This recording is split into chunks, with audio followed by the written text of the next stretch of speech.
Já, velkomin að Rauðaborðinu á miðvikudegi að hausti til. Það mikið í þættinum í kvöld, eiginlega bara allt of mikið, verið að segja. Oddný Ævarsdóttir. Það Ekki allt of mikið. Já, það svolítið stór þáttur, sko. En við skulum bara rekja hann aftan frá. Það í lokin ætlar þú að fjalla Ullarvikuna sem allir að bíða þér. Já, ég held að þetta sé svona eitt mest spennandi allavega sem að gerast á Íslandi helgina. Riff að byrja, þú telur það ekki með? Nei, já, Riff mjög spennandi en Ullarvikan held ég algjörlega svona slær ofboðslega spennandi að því líka Hulda Brynjólfsdóttir sem að eitt skipuleggjandi Ullarvikunar og bóndi á Suðurlandi og sem á uppspuna, já. Og það svona lítil spunaverksmiðja sem að fólk getur komið og beðið að fá að spinna af sinni ull en það ekki bara eitthvað svoleiðis skraut heldur hún líka bara, hún eiginlega bara svona ullar frumkvöðull og það margt spennandi að ræða við hana bara af hverju mikilvægt að vera hugað gömlu handverki og hvernig gamla handverki og nýsköpunin helst í hendur líka við núna náttúruverndina og eða loftslags breytingarnar og viðhorfsbreytingarnar allar og það. Það sé allt undir á Ullarvikunni. Einhvern tímann lifðu við á ull á aðmálið ekki? Það allt gleymast. Fólk heldur að við höfum alltaf verið að éta sauðfé en við náttúrulega vorum að búa til ull, flytja út ull eða ekki. Og þekkingin þekkingin tapast víst á og sagði mér í spjalli einhvern tímann öll þekking víst tapast á 50 árum. Nú, þá vorum við búin að missa þessa. Og nei, hún rétt náði skottið á fólki sem mundi handverkið og sjálfst hefur mikið farið í súginn en svona það nú alveg töluvert til samt ullarvinnslu á Íslandi. Kannski svo súrdegsbakstur. Hann myndi gleymast. En það fannst súrdeg sem að gullgrafarar höfðu farið með upp í Klondike. Þess vegna vaknaði hann raunverulega í kringu San Francisco og því að það var svo stutt frá því að þeir gátu sótt gamalt súrdeg. En annars munaði engu að það hefði verið hægt að vekja hann upp aftur svo sem í sjálfum sér. En hann eiginlega var svona dæmi svona þekkingu sem þurrkaðist rætt út. Herðu, en ég ætla að fá við erum með svona leikhús umfjallanir oft. Við vorum með það í fyrra og við ætlum að endurtaka það núna og þá hefur við gert það þannig að ég sendur eitthvað í leikhús og og fæ svo aðstandendur sýningarnar. Ég var nú með Taktu flugið baby í gær sem var sýnt í kassanum í Þjóðleikhúsinu og svo í kvöld Sýslumaður dauðans sem að ég held að sé bara merkileg sýning. Þetta kornungur höfundur, Birnir Jón Sigurðsson, sem að semur verk sem að ég held að það sé bara afrekið á honum. Hann ekki 30, ég held að hann skrifað þetta 27 ára gamall, eða byrjaði á því. Og þetta svona svömmiliti, ég veit ekki hvort ég myndi segja svona óvanalegt, en það leiðin sem hann reynir margt í þessu, gerir margt. Og maður sér alveg fyrir sér að það engin vandi bara að tínast í einhverju mýri með því að reyna það sem hann gerir. En hann kemur þessu í höfn og svo náttúrulega þetta sett upp af Stefáni Jónssoni í miklu stuði. Ég held að. Maður sé margar uppfærslur hjá Stefáni, ég held að hann sé bara hörku stuði þarna. Og ég ætla að fá þá 2 og líka ég held að sé þetta kalla aðaleikaran sem að vil svo til að sonur Stefáns. Haraldur Ari Stefánsson og verki fjallar svolítið feðgasamband þannig að það nú svolítið svona sætt og eitthvað svo kemur Brynhildur Guðjónsdóttir, leikhússtjóri með, þannig að það allt undir það höfundaskrifin, það uppfærslan og það leikurinn og það leikhúsið, hvernig það kemur að þessu það hlakkar mikið til að ræða við þetta af því að það mér finnst það skemmtilegt þegar maður að fjalla eitthvað svona sem að manni finnst eitthvað tilkoma. Ég held þetta verði sýning sem ætlar að ganga mikið og vekja bara... Ætlar þú bara að fara að byrja að gefa stjörnur og hauskúpur eða? Nei, en það má ef að glöggil hlustendur geta heyra alltaf hvað mér finnst verkin held ég. Þótt ég sé ekkit að Það líka gaman að taka svona sirpur og horfa á nokkur leikrit í einu kannski, eða nokkur listaverk í einu og fá þá einhvern veginn svona innri samaburð. Mér finnst það svolítið skemmtilegt að hlustendur fá það líka. Mín reynsla við að búa hérna í bænum er svo að það er annarkvort finnst mér gaman að fara bara næstu við alla sýningarnar sem er í búið. Ef ég ætla svona að pikka út eitthvað einu það mér mistekst alltaf einhvern veginn. Ég missi að því sem var best og einhvern veginn. Já, ég segi það líka. Þess vegna náttúrulega eru þessar hátíðir eins og riff og svona. Það er bara fólk, það eru margir skorpu, það eru margir svona túrafólk í menningunni. En ég mæti bara í vinnunni. Ég er í vinnunni í leikhúsi eins og ég er í vinnunni hér. En mér hlakka til að heyra í þeim.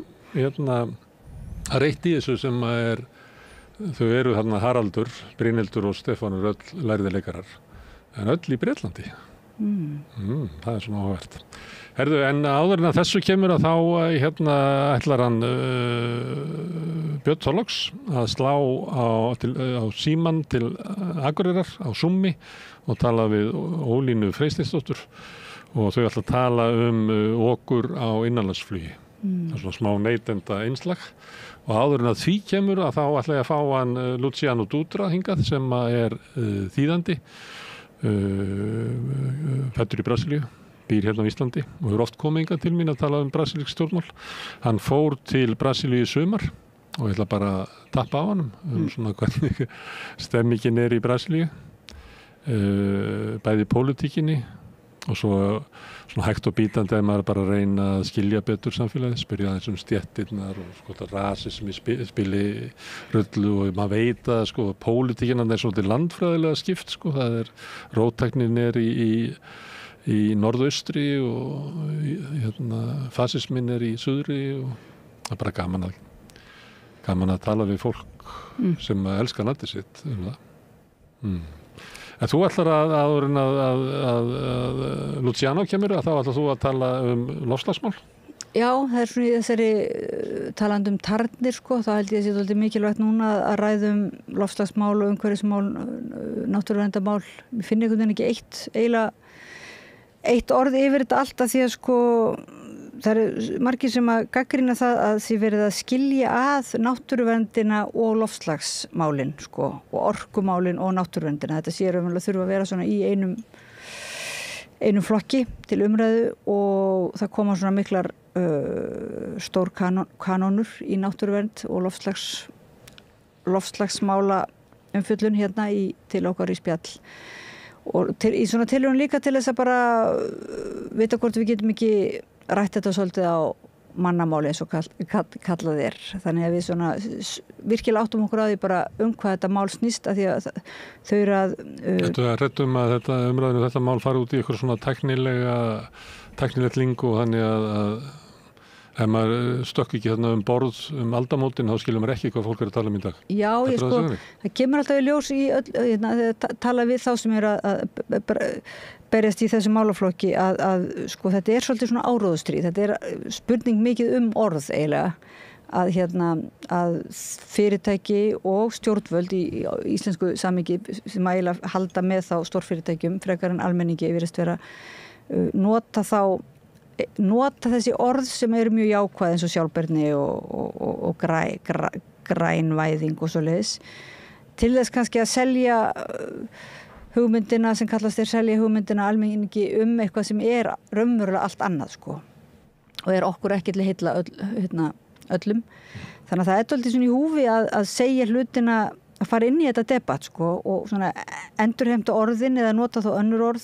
Oft var líka fólk sem var í náttúruvernd í gamla daga var sakað að vera ófaglegt og vera bara með einhverju tilfinningarök. Þannig að þess vegna hafa þeir sem hafa verið í þessum málaflokki svolítið lagt sig eftir því að hafa allar staðreyndir á hreinu sem er mjög, mjög gott og svona skrifa skýrslur og þetta fólk er búið verið mörg ár að safna sér þekkingu og beita sér í debatti við stjórnvöld og þau voru að koma frá því að skrifa sendin athugasemdir inn á samræðisgátt stjórnvalda sem sagt athugasemdir þessa aðgerðaráætlun stjórnvalda sem að mér virðist að sé eiginlega bara hálf ónýtt plagg. Humbúk. Þetta er alveg bara eins og eitthvað grín glærusjó einhvers staðar í fyrirtæki bara fyrir aldamótin virðist vera, ég selði það ekki svo sem dýra en ég keypti það, já. Og þeir sem að koma til þín eru hverjir? Það Árni Finnsson, formaður Náttúruverndarsamtaka Íslands. Auður Önnu Magnúsdóttir, framkvæmdastjóri Kvenréttindafélags Íslands. Var framkvæmdastjóri Landverndar. Já, Guðmundur Steingrímsson, umhverfisinni og varaformaður, umhverfisfræðingur og varaformaður Landverndar og Þorbjörg María Þorbjarnardóttir, formaður Landverndar núverandi.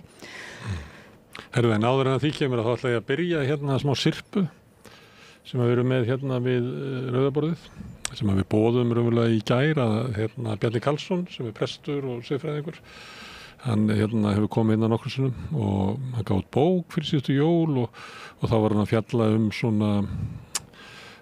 svona vanvirkni, akkur við getum ekki mætt svona vanda sem við gerum og hérna hvernig þetta sagt í biblíunni, þarna allt sem við gerum, allt sem við áttum að gera gerðum við ekki og allt sem við áttum ekki að gera það gerðum við. Hvað veldur þessu? Og hann var með svona skýringar og það svona, hann frekakarlinn og sekakarlinn og spakakarlinn og hitt og þetta sem hann reyna að skilja. Og ég fekk hann til að koma hérna í 5 skipti við Rauðaborðið, alltaf á þriðjudagskvöldum. Það sem við ætlum að ræða aðeins þetta og svona út frá svona karlmennsku karlmennska í einhverju kreppu eða eitthvað, eða kannski karlmennska sem að fær svona fyrirmyndir sem að gagnast okkur ekki neitt lengur, það kannski gerði aldrei, kannski fyrirmyndir sem að verður þess valdandi að við erum búin að keyra heiminn í ölvað klandur. Og hann við tökum svona fyrir einn svona erkitýpukall frá Bjarna í hverju viku og svo fáum við hérna 3 karla. Það í leina sem þú þarf til þess að fá að taka þátt í umræðinu eða vera karl, þannig að þetta eru karlar að tala karla, þetta er ekki konur að tala karla. Og núna í kvöld þá kemur Bergsteinn Sigurðsson sem blaðamaður og svona kastljósari, Atli Þór Fandal sem var þar til fyrir skömmu síðan starfsmaður Pírata og Páll Baldvin Baldvinsson, leikstjóri og rithöfundur og blaðamaður.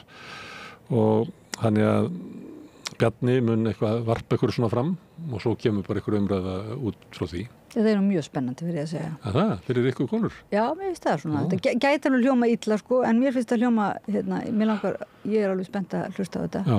En þeir hljóti að komast í alveg sko því lík öngstræti í umræðinni aftur og aftur, sem verður þá líka bara gaman að hlusta. Já. Mælar ykkur öngstræti ykkur? Ég get bara ímyndað mér það. Þetta alveg svolítið erfitt að vera kallar til að tala kallmennsku og kalla og freka. Það oft konur kallað til að ræða konur. Jú, en þær komast alveg líka í svo sem öngstræti. Þetta er bara svona, þetta er skemmtilega áskorun, menna ég. Þetta er svona svolítið verðug en erfið áskorun.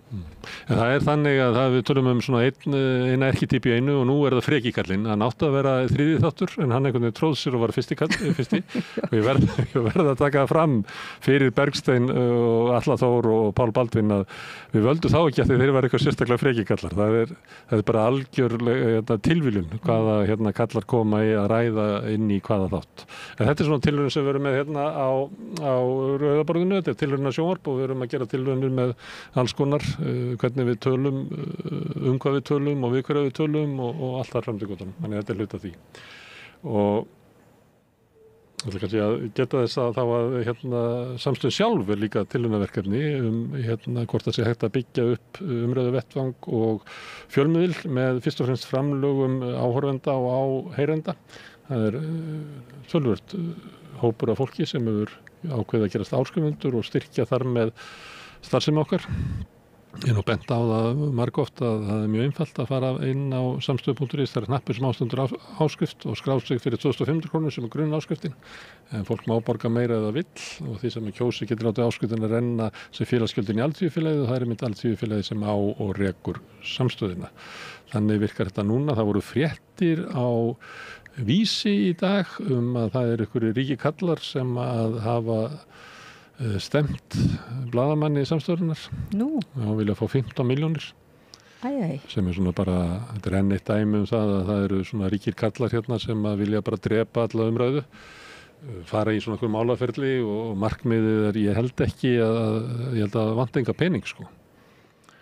og ég held að séu heldur ekki að reka þetta því að þeir telja sig geta fundið ykkur æru inn í eins og var sagt ykkur mann, ærulösa mann, að hann fann æru sína inn í héraðsdómi af því að dómarinn dæmdi honum í vil í ykkur svona máli. Ég held að sé ekki. Ég held að það sé bara fæling að ef að vera að fæla fjölmiðla og blaðamenn að fjalla ríka fólkið. Ég held að við séum bara fórnan af því. Það Samherji úti í London að djöflast á listnema í Bergen. Já, við fjallaðum það sem að baðst afsökunar, var með lustgjörning og baðst afsökunar fyrir hönd Samherja. Þeir ætla eiginlega bara að rústa lífi þess manns og þessir menn eru með ykkur ráðagerður og það reyna að rústa samstöðinni. Er það sömu mennirnir?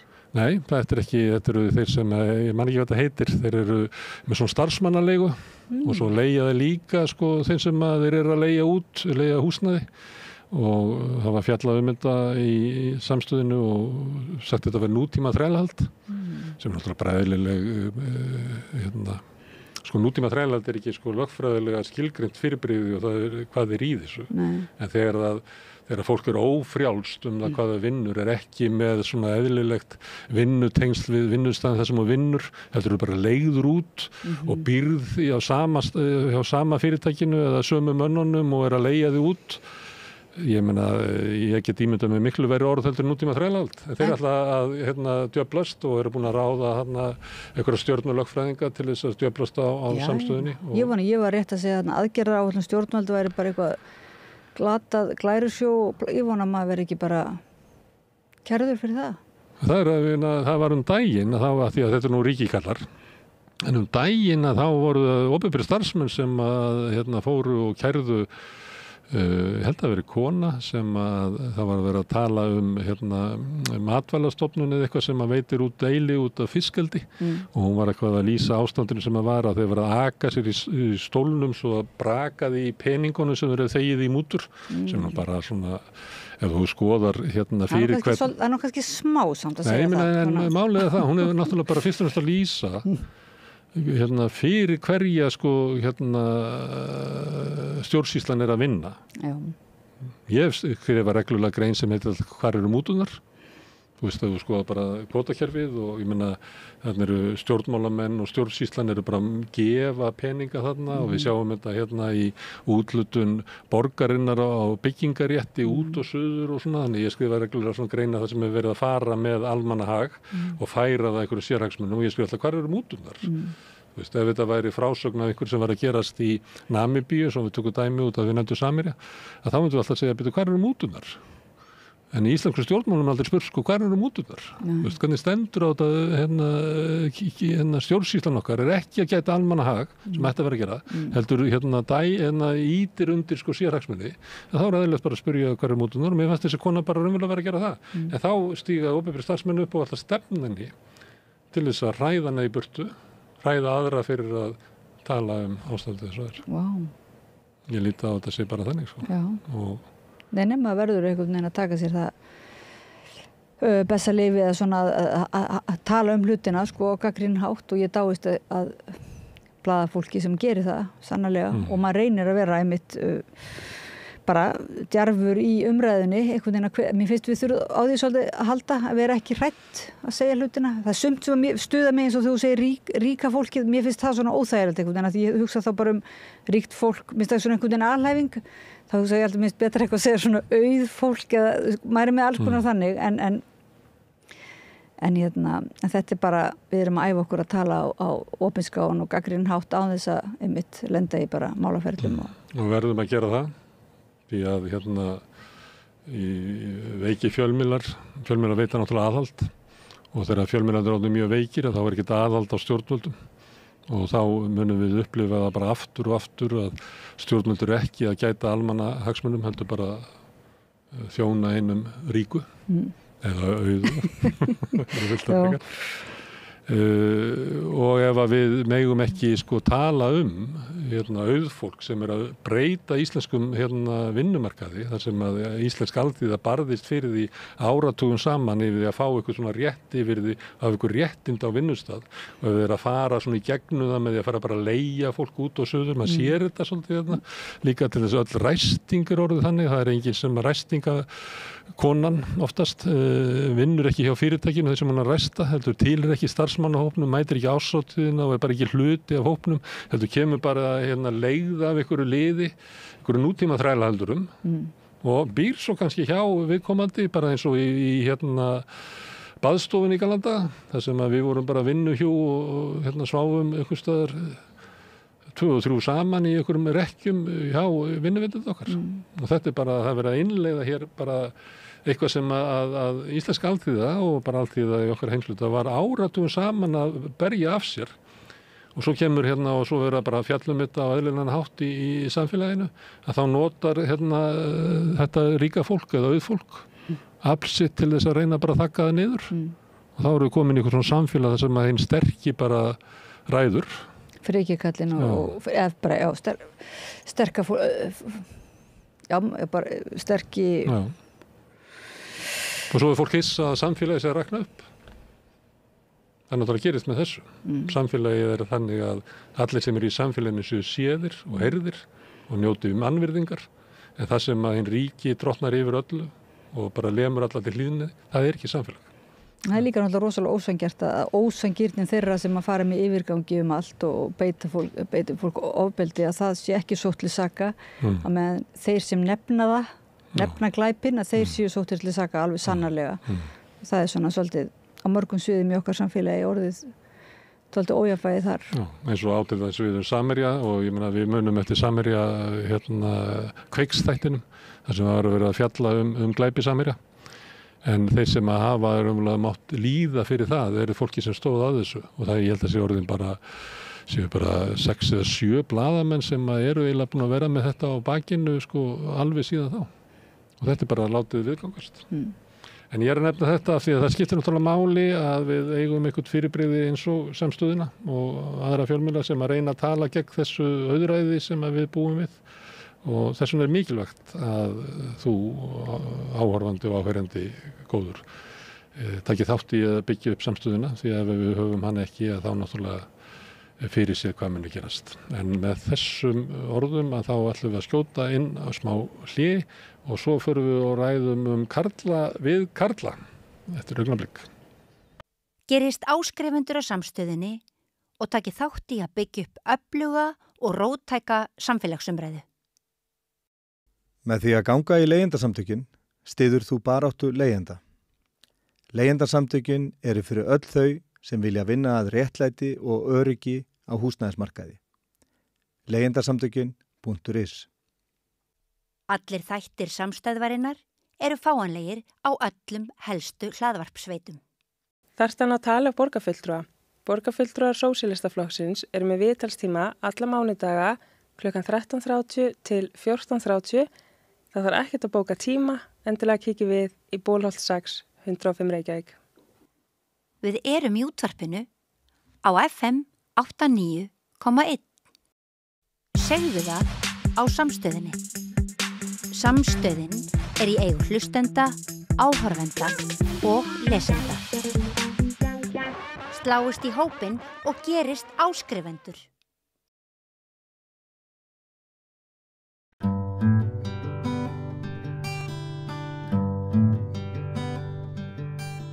Herðu, já, við ætlum að ræða karlmennsku, við ræddum aðeins í gær að við ætlum að gera það bara næstu 5 vikur og það er svona sérstöku tilefni, já þó ekki, það er bara löngu tímabært að fá karla til að ræða karlmennsku, en svona kveikjan að þessu var það að Bjarni Karlsson, prestur og siðfræðingur, hann hefur komið til okkar nokkru sinnum og meðan annars út af bók sem hann gaf út fyrir síðustu jól. Það sem hann er svona að greina megin í samfélaginu og býr til svona, hvað er þetta kallað að Bjarni, stereotypur eða? Já, það mætti nota það hugtak. Já. Erkitýpur bara. Erkitýpur. Já, og það er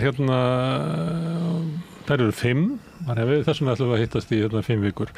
Og það sem formið sem við ætlum að hafa á þessu er að við fáum 3 kalla með okkur í hverjum þætti og hingað eru komnir Bergsteinn Sigurðsson sem er blaðamaður og kastljósmaður, Atli Þór Fandal, starfsmaður Pírata núna ekki? Já, reyndar er ég ekki lengur hjá þeim. það er tilkomið. Og Páll Baldvin Baldursson sem blaðamaður, leikstjóri. Þú varst blaðamaður, ekki? Jú. Og rithöfundur núna. Já. Maður játar alla sína syndir, maður er komin hingað til þess. Og ég vil taka það fram að því að hugmyndin er svo að Bjarni, hann hefur smá inngang og svo reiknaði með að bara samtali fara bara guðum og vita hvert. Og við ræðir eitt kall í einu. Já. Ég held þú ætlar að byrja á frekakallinum. Jú, við fengum þá. Það er einmitt það sem ég ætla að taka fram. Það var ekki valið, það er tilvílanakennt hverju mæta, þannig að hér er ekki frekustu kallar Íslands. Og þú. En Bjarni, þú bara ferð að kveikja í umræðinni. Já. Gjörðu vel. Takk fyrir. Fyrsta lagi bara, takk fyrir að gefa mér færið og svo og taka þetta upp og ykkur að koma og af hverju viljum við gera þetta.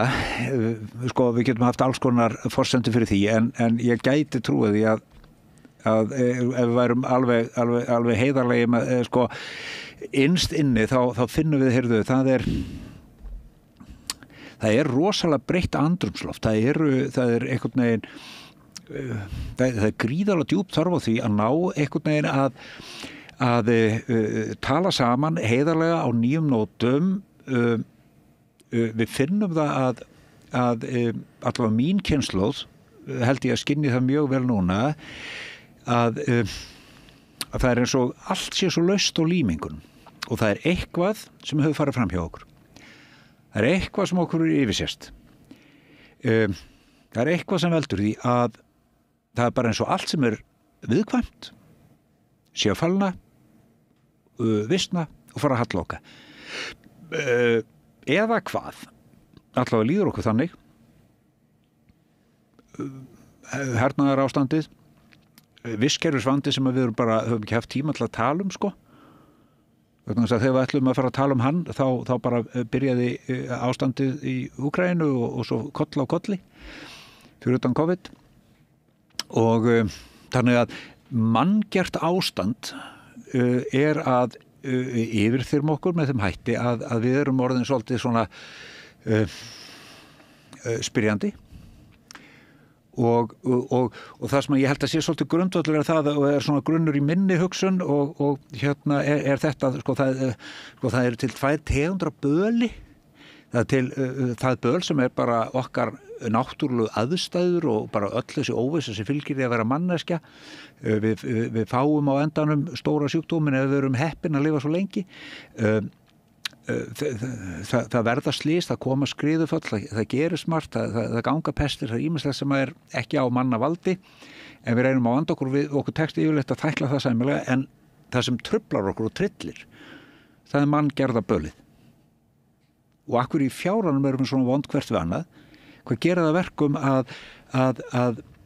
að við þjáum hvert annað og svo ef við horfum yfir mannkynssöguna þá sjáum við að það er bara stöðu ruðningsáhrif á Homo sapiens. Hvað er þetta? Af hverju völdum við allir þessari þjáningu? Og ég í bókinu minni sem að Gunnar var að nefna þá skilgrein ég þetta böl og kalla það, segi bara, heyrðu, þetta er það til eitt hugtak yfir allt manngert böl og það er fátækt. Hvernig sem hún birtist, hún birtist í ídrustu mynd fátækta sem er hernaður eða hún birtist í bara tómum ískáp eitthvað staðar vestur í bæ eða hún birtist í því að sumir líkamir lífa við það óryggi að það er bara að geta orðið fyrir nauðgun vera líklegri heldur en aðri líkamir að verða fyrir nauðgun, það er form á fátækt að vera eins og heitir í kynjafræðum rape able, tilheyra hópi hinna nauðgunarhæðu. Hér sitjum við 5 kallar, við erum ekki svo mjög í þeirri hættu, það eru aðrir sem lifa það. Og ég er að spyrja, hvað veldur þessum fjára, af hverju tekst okkur ekki betur, hvað er það sem okkur er yfirsjást? Hvað er það sem við ekki sjáum og það eru mjög margir sem svara því fræðimenn sko, mjög ólíka fræðigreinar koma saman og niðurstaðan er dálítið mikið þessi sem ég kom staði minni doktorsrannsókn sínum tíma fyrir bráðum 4 árum. Jú, allt sko heimspekingar og siðfræðingar og félagsfræðingar og hvað þetta heitir allt saman eru ansi mikið sammála það, heyrðu, við búum við einhvern skort og getu til að sjá samhengi. Það er eitthvað sem maður bara veldur, við sjáum ekki samhengi og ef við sjáum það þá virðum við það ekki. Hvort sem að ræða umhverfismál, félagsmál eða efnahagsmál.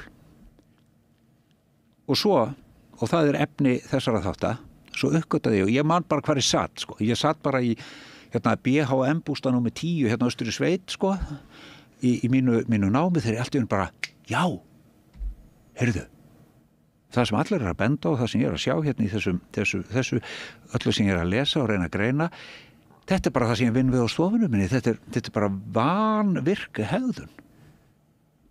Og allt í einu uppgötaði, heyrðu, þetta liggur nær heldur en ég hefði trúað, hinn raunverulega þekking sem við öll búum meira og minna yfir, í hverju er vanget okkar til þess að greina samhengi raunverulega fólkin, af hverju erum við svona, af hverju þjáum við hvert annars svona mikið, jú það er vegna sem eru vanvirk og hvað er vanvirkni? Vanvirkni er það að stjórna með stjórnleysi, vanvirkni er það að elska með því að skaða. Og svo fór ég að skoða svona grunnþættina í eðli vanvirks háttarlags okkar og greina sko hvaða sögur og sagnir, hvaða túlkunaramma eigum við sem að styðja undir það að við tjónu hvert annað, styðja undir hugmynd okkar vald, styðja undir hugmynd okkar sök, styðja undir hugmynd okkar það að ójöfnuður sé eðlilegu, styðja undir hugmyndinu það að allir séu einir og þú sért bara einn og eigi bara að bjarga þér einn og sjálfur. Hvað er það sem styður undir þetta og akkur er þetta svona fast í huganum á okkur? Jú, þetta eru menningarlegi þættir og það er það sem ég er að vekja athygli á og svo ramma ég þetta inn til þess að gera þetta sem skiljanlegast. Ég segi, við höfum söguna frekakallinn, við höfum söguna segakallinn, við höfum söguna lúxuskallinn, við höfum söguna stakakallinn og svo geymum við spakakallinn. Hann kemur seinna sem er samnefnari fyrir þá alla. Og í dag, frekjakallinn, getum við talað hann. Hann átti að vera aftar en hann tróð sig fremst. Hvernig byrtist frekjakallinn? Freki? Já, hvað er frekjakallinn? Svo nota ég myndir, ég tek af praktískum ástæðum, þá tek ég karakter sem allir þekkja. Ég tek sjálfan Schwarzenegger fram sem svona táknmynd fyrir típuna. Hvað gerir Schwarzenegger? Hann skapar örgan heim fyrir konur og börn með endurleysandi ofbeldi. Það er hans hlutverk. Hvenær byrjaði þessi saga? Hún er ævaforn. Hún er svo gömul að elsta þekkta sögnin er frá 1200 og eitthvað fyrir Krist og er á fræðumáli kalluð Enuma Elis. Við eigum hana líka í okkar goðafræði þar sem að hrímþursinn Ýmir er tekinn og honum er slátrað af Vela, Vé og Óðni sonum sínum og þeir skapa heiminn úr hræi föðusins. Hugmyndin og það að heimurinn eins og við þekkjum hann, heimurinn eins og við elskum hann sé afurð vel heppnaðrar valdbeitingar. Þetta er alveg ævaforn hugmynd og hún birtist í annarri hverju Hollywoodmynd. Hollywood veit þetta, við elskum þessa sögu og hún fer vel ofan í okkur með bjór og svo förum við að sofa. Svona á öðrum bjór á þriðja, þá er hægt að fara að sofa þegar búið að sjá þetta í línulegri dagskrá. Þá förum við bara að sofa. Ról er búin að heyra eina ferðin enn sögun stóra bróður sem með vel heppnaðar valdbeitingu gerir allt öðrugt og við getum bara alveg róleg. Þetta eru einhver stærstu trúarbrögð heims og ævaforn sögn og mjög sterkur gildur túlkunarrammi sem gera það verkum að það fyrsta sem okkur dettur í hug, það er eitthvað slæmt gerist, er ekki hægt að drepa til fæðingu. Þetta er það sem ég er að segja. Og réttlætingin ekki, frekikallin ekki að bara sanka ykkur að sér, heldur réttlætirinn ofbeldið með því hann sé að verja konur og börn eða verja búa til góðan heim fyrir alla aðra með því að beita frekisunni. Þetta er eiginlega einstaklega viðandi núna því að ég held að það segi alltaf ákveðna sögu hvað er vinsælasta sjónvarpsefni hverju sinni. Vinsælustu sjónvarpsþættir í heimi þessa dagana eru þættir sem þetta Yellowstone með Kevin Costner sem eru nákvæmlega þetta sko að það er einhver svona kúrika þættir og Kevin Costner leikur svona ættföður og þau er einhverja jörð í Montana og verja hana með oddi og egg frá einhverjum gráðum kaupsýslumönnum og þarna eru kallar að verja heiður kvenna sinna og land ættfeðra sinna og þeir leysa það allt með ofbeldi og koma svona setningar that may be the law but this is Montana og það er alltaf hægt að fara og allt er leyst með ofbeldi. Þetta er fáránlega skemmtilegt, en mér finnst það líka að segja sína sögu að þetta er kallað Dad TV eða pappasjónvarp sko, þetta gengur og það eru allir kallar hvernig að klæðast eins og einhverjar típur úr þessum þáttum og svona. Það segir ákveðna sögu þegar af hverju þetta svona vinsælt núna. Og ég meina, þetta er ekki, fyrir einhverjum árum þá voru að Grey's Anatomy sem varu konur á sjúkrahúsum og þess vegna.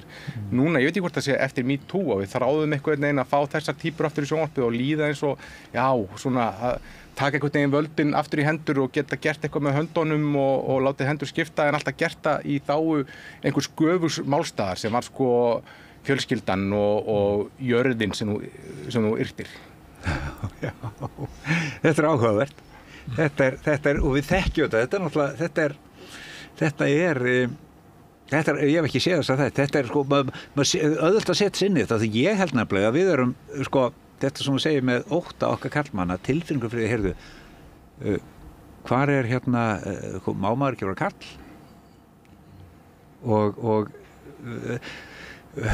Og menn eru að horfast í augu og spyrja, sko, og sko þetta sé hlutverki okkar að eyða vesenni, verja og berja. Þetta er einn af nokkrum skýringarum sem ég hef fundið sko, við eigum þessa fornasögn, hún er ofboðslega vinsæl, hvort má frekar bjóða þér að horfa á hersýningu eða samningafund. Það er geggjað að horfa á, sko, við dyrkum hraða, við dyrkum afl og það er svo stutt í þetta, hugmyndunum það, heyrðu, ef það er eitthvað vesen, ekki hægt að leysa þetta bara með... Getur hann ekki séð þetta? Með yfiráði, hvað segirðu? Getur hann ekki séð þetta? Já, getur hann ekki séð þetta? Og sterkimaðurinn náttúrulega í pólitík, hann er meira... Þetta er hann. Það er meiri eftirfylgja Davíð sko. Já. Eins og við erum ennþá að gráta eftir í heitupottunum í öllum íhaldsmanna sundluga partíum á morgnana í Reykjavík og örugglega víðar. Davíð var nú góður í morgun, lásið hann ekki. Þegar Davíð stíð inn í mál og leysti þau með því að sussa á menn eða með því að slá á hendurnar á mönnum og með því að grípa fram í fyrir mönnum og með því að slá menn út af borðinu og hann er náttúrulega kannski skýrasta dæmið frekakallinn og sjálfstæðismenn upplifa hann sem hann hafi verið að verja Montana. Ég hef ekki séð þess að þetta, ég hef reyndar heyrt þá en ekki séð þá. Það er svolítið merkilegt samt þetta sem þú segir einmitt sko að frekakallinn hann fer líka eftir öðrum reglum. Þú veist, hann virðir ekki leikreglunar sem allir eiga að spila eftir. Hann gerir það sem þarf að gera. Það er svolítið mín upplifun alltaf af frekakallanum, sko. Hann, að þú talar um þetta, þú veist, þú tengir þetta við eitthvað svona æðri, þetta er eitthvað svona æðra sem er verið að verja, þú veist, heiður fjölskyldnar eitthvað, og þá má aftengja reglunar eða endur skilgreinareglunar eða jafnvel sko setja þú veist, það sem mér er svo algengt hérna heima sko er að það er í raun og veru sko búnar til það eru tilbúnar reglur sem aðrir eiga að spila eftir og það eru látnar binda hinn en svo er frelsið algjört til þess að slá niður sko réttu megin og Davíð Oddsson er alltaf ótrúlega gott dæmi það. En á hinn bóginn þá erum við hversu oft stöndu okkur ekki að því að hugsa, herðu, er þetta ekki eitthvað sem má nú bara leysa með einu pennastriki eða bara vantar ekki bara einhvern skörulegan stjórnmálamann eða konu til þess að taka bara skarið Við samþykjum lögmæti þess að það sé farið út fyrir allt velsæmi, allar almennar reglur og lög. Við erum alveg til í að samþykja það. eins og var bara hérna síðustu helgi þegar að það var bara á einni helgi í nokkrum símtölum þá var bara öllum stjórnvalds ákvörðum hnekkt og ráðherraræfillin setti bara skeifu og strunsaði út af því að hinn hefðu tekið sér saman það bara. Já, þú ert að tala þegar því var afstýrt að Jassamtagna mjög væri sem landi, já. Og bara Guðrún Hafsteinsdóttir kom bara fram. Allir sögðu Guði sér loksins tók einhver í taum hana. Nei, hún sagði það bara, ég held að ég sé að brjóta lög hérna. En gerði það samt maður og bara ekki. Þetta samt sem að svona þetta náttúrulega landeigandaréttur sem að verið að lýsa í þessari útgáfu, þannig þessari amerísku útgáfu og reyndar mjög algengt þema þar. Þar náttúrulega sá sterki hefur nefan og hann hefur fjármagnið og hann þarf ekki að hafa ágjörð því að hann þurfa að standa skil á einu eða neinu nema bara fullnægja sínum rétti og sinna skjólstæðinga. Og þetta náttúrulega mjög gamalgróin réttur í íslensku samfélagi og hefur verið það alveg frá Ingólfi og ætti ekki að koma okkur mikið óvart. Það alveg gegnum gangandi til dæmis að sterki leiðtoginn hvort sem hann með tippið að píku í stjórnmálum, hann ákaflega, það ennþá litið upp til hans. Við getum bara séð það hvað jarmað mikið ennþá yfir Ingibjörgu Sólrúnu og Ólafi Thors og við getum bara farið Jónas frá Hriflu og allir þessir gaukar, karlkyns eða kvenkyns, vegna þess að það freki kallinn. Hann ekkert skárri ef hann kvenkyns. Hann alveg jafn ósvífinn og tilbúinn að gera hvað sem að hann vill koma fram til þess að ná sínu fram.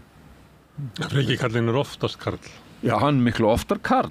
En það náttúrulega vegna þess að félagshreyfing kvenna, hún bara miklu fátækari heldur en allt kallalið. En þú talar eins og að við búum til rými fyrir frekakallinn. Ef við myndum ekki gera það, þá væri freki kallinn bara eitthvað að garga á hurðinni og kæmist ekki inn? Já, kapitalismin, hann gerir náttúrulega ráð fyrir frekakallinum. Það maðurinn sem drífur í og kemur öll á stað. Það frumherjinn og framkvæmdamaður. Og við verðum að gefa honum rými því annars myndi allt hérna bara efnahagskerfi okkar drepast í dróma. Efnahagskerfi okkar hefur verið þannig uppbyggt að það dominerað af körlum. Þó við séum með marga svarka sem að hafa í gegnum söguna verið ráðið sínu. Það bara ekki eins mikið skráð það vegna þess að þær eru svo fáar.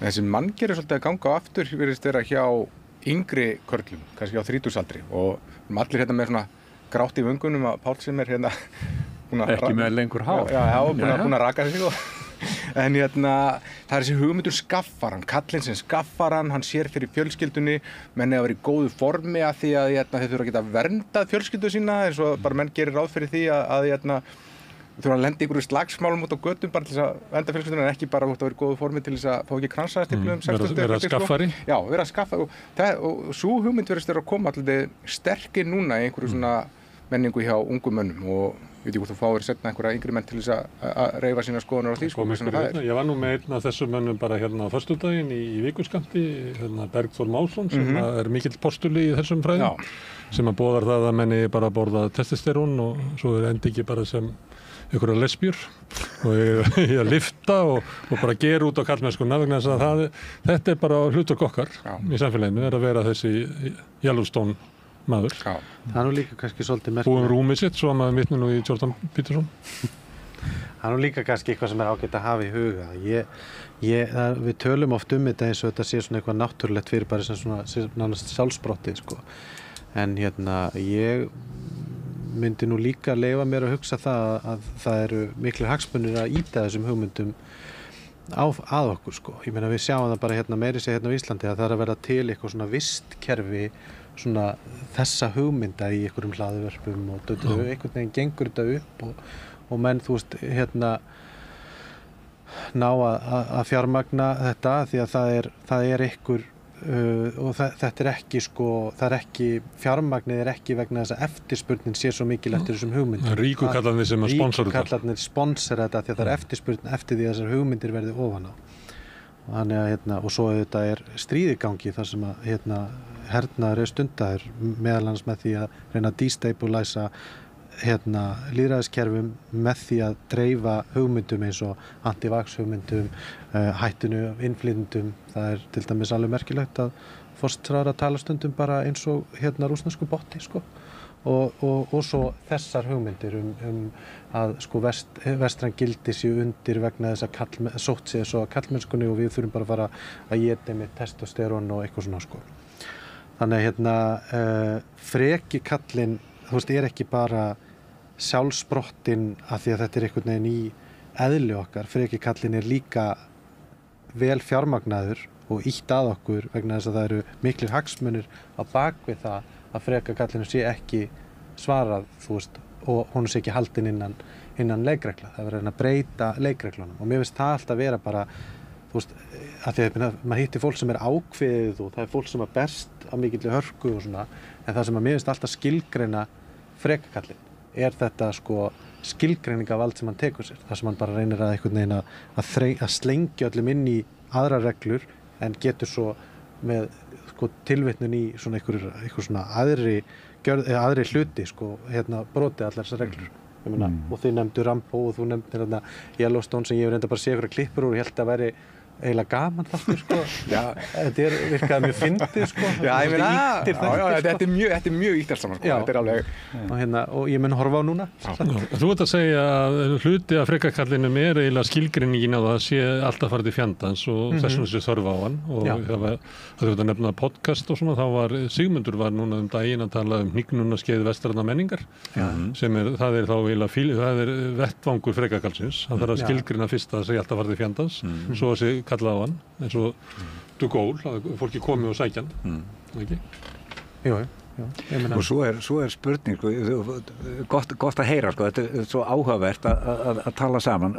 Þegar hér kemur þetta með sterka manni sem hefur óskoruð völd, því að hann er landlord og hann er sjálfs ekki að taka mikla áhættu, hann er bara að spila innan þeirra leikregluna sem honum eru gefnar og vegna eignarhalds síns sem er bæði efnislegt og félagslegt. Sem eru aðrar leikreglur heldur almúgin hefur. Og hefur aðrar leikreglur. Síðan svo höfum við hins vegar mjög mikilvægt tvist í þessu held ég er líka það að svo höfum við líka þá hetju sem er þegar Schwarzenegger, þess vegna valdi ég hann, þegar Schwarzenegger er að vinna sitt endurleysandi ofbeldi, þá er hann í alls konar áhættu, hann er einn og það er ekki víst hvernig þetta fer og í öllum og það er ekki að binda okkur við þessa típu sem að örgulega kannski líka margir áhörendum okkar hafa ekkert endilega stúderað, við þekkjum bara öll þessar spennandi sögur, það eru geimverur að koma og yfirtaka jörðina, eða það er spilling í kerfinu, eða það er búið að ræna dóttur aðal og að man has to do, what a man has to do, og hvað gerir hann?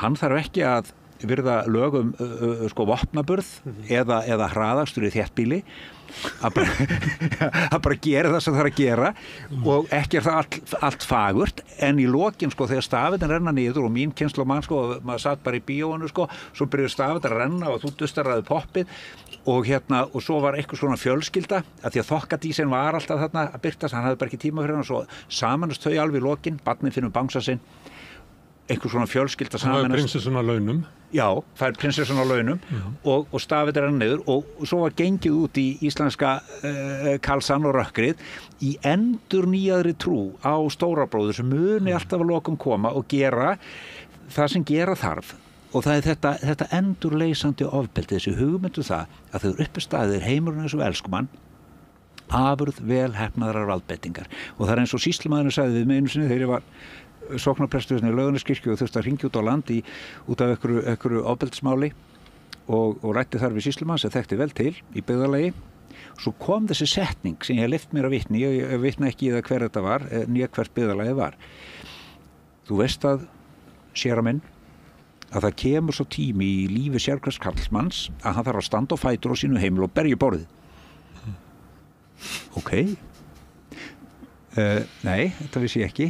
Eða allavega var ekki reiðbúin að taka við og þarna og hvað getum við þetta er ein birtingamyndin af þetta og það sem ég er að vekja athygli á í bókinni, sko, hérna ég ætla að fá að afhenda ykkur hérna svo þið bara láta hana ganga, kæru hérna. Þetta er eins og útsvari maður. Kæru bræður. Kæru bekkar. Þetta er svona heima. Bjarni, þú getur sagt kæru bræður. Kæru bræður í hérna í kallabölunu. Sko þegar ég var að það hringdi hérna útgefandinn og sagði, heyrðu, þú þarft að setja það vant, það gleymdist að það er hérna eitt flipi, þú þarft að setja inn á hann eitthvað. Og ég satt á miðri-nóttu og hnit með það sem ég hef að segja. Af því að ég er að spyrja, sko, byrju, hver er batinn frá, hvernig getum við raunverulega sótt bata frá þessum vanda, þar sem að við endum alltaf með því að allt sem að lífið trúir okkur fyrir vissnar, fölnar og þeir. Af hverju látum þetta gerast? Og svo segi ég, bati er að vera farvegur næringar og fegurðar. Viljir þú meta tilgang eiginlífs, skaltu horfa á þig í augum barnanna sem eiga öryggi sitt og heilsu undir þér komna. Það sem þau sjá er sannleikurinn þig. Við erum það sem við miðlum. Og það sem ég vil meina, sem er svona mitt gildislaðna viðhorf, bæði sem náttúrulega bara kristinn maður og prestur og siðfræðingur, ég er að halda þið fram að við þurfum að horfa í augun á börnunum sem að eru dæmd til að treysta okkur, fæðast bara inn í þjóðfélagið okkar, dæmd til að treysta okkur, sitja uppi með okkur. Og hvað sjá þau í okkur? Ég held að það sé mjög praktísk leið ef maður vill meta hvernig er ég sem persóna, hvort sem ég er karl eða kona eða hvaða kyni sem ég hvernig erum við sem samfélag ef við horfum á okkur sjálf í gegnum augu barnanna sem að verða að treysta okkur. Það held ég sé svolítið edrú nálgun og það er það sem ég er að leggja fram í þessari bók, það er það sem ég er að horfa á og þess vegna er ég að draga fram þessa típu og nú mun ég sem sagt, að því að ég er hér til að plugga, ég er að á þriðjudaginn kemur sem er svo mikið sem 1. október klukkan 16:30 þá verð ég með erindi sem er ekki á hvaða stað sem er, það fer fram í Kjötheimum sem sagt í Hugaraflshúsinu við Síðmúla 6. Og af hverju eru þar? Vegna þess að ég vil halda þetta erindi, ég elska þetta hús, mér starf sem í Hugarafls mögnuð, ég fylgst með því vel í 20 ár, vegna þess að þegar þú gengur inn og dyrnar í Hugarafli þá tekur þú sénsinn á því einhver geti haldið það að þú eigir við geðranar áskorunar að stríða.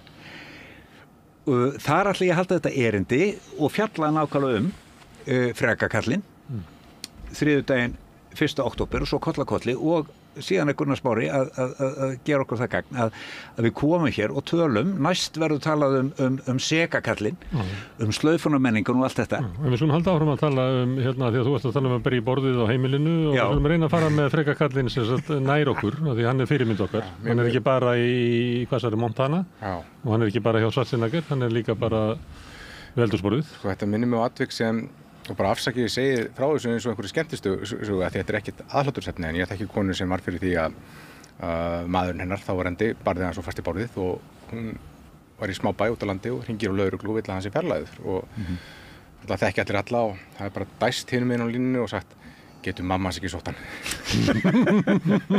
þannig að það er stundum lausnin í frekakallinum en sko eitt sem ég langar samt að segja sko að þegar við erum að tala Jordan Peterson og búum rúmið og allt þetta að það er líka eitthvað gott við það að bara vera taka ábyrgð á sjálfum sér og allt þetta sko ég býður rúmið sko ég er frá Patreksfirði, ég er bara á Sjávarþorpi og fyrirmyndir mínar helstu, ég meina það var afi minn sem var meðhjálpari og tenorsöngvari og hann prjónaði og stekti kleinur. Svo pabbi minn sem bara svona sjóari af gamla skólanum með tattoo af akkeri sem hann fekk í húll einhvern tímann og segir andskotans helvitis djöfulsins í annarri hvori setningu. Óbúrslega ljúfur maður og bóknefur samt sko. Og ég næ svona í skottið á þessum tíma þar sem við erum send úr skólanum að fara að gella og eitthvað svona, það vantaði eitthvað fleiri hendur í frystihúsið. Og í 9. og 10. bekk þá erum við að læra sjóvinnu og siglingafræði. Ég fann hins vegar allan þann tíma að þetta átti ekki við mig, mér langaði ekki að gera þetta og mér langaði bara að fara í skóla og ég fór í Flensborg í menntaskóla og svo fór ég í háskólan og svona.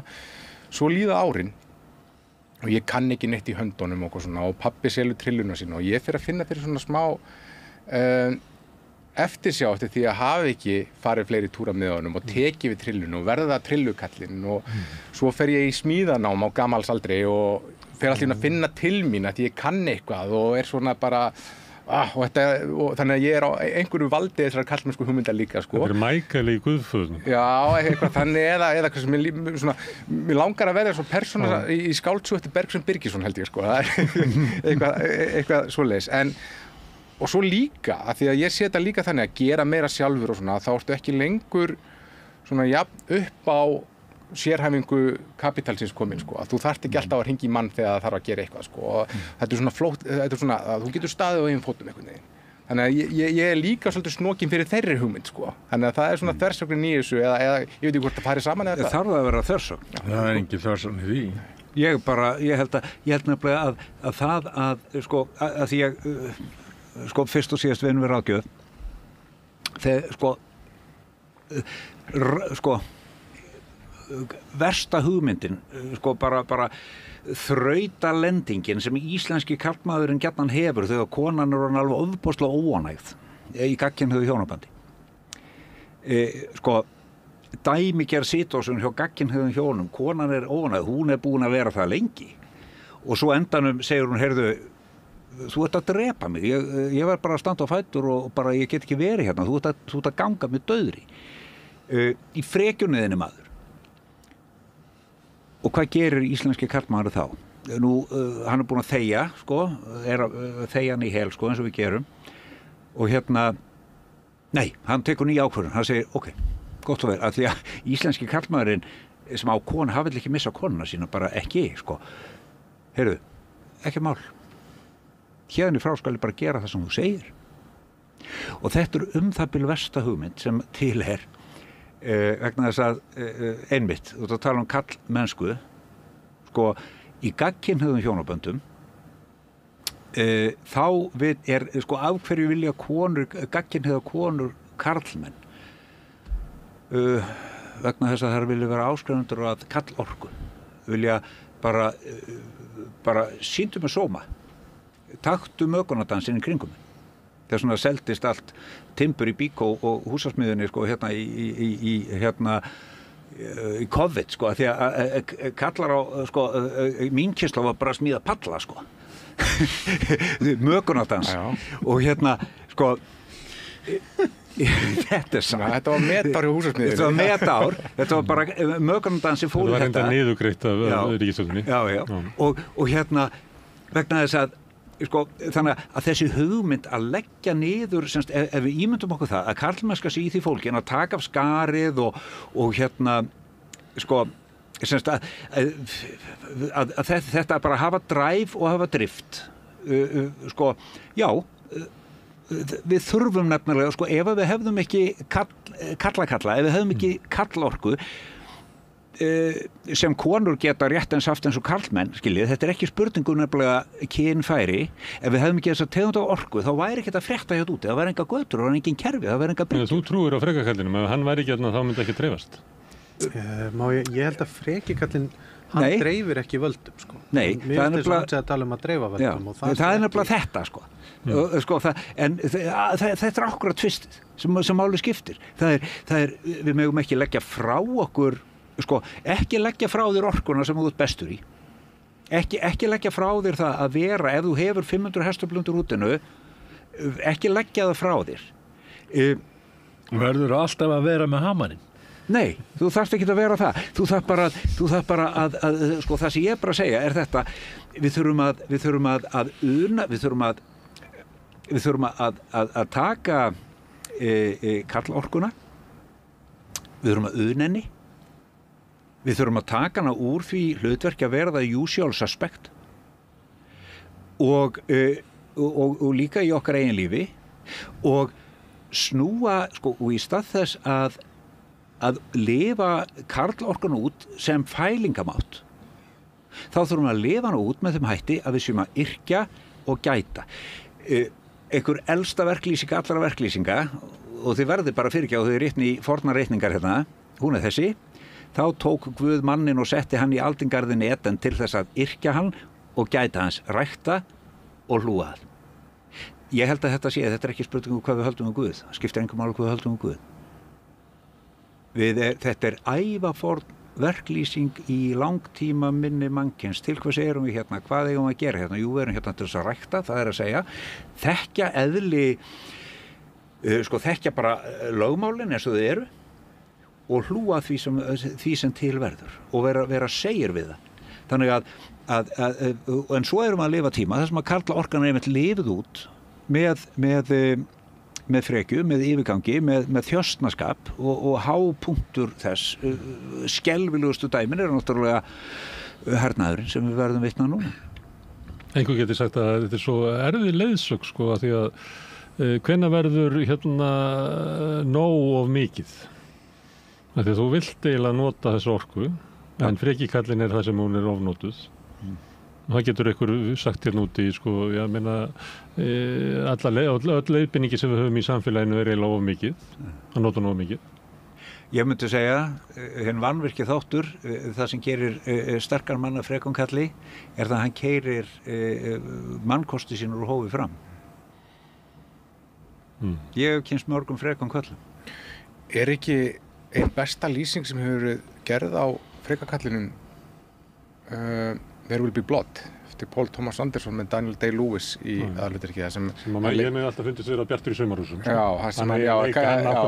Kannski er það bara Bjartur sem drepur allt með frekinni. En það er setning í henni það sem að segir, sko, í mér býr samkeppni og ég vil ekki að neinum öðrum gangi vel.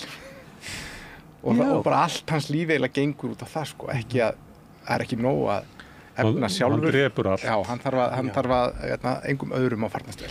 Mér nefnilega, ég upplifi þetta sem svona kannski lykilatriði með frekakallinn, sko, að hann drepur allt í kringum sig. Hann byggir ekki upp, hann dreifir ekki völdum, hann styrkir ekki aðra. Þú veist, og ég held að þetta er mitt. Á Bjartur í Sumarhúsum, það sést náttúrulega bara, sko, í fyrirtækjasögu á Íslandi þegar að einhverjir kallar í skjóli vensla og peninga búa eitthvað fyrirtæki til og stjórna því þannig að það getur enginn andað eða gert neitt nema þeir hafi ákveðið á og lagt blessun síðan og svo hrökkvaður upp og þá er bara fyrirtæki nónund. Ég nefndi Davíð Oddsson, það er sjálfstæðisflokkurinn í Reykjavíkurborg er ennþá í rústum eftir hann. 33 árum eftir hann fór. Ég er að segja það, skilur. Það er það sem að, ég held að það er mótvæði við hann, sko, að þú getur alveg staðið með einhverjum sem gengið á og þú getur alveg varið heiður fjölskyldnar og landið, en þú mátt ekki, sko, rústa öllu og kæfa allt í kringu því. Og ég meina, Sjálfstæðisflokkun er auðvitað ótrúlega gott dæmi um þetta. Ég meina, þau eru í sínu vanda því að það er fyrir að fyrsta ógeðslega leiðilegt allt sem við kemur því að starfa hjá Sjálfstæðisflokknum og við fáum fréttir af því í hvert skipti sem menn tala og það hefur ekki orðið til neitt leiðtogi sem getur, sko, undirbyggt eða styrkt aðra. Ég meina, þarna ertu komið með eitthvað sem er fórnarlamb frekakallins, en vandinn er ekki að þú veist, það er ekki sjálfkrafa þannig þó að einhver hefði verið þarna öflugur sem geti staðið með öðrum að hans sé frekakall. En við getum sagt það sama í pólitík. Þú nefndir Ingibjörgu Sólrúnu, við getum talað kannski hóluna eftir henni, svona svolítið flóknar á það sem kemur hann á Jóhanna og svona. En við getum sagt Katrín Jakobsdóttir. Er hún frekikallinn? Við sjáum bara þá rúst núna. Já. Og það virðist vera, af því að við vorum á stéttin að tala sem Pírata, en það virðist vera áður en okkur var hleypt inn, svo ég gefi skýringar á því, Það virðist vera bara einkenni á sko stjórnmálahreyfingum og svona sterkum hugsjónafélögum að þau eru öll píramídabyggð og byggja öll á hugmyndinu einvaldin í raun og veru. Sko frekikallin náttúrulega bara einvaldurinn eins og var sko í hinu guðlega einveldi. Og hjá Guði, hann líka einvaldur. Já, hann var bara í beinu sambandi við Guð. Og það ekkert kirkjun að kenna endilega, fyrst að kirkjunumaður hér. En sú hugmynd náttúrulega fölsk og hún virkar ekki í raunveruleikanum og það eru sögulegar heimildir fyrir því bara langt aftur. Ef þú treystir, ef eitt samfélag treystir á það að frekikallinn hann geti leitt þig yfir hafið og þú veður út í, þá bara drukna allir með Móses, skiljiði. Það bara svoleiðis. Ef hann klikkar. Já. Ég las grein í New York Times, hvort það var í fyrra, það var verið að fjalla bandarískan líffræðing, skógfræðing, sem hafði verið að rannsaka vistkerfi skóga. Og hennar rannsókn leiddi það í ljós að svona vistkerfi skóga þrífst best í samvinnu. Og að sveppir og þess háttar flytja næringarefni á milli ólíkra trjáa og ólík tré sem kannski liggja þétt saman, það kannski annað tré, það kannski tæmir sig að vökva í rætur til annarra trjáa af annarri tegund á ákveðnum árstímum og þetta eitthvað sem hún setur fram tilgátu sína einhvern tímann á 8. áratug. Þetta mætti rosalegri mótstöðu í vísindasamfélaginu aðalega vegna þess að þetta fór svo gegn hugmyndinu þróunarkenninguna þar sem hinir færustu lifa af. Af því að það þeir færustu í samvinnu, þeir lifa af. Já, þetta var svona að því að hinn svona viðtekna hugmynd að það er búið að yfirfæra svo mikið að þessari sko, þetta er náttúrulega ekki einu svona eftir Darwin sko, the survival of the fittest, það er Herbert Spencer minni mig. Príma maður. Sú hugmynd það hefur verið tekin og yfirfærð á svo margt bara í samfélagið okkar að það var ekki til einhvern veginn í svona, heyrðu, samvinna, það er eitthvað, það er ekki mála, það er samkeppni, það sem bara að komast af og vera, bera sigur á öðrum, þetta, en hún hefur verið svona að fá uppreist næru á undanförnum árum. Og svo er það að gerast yfir höfuð, sko, í allri svona, við sjáum það sem er að gerast hjá Sameinuðu þjóðunum og sko, sem kom fram í skýrslunum 2015, þegar bara Parísarsáttmálinn, hver kjarni Parísarsáttmálins? Hann sá að við skiptum hugmyndinu mannin. Hvað er að vera manneskja? Í Parísarsáttmálanum, það að vera manneskja er að vera þáttakandi. Frekikallinn og yfir höfuð sko okkar vestræna menning eins og hún er núna, þar sem hún stendur sko gjaldþrota og stærsta gjaldþrot vestræna menningar er náttúrulega hið visskerfislega gjaldþrot sem við stöndum framfyrir og er svo glórulaust að sko afkomendur okkar munu sitja eftir með það og það er engin borgunarmaður fyrir því, það er náttúrulega náttúruvísindarleg staðreynd. Af hverju hefur það orðið? Það er vegna þess að við höfum í hroka okkar litið á okkur sem aðal í náttúrunni og við höfum aðgreint okkur frá náttúrunni, talað mann og svo náttúru öðru leiti, eins og þetta væri ekki sama, eins og við værum ekki aðilar að einum veruleika. Og svo vitum við núna að nei, þetta er ekki staða mannsins í náttúrunni, staða mannsins í náttúrunni er svo að við erum þáttakendur í formum og ferlum lífs á jörðinu, þar sem allt er í innbyrðis tengslum og það er ein tegund sem er óþarfust á öllu, það er nýjasta tegundin, það er Homo sapiens. Okkar verður ekki saknað. Við þurfum á visskerfinu að halda, það þarf ekki á okkur að halda. En við látum eins og við séum aðal og þetta er svona birtist þetta svona birtist þetta á sviði umhverfismála og visskerfismálana, á sviði félagsmálana birtist þetta þannig að hver er aðal? Jú, bara hvíti karlmenn okkar aldri og sko, og við göngum þannig fram og nákvæmlega þessu, við trúum ekki á samvinnuna, við trúum á valdbeitinguna, við trúum á sko yfirráð en ekki á samráð og það var akkurat það sem þú varst að benda á, sko. Við trúum því að sko samvinnan, ef að allir fá að ráða á heimilinu eða í samfélaginu, þessu glundróði og kaos, og þess vegna verðum við að koma og setja okkur reglum. Og það nú ansi mikið í kristinni sem einhvers stað þarna.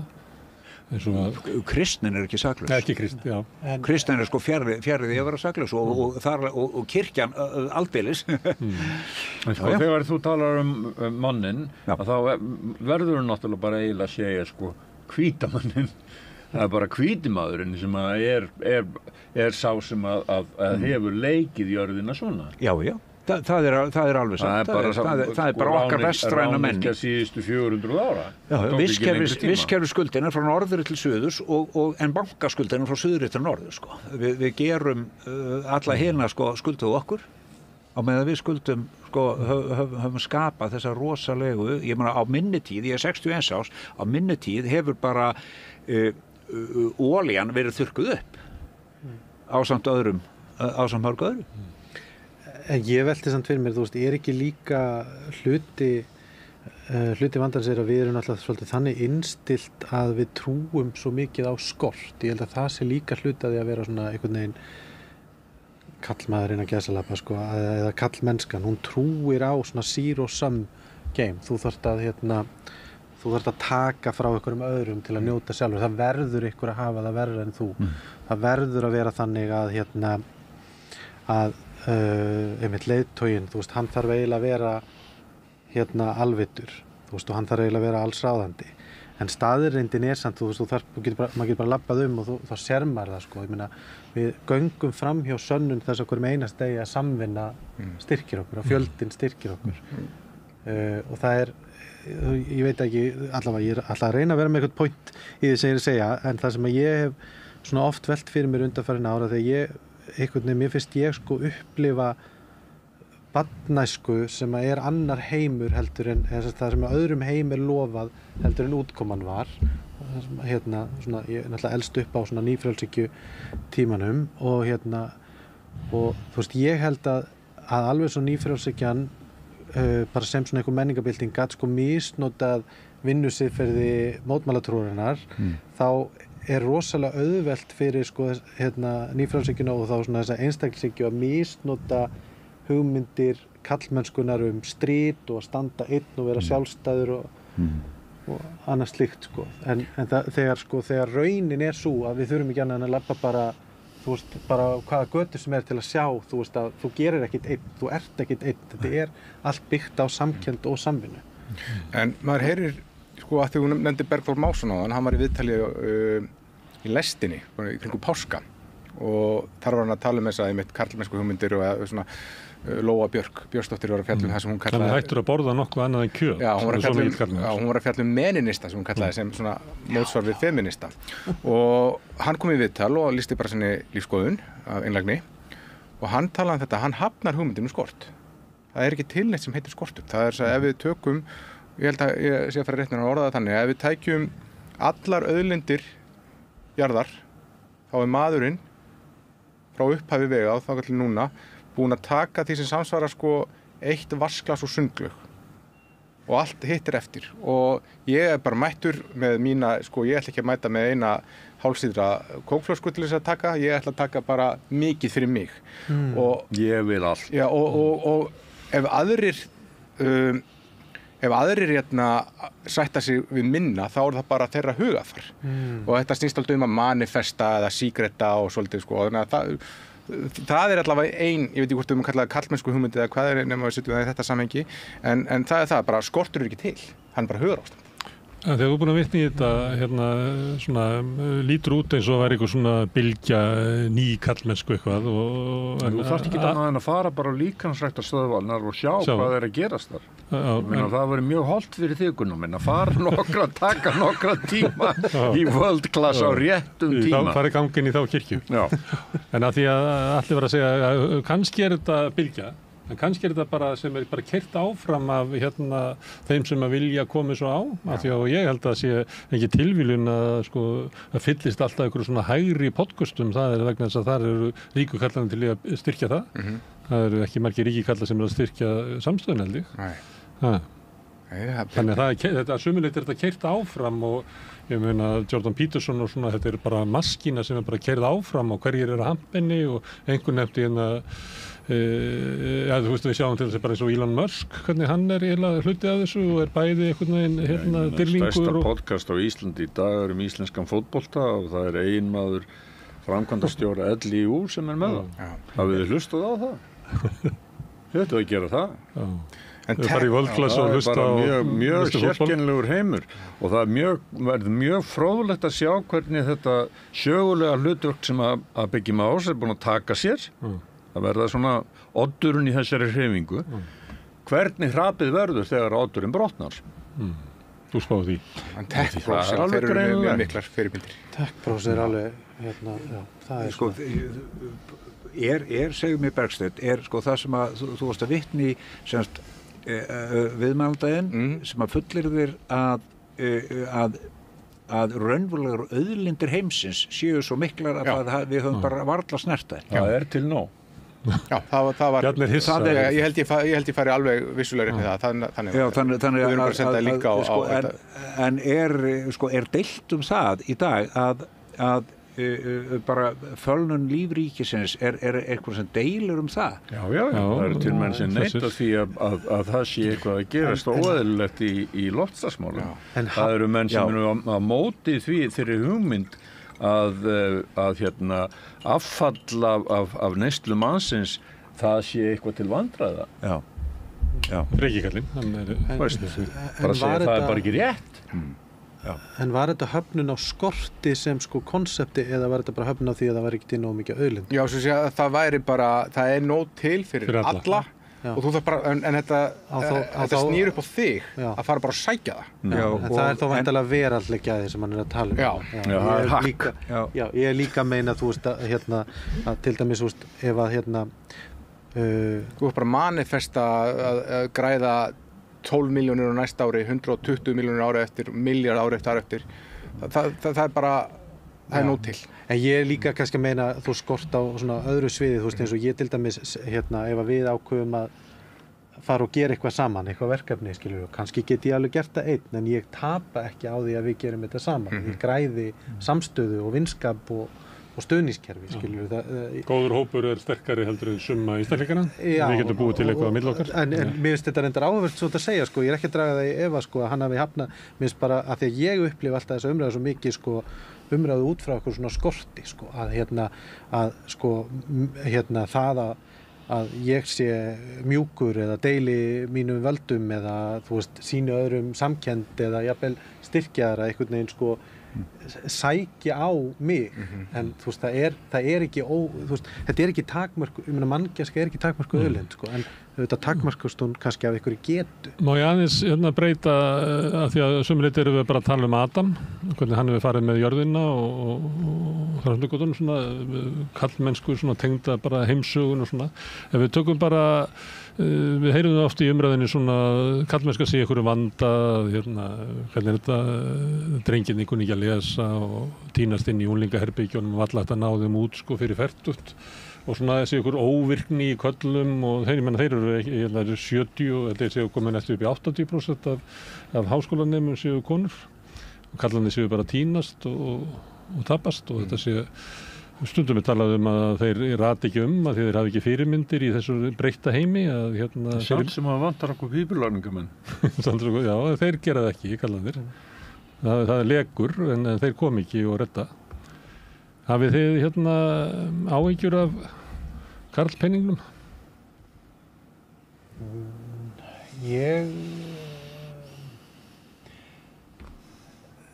Ég hef ekki áhyggjur af karlmennskunni sem slíku og ég svona það er nú löng saga svona síðafárs í kringum það að karlmennskan sé að deyja út það er eiginlega bara að byrja með því að konur fá að fara í grunnskóla þannig að ég svona kannski sjálfur sér hef ekki áhyggjur af því en hins vegar finnst mér alveg það er alveg þess virði að velta fyrir sér þú veist hvers vegna við búum við meiri húsnæðiskrísu núna en nokkuð tímann áður, hvers vegna fátækt milli kynslóða er meiri en áður, hvers vegna einmitt við erum að fá þessar hræðilegu mælingar úr menntakerfinu og þetta aukið ofbeldi ungmenna. Ég bara kaupi ekki hugmyndir að lausnin við því sé einhvers svona móralísk bylgja kallmennsku sem að gerir einmitt kallar eftir að þú manifestir og verði bara einhvern veginn svona meiri bjartur í sumarhúsum sko. Þurfum við nokkur að hafa ágjörð því? Málið sett í nefnd. Já, og við vitum alveg hvað kemur út úr því, ekki neitt. Það er eitt af þessum. En eins og er náttúrulega, það örvænting í samfélaginu, en það út af mörgum öðrum ástæðum. Það meðal annars út af valdtöku kvenna. Allt í nú bara karlmenn átt að segja á því að það bara fullt af konum sem eru konum með fullt af völdum í kringum hann og það bara algjörlega þvert á hugmynd þeirra að þeir eigi að vera þessi sterki aðili. Sá sem skaffar og ræður. Það ógnar þeim. Síðan erum við farin að fá pestir. Það nú bara nokkuð nýtt. Við höfum ekki fengið almennilega pestir í nokkur áratugi. Og það skekur allt samfélagið. Og svo erum við bara farin að sjá stríð sem nálgast okkur þó það sé búin að vera 100 stríð í gangi í heiminum frá því að stóra styrjöldin síðasta hætti. Og allt í einu þegar hún kemur nær okkur bara komin inn á Evrópukortið og þá verða bara allir skelfingu losnir. Og því að það hækkar verð á timbur og stáli en það hefur gerst áður. Þannig að það margt sem að skekur þennan formal heim karlmennsku hugsjóna og hugsjónar í samfélaginu. Ég hef stundum nefnt að þegar þú varst að tala svona upplýsu kvenna að þegar pabbi fór út á vinnumarkaðinn þá var hann kannski að keppa við 10% af konum. Þegar ég fór út á vinnumarkaðinn þá var ég kannski að keppa við 50% af konum. Þegar sonur minn fór út á vinnumarkaðinn þá voru bara 100% af konum komin á vinnumarkaðinn. Og þetta er náttúrulega allt annur veröld að ef það vantaði verkstjóra í frystihús norður í landi þá var hringt í eitthvað dreng og hann var sóttur inn í unglingaherbergið og passaði upp og sendur þangað norður. Það er ekkert gert lengur, það er ekkert verið að hringja inn kallana. Þannig að kallakúltúrin er kannski bara alveg eins að það er bara ekkert verið að kalla á eftir okkur. Þannig að ég held þetta sé á mjög skömmum tíma að þá er sem sagt sess sem að kallar höfðu áður og er inngróin inn í kallamenninguna að við höfum að geta gengið að einhverjum gæðum vísum. Að þau gæðu eru ekki að samaskapi þótt að kallar hafi kannski forskot á við konur á mörgum sviðum. Það var ekkert í líkingu við breytingunni sem eru orðið á milli veruleika föður míns og sonar míns. En er það ekki líka ástæðan kannski fyrir því að kallar eru ekki að fara jafn mikið í háskólanám eða hlutvallar hefur byrjast þegar þeir bara ná sér í sömu laun eða herri án þess að vera með prófgráði? Ég meina, það hlýtur að hafa áhrif. Ég meina, konur þurfa bara að mennta sig margfalt á okkur til þess að ná. Það fengi ekki til, það voru gabbaðir í mennta. Það var sagt að þið þurfa bara að mennta ykkur, svo fóru þeir að mennta sig og það hekkuði ekki laun. Ég er að segja það. Þá þurfa að bæta 2 árum bara við og þá fyrir kennsluréttindin og ná þetta og þá ertu komið. Já, það gerði því. En ég bara segja ég kaupi það ekki að lausnin sé, eitthvað svona móralísk hræðsla við það að karlmennska segja deyja. Ég held að... Ég er ekki að tala um að karlmennska deyja, ég er bara að segja fyrirmyndir karlmanna, að lifa sem karlmaður í þessu samfélagi, að það er fyrirmyndir sem við höfum eins og við erum búin að ræða hér, það gagnast okkur ekki. Og ég býst við að það sem að þú ert að segja að meiri hlutin af þessum fyrirmyndir sem við höfum, það bara gagnast okkur ekki. En hvað er þá endurnýjunin á En ég meina það eru samt þú ert með fyrirmyndinar bara krakkarnir eru tóttir fyrirmyndinar eru samt á heimilunum á þessu ég meina það kannski ég meina á einhverjum tímapunkti þá gerist það að þú hefur miklu minni áhrif á hegðun barnanna heldur en bara vinur og jafningjar og einhverjar hugmyndir utanfrá en svo skilar þetta sér alltaf að einhverju liti líka og þú kannski fattar það ekki fyrir mörgum árum síðar að það er eitthvað sem þú gerir þetta svona að því að þú hafðir þessa fyrirmynd þarna og ef ég hugsa þetta út frá því þá hef ég engar áhyggjur af karlmennsku og karlmennum. Bjarni? Það er tvennt sem að annars vegar þetta sem að segja skort vegna þess að hugmyndin skortin og hugmyndin þess vegna mér svolítið ég vil bara andæfa því að það er náttúrulega algjörlega ljóst af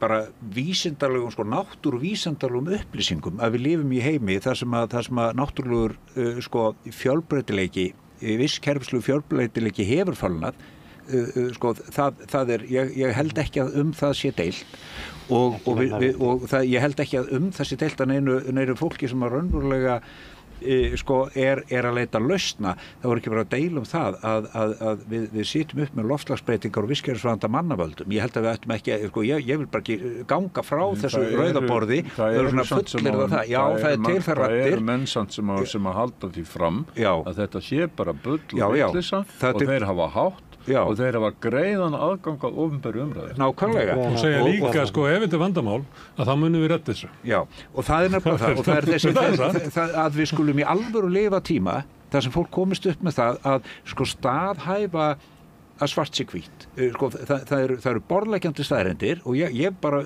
neita að standa frá rauðu borði hér, öðru svona að segja, það eru borðleggjandi staðreyndir, að við höfum umgengist náttúrulegt umhverfi okkar með þeim hætti að menning okkar situr uppi í vistkerfis gjaldþroti. Það er staðreynd og við erum ekki borgarmenn fyrir því sem við höfum gert og þó til sig fólk sem haldi fram að jörðin sé flöt, þá er hún nött og en það að segja hins vegar í öðrum anda og með annari menningu, við erum stödd í veislu. Já, við skulum virkilega koma auga á það. Það er nefnilega nóg til. Það sem er vandinn er það og það er það sem að trillir okkur að gera verkum að við þolum svo illa við. Það er bara til eitthvað sem heitir réttlæti.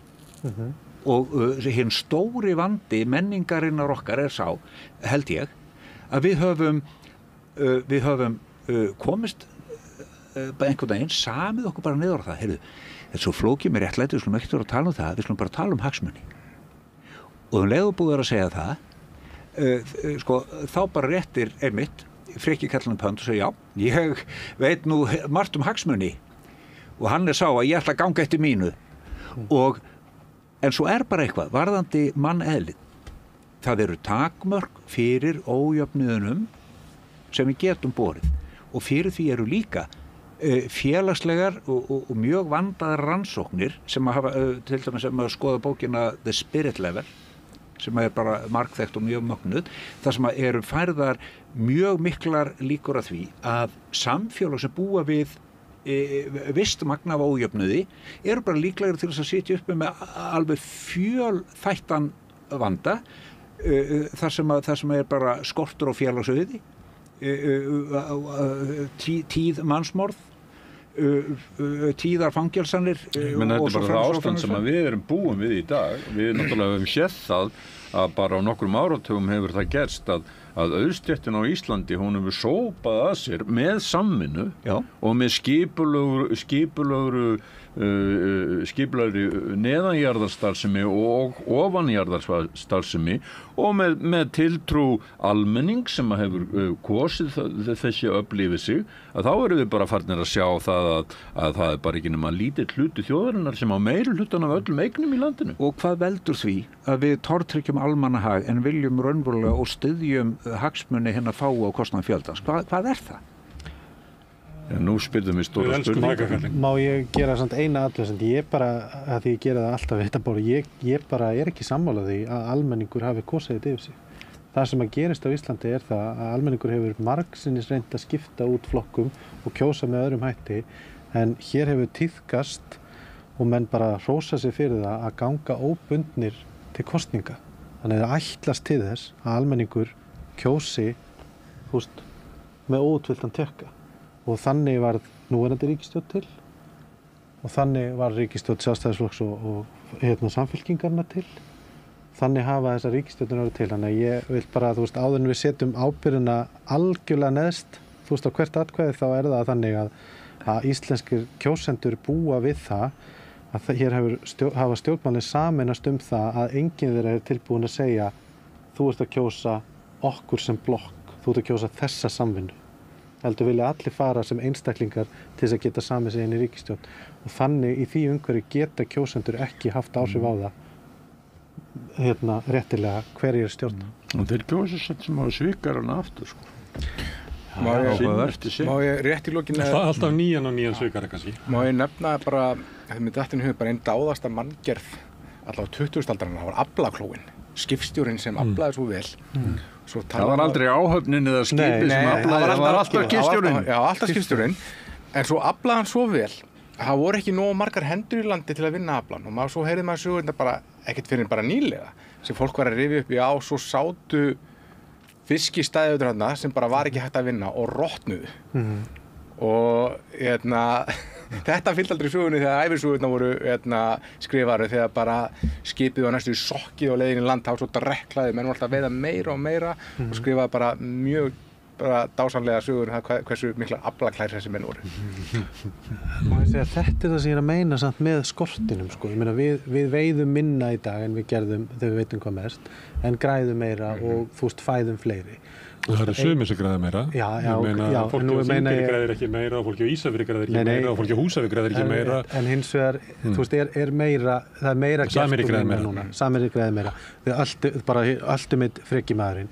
En ég er að segja, þú veist, þarna kemur það sem ég var að meina með, þú veist, ég er náttúrulega algjörlega ósammála þessum manni sem hafnar bara skorti. Ég er ekki sem maður, sko. Ég veit að þú ert ekki sem maður.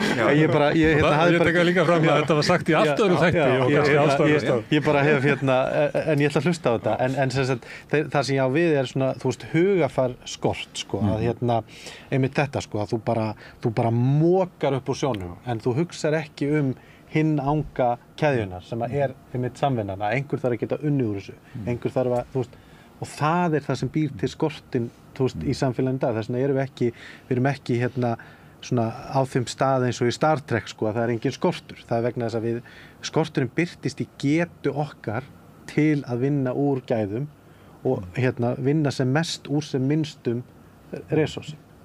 Og það er fengið með samvinnu. Það er það sem ég átti við með þessari skorthugsun sem mér finnst alltaf notuð. Þú veist, það er bara til þess að ég geti verið karlmenni, þá þarf að vera einhver sem er undirlega kona. Þú veist, eða ég gat einu sinni unnið fyrir fjölskyldu einn og konan var bara heima að gera ekki neitt. En það birtist ekki ég gat borgað fyrir heimilið vegna þess að ég fekk sko hundruði klukkustunda af frýrri vinnu annarra manneskju. Er það ekki svolítið svona frekju kallalegt að þeir voru að ræða vanda karla og til þess að leysa hann þá viljum við bara leysa öll vandamál heimsins. Er þetta ekki svolítið svona miðlægt? Jú. Því miður það sé ekki við heldur að það sé alltaf svona kerfislega það er svona Bjarni leggur þetta svolítið upp með að þetta sé samtvinna sko vandi karlana og bara valdi heimsins kannski er það því að við stjórnum heiminum eða ég er ekki að gagnrýna ég held að það sé sko þetta er nefnilega hvað veldur fátækt yfir höfuð, hvað veldur fátækt skortur og getur til að greina samhengi skortur og getur til að sjá veislunum sem við stattir í skortur og getur til þess að átta sig á því hvernig sko raunverulega farsæld og velsæld fungerar bara hagvaxtar hugtæki sem við höfum það er nýklassist, það er nýþröngt það er ætlað, ég meina hagvaxtar hugtak nýfrjálsíkjurnar er það er hagsmuni fárra á kostnað fjöldans, það gengur út frá þessari skorthyggju sem þú ert að tala sem ég held að sé alveg liggja alveg til grundvallar þetta er bara mjög mikilvægt þáttur allir við minni hugsun, það er akkurat þessi undirliggjandi skorthyggja, við trúum því ekki að við séum stödd í veislu, alveg eins og Bjartur í sumarhúsum hann er nefnilega, hann er ekki Páll Baldvin, hann er nefnilega ekki efstur í píramídanum hann er bara efstur í píramídanum í sínum litla her og svo er hann undir lausmýrarvaldinu og svo gengur bara skíturinn niður og neðst er títla á hverjum tíma og sko sem í gegnum alla söguna hjá sjálfstæðu fólki og það er einmitt innbyggt í bókinni, ég er nefnilega að nota söguna Bjart í sumarhúsum alveg gegnum alla bókina og vera að spegla ofbeldismenninguna sem ég kalla sumarhúsa heilkennið og nánasti sem að birtist í því að nánasti aðstandandi Bjarts í sumarhúsum allan tíman er ekki konuna sem hann á eða börnina sem neitt, það er tíkin horuð og lúsug 4 tíkur í beinan kvenleik heit alltaf títla út í gegnum alla bókina og í lok bókarinnar segir Bjartur þegar hann er búinn að sárþjá og bókstaflega drepa fólkið sitt, berandi hvert barns líka við öðru í garðin til sýslumannsins og pressins, takandi enga ábyrgð á heimilishaldunum sem hann ríkir yfir eins og einræðisherra. Í lok bókarinnar þá segir hann þegar þau eru á leiðin að fara að flytjast hærra upp á heiðina að halda áfram að hokra, þá segir hann, já, maður á þó alltaf minningarnar hundana sína, þær getur enginn tekið frá manni. Á meðan eini maður sem í gegnum alla bókin algjör lúser, það Þórir og Gildtegi, hann var svo óheppin að eiga bara dætur og þær voru vergjarnar. Þær vildu stytta pilsinn og verið í silkisokkum og eignast börn í lausaleik og gerðu það. Og honum vorkennt út í gegnum alla bókina, þetta er svo mikið ómegð og svo kemur bóla og svo kemur hrun og við þekkjum það. En í bókarlok, þá hann orðinn meðhjálpari pressis og orðinn hundarhreinsunarmaður og Þórir og Gildtegi og eina búið sem hefur fjánast í gegnum alla sögu Halldórs Laxness Gildtegur. Og þegar Bjartur segir, já, maður á þó alltaf minningur hundana sína, það verður ekki tekið frá manni, þá það sem þeir sitja á réttarvegnum alblóðir eftir að vera búin að marka lömpin, þá segir Þórir og Gildtegi, já, ég hef nú alltaf litið svo á að maður ætti aldrei að reka börnin sín frá sér. Ég hef alltaf trúað á mín börn. Og þessi maður sem var vorkennt út í gegnum alla bókina, hann þegar uppi staði, sá sem stendur uppi sem sigurvegari, hann sem einmitt bara vann að sinni ómegð, trúði á sín börn, hlúði að sínu og enginn gat séð að þetta var nokkur heil brú í þessum rekstri, en hann sá heildarmyndina. Og þarna held ég nefnilega Halldór, hann 32 ára gamall, hann skrifar þessu bók, galið sko. Ég held að í alvöru að þarna höfum við hagfræði.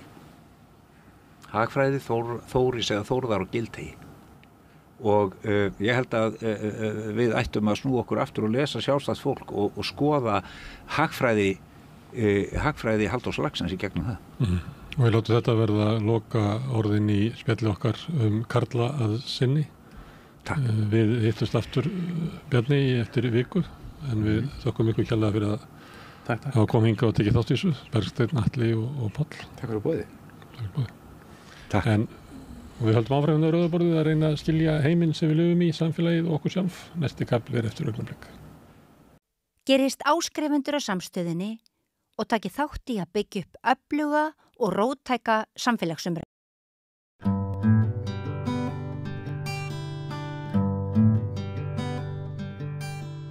Komið sæl og verið velkomin að rauðaborðinu.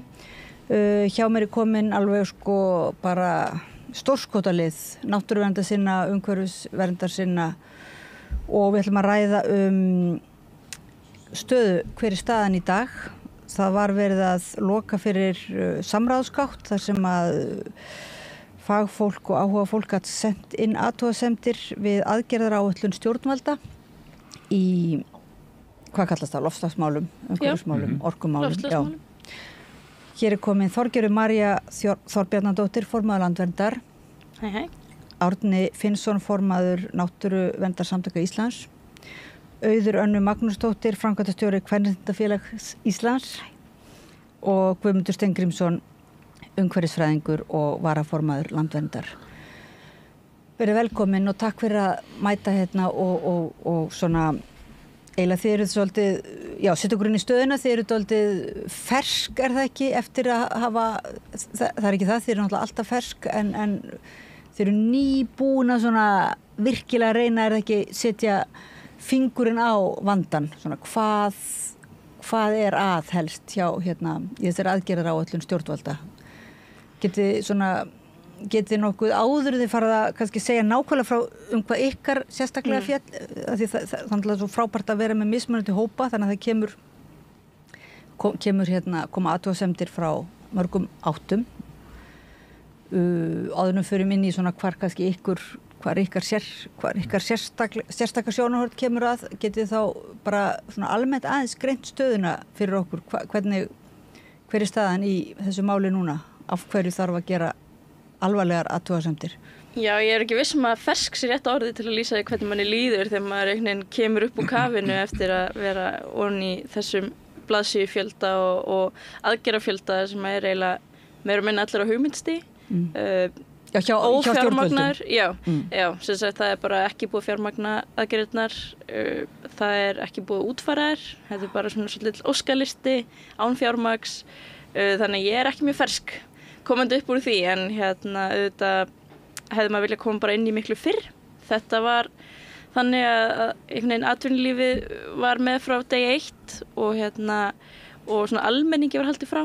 Sem sagt náttúruverndarsamtökum, stéttarfélögum, neytendasamtökum, öllum svona almenningssamtökum og svo almenningi bara sjálfum sem að geta svona tekið þátt af mínum mati, senda inn athugasemdir og svona meðan þetta í mótun við komum öll bara að einhvers konar hugmyndahlaðborði og eigum að skrifa umsögn og þannig örfáar aðgerðir sem draga saman og örfáar aðgerðir sem eru fjármagnaðar og eiginlega ennþá færri aðgerðir sem eru fjármagnaðar ef að svona frá litið því hvaða aðgerðir fjármagnaðar með styrkjum úr orkusjóði sem ég veit ekki hvort það megnir að styrkja öll þau verkefni sem að lofað að verði og muni skil samdrætti í þessari aðgerðaáætlun. En þegar þú leist yfir þetta fyrst og sást þetta var svona einmitt bara eins og kynningar glæri sjó til þess að kynna eitthvað sem nú þegar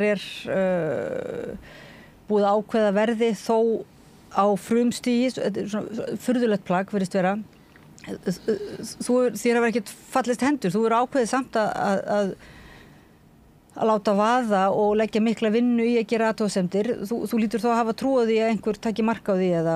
Já, ég var ekki hér og var ekki formað landverndar ef ég var ekki með svona ákveðið drifkraft í því að reyna að koma hlutum á framfæri og bregðast við hlutum. Ef ég væri búin að gefast upp þá væri ég ekki hér.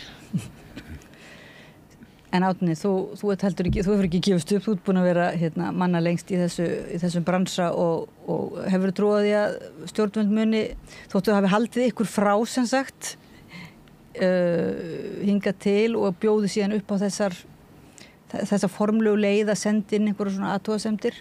Hefur trú á því að það verið tekið mark á ykkar vinnu?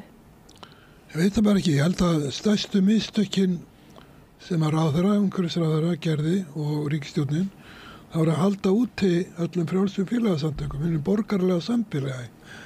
Það sem sagt stofnað einhver grúpa með 2 milljóna króna framlagi frá ríkinu, heiti Grænvangur og þessir aðilar, þetta fyrirtækin, atvinnulífið, þeir fá sérstakan aðgang. Svo þegar aðgerðaráætlunin tilbúin þá segja samtök atvinnulífsins, nei, við getum ekki verið með í þessu. Og ráðherra var bara hnífinn í bakið. Ef hann hefði skýrskotað til almennings og fólk fengi að vera með í þessu samráði frá upphafi en ekki bara þegar að búa að skrifa einhverja langa skýrslu, þá þetta mínu viti heppnast miklu betur. En svona hvað var þar skýrsluna sjálfa, þá var stærsti ágallinn sá að skorti markmið. Það var að draga úr losunum einhver 35–45% fyrir 2030. 45 vel gengur en 35 ekki gengur. Þetta það vel sömu tölur voru kynntar fyrir 4 árum. Þannig að þetta ekki mikið. Fyrir utan það náttúrulega síðan þá hefur ekkert dregist saman eins og lofað var þá þegar sú aðgerðaáætlun var sett fram að myndi gerast. Þannig að af hverju gerist það ekki og hverju þarf að breyta, það fylgir ekki þessari aðgerðaáætlun. En má ég aðeins spyrja þetta sem þú ert að segja, samtök atvinnulífsins stinga ráðherra í bakið. Þetta leikrit svona, sem sagt, Grænvangur og þau fyrirtæki fá aðgang að ferlinu, mótunarferlinu, svo kemur samtök atvinnulífsins og hvað þessi aðgerðaáætlun sem síðan var kennt, var hún samt gerð með samþykki samtaka atvinnulífsins eða? Það var að gera greinaminn á Grænvangi annars vegar sem þá þessi vettvangur fyrirtækja atvinnulífsins sem að ríkisstjórnin kostar einhverju leyti og á að vera í þessu samráði atvinnulífs og ríkisstjórnar og hins vegar samtökum atvinnulífsins sem hafa og SFS bara sagt við ætlum ekki draga losun. Það ósanngjarnt, þetta óraunhæft. Við erum svo góð að því við erum með svo mikla endurnýjanlega orku hér á Íslandi. En ef allur heimurinn losaði jafn mikið og Íslandingar á hvern íbúa, þá erum við löngu steikt. Við losum mjög mikið Íslandingar. Þótt við séum með hátt hlutfall endurnýjanlega orku, þá orka notuð til að menga til dæmis og ég held að atvinnulífið samtök atvinnulífsins þyrftu að vera ögn svona óvarari, lítillátari en það í þessum umsögnum sínum. En Auður Önnu Magnúsdóttir, þú starfaði nú lengi á þessu vettvangi, ert núna komin yfir á svolítið annan vettvang sem samt sama, það réttlætisbarátta sem að náttúrulega grænumálin fjalla hagfræðin, fjalla líka réttlæti og þú skrifaðir samt, tókst þátt í að senda inn, þú slítur ekkert frá þessu málaflokki? Nei, alls ekki og sko aðgerðir gegn loftslagsbreytingum, aðgerðir svona aðgerða áætlun varðar náttúrulega allt samfélagið og eins og Þorgerður og Árni sögðu þá náttúrulega algjörlega út í hött að útiloka frjálsfélagasamtök frá því að móta svona áætlun og þar að ekki algjörlega óljóst hvað verður þessar athugasemdir sem við erum að senda inn.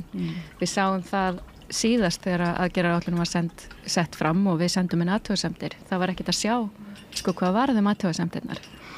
En bara svo ég nefni dæmi út frá jafnrétti og kynjasjónarmiðum, hvers vegna það gríðarlega mikilvægt að bjóða félagasamtökum að borðinu til þess að móta eitthvað sem að skipti samfélagið allt máli, að þá var kvennanefnd Sameinuðu þjóðanna sendi athugasemdir til Íslands það að kynjasjónarmið skorti við mótun og framkvæmd á stefnum og áætlunum loftslagsbreytingar og þetta var 2022 held ég.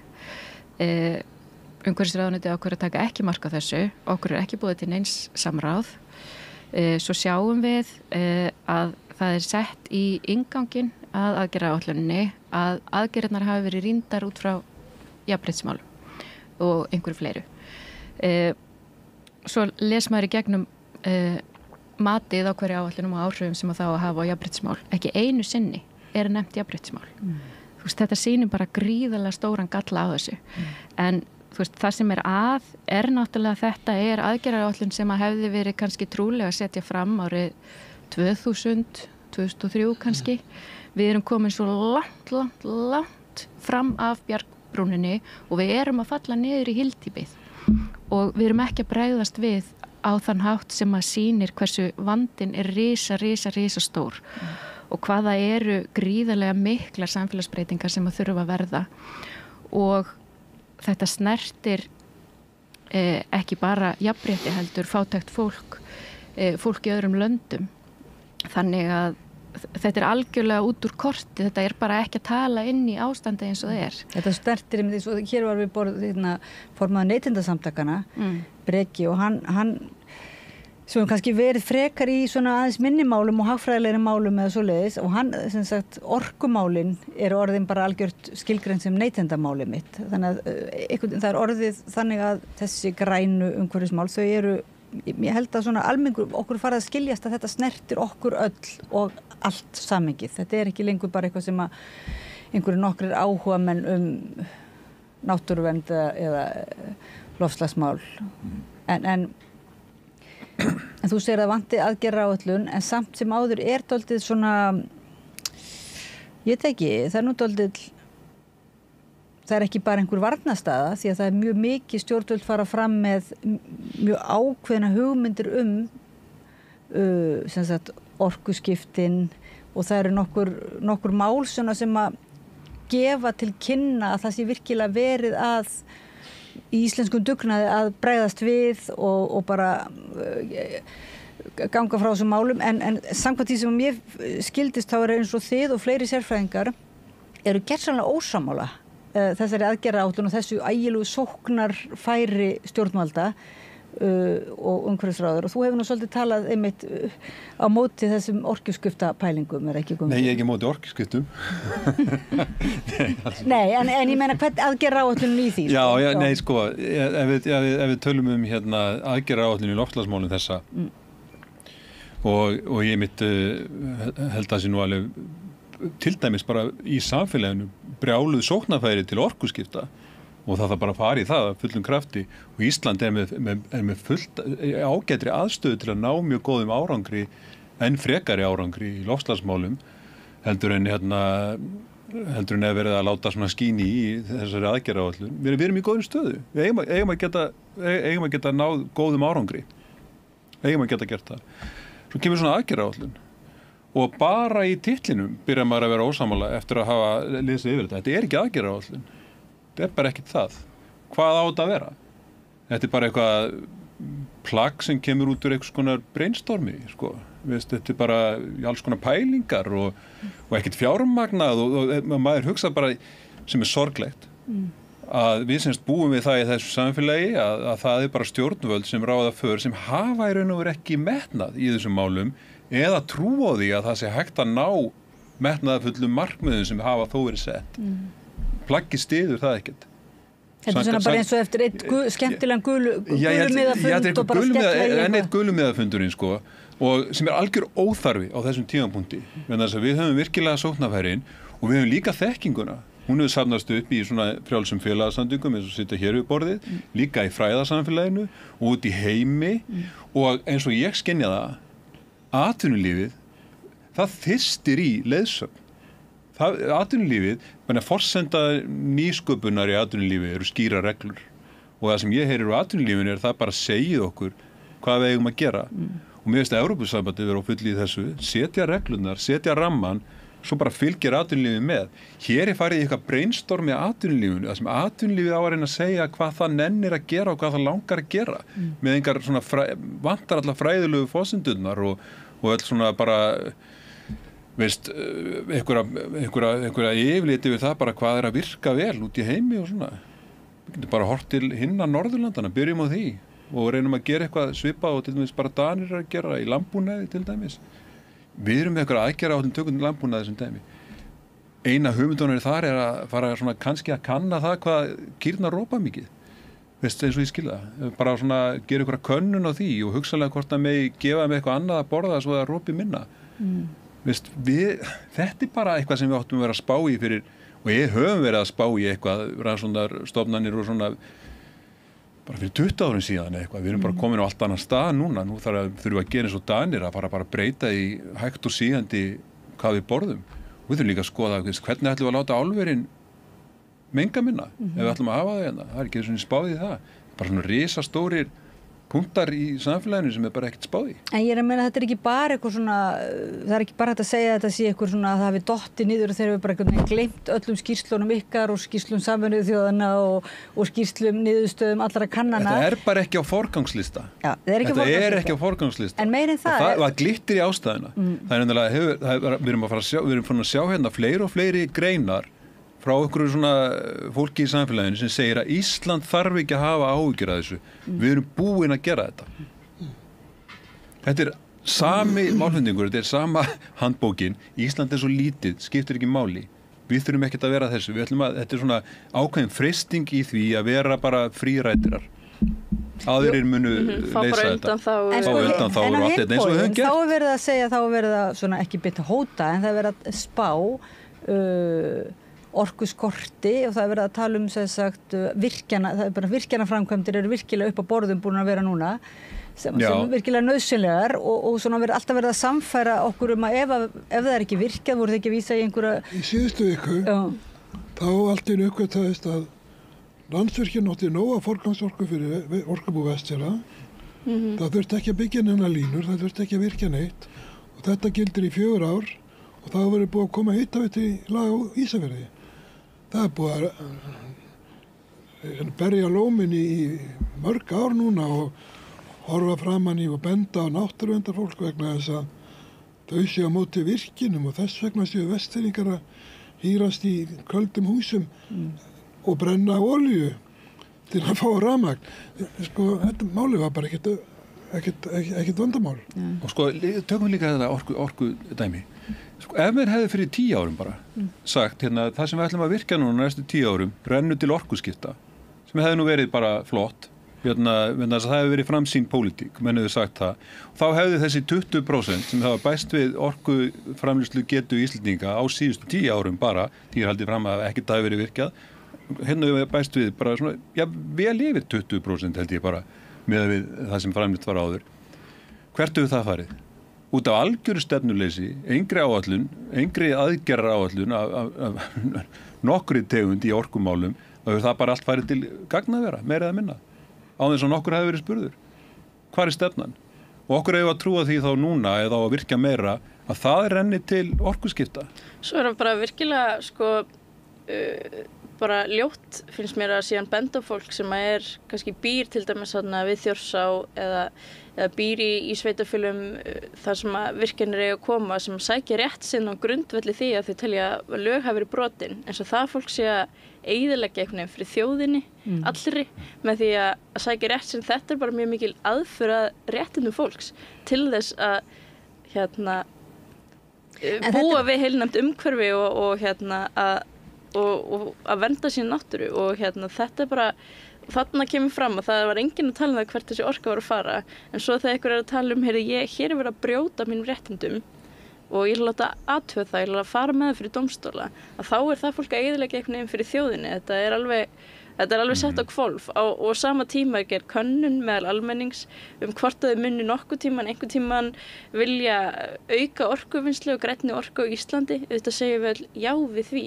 Orkan, það verið að skipta turbínur, það verið að stækka virkjanir, það verið að byggja fleiri virkjanir, það hafa risið fjöldi virkjana á síðustu árum bara misstórar og missafkastamiklar en auðvitað segja allir já við því að auka orkuvinnslu. Ef að spurningin bara sett fram svona já, nei, hvort myndir vilja auka orkuvinnslu einhvern tíman eða ekki og þessu kastað fram sem einhvers konar meðmæli þjóðin vill öll fá allar virkjanir sem á borðinu í gagni. Það bara alls ekki það sem spurt um. Þetta náttúrulega, já, þetta mjög skakt hvernig spurt og hvernig dæmið sett upp, hvernig valkostunum raðað. Þetta búið að vera lengi þetta bara þegar Kárahnjúkavirkjun þá voru þeir sem voru á móti henni voru þá á móti Austfjörðum og voru bara á móti Reyðarfirði og þetta var raunverulega svo opaslega svona ósangjörn umræða þar sem var verið að reyna að laga en það hefur ekkert alveg tekist en eins og þú segir ykkur posti bara sá ég á Facebook að þú veist að þið líður bara eins og þú sért mjög svona ósangjart að þú sért þá bara í þínu starfi að koma með þessar athugasemdir fallir í þann flokk að vera bara móti farsælu Íslandi. Já og það enda að mála upp þannig og það auðvitað eitthvað sem að bara ljótt að gera og það ekki borin virðing fyrir bara þeim sjónarmiðum sem eiga fullan rétt á sér. Ég hélt að Landsvirkjun hefði lært af Kárahnjúkadæminu og þeir reyndar tugum ef ekki 100 milljónir króna í að ná sambandi við almenning, halda 2 ári flotta ráðstefnur og bjóða fólki að tala fallega umhverfismál og hvað eina og svo kemur aðstofafjárstjóri Landsvirkjunar á aðalfund SA og fyrir að pæli því hvort að það sé einhverju sem ekki með leita réttarsins, hvort að einhverju litlir hópar með ekki leita réttarsins fyrir dómstólum. Þetta er ótrúlegt. Hún reyndar myndist nú á það að Ísland væri aðila Árósasamningnum réttindi almennings til heilbrigðisumhverfis og að leita réttarsins en hún tekur þátt í þessu. Þannig að Landsvirkjun ekki með almenningi í liði.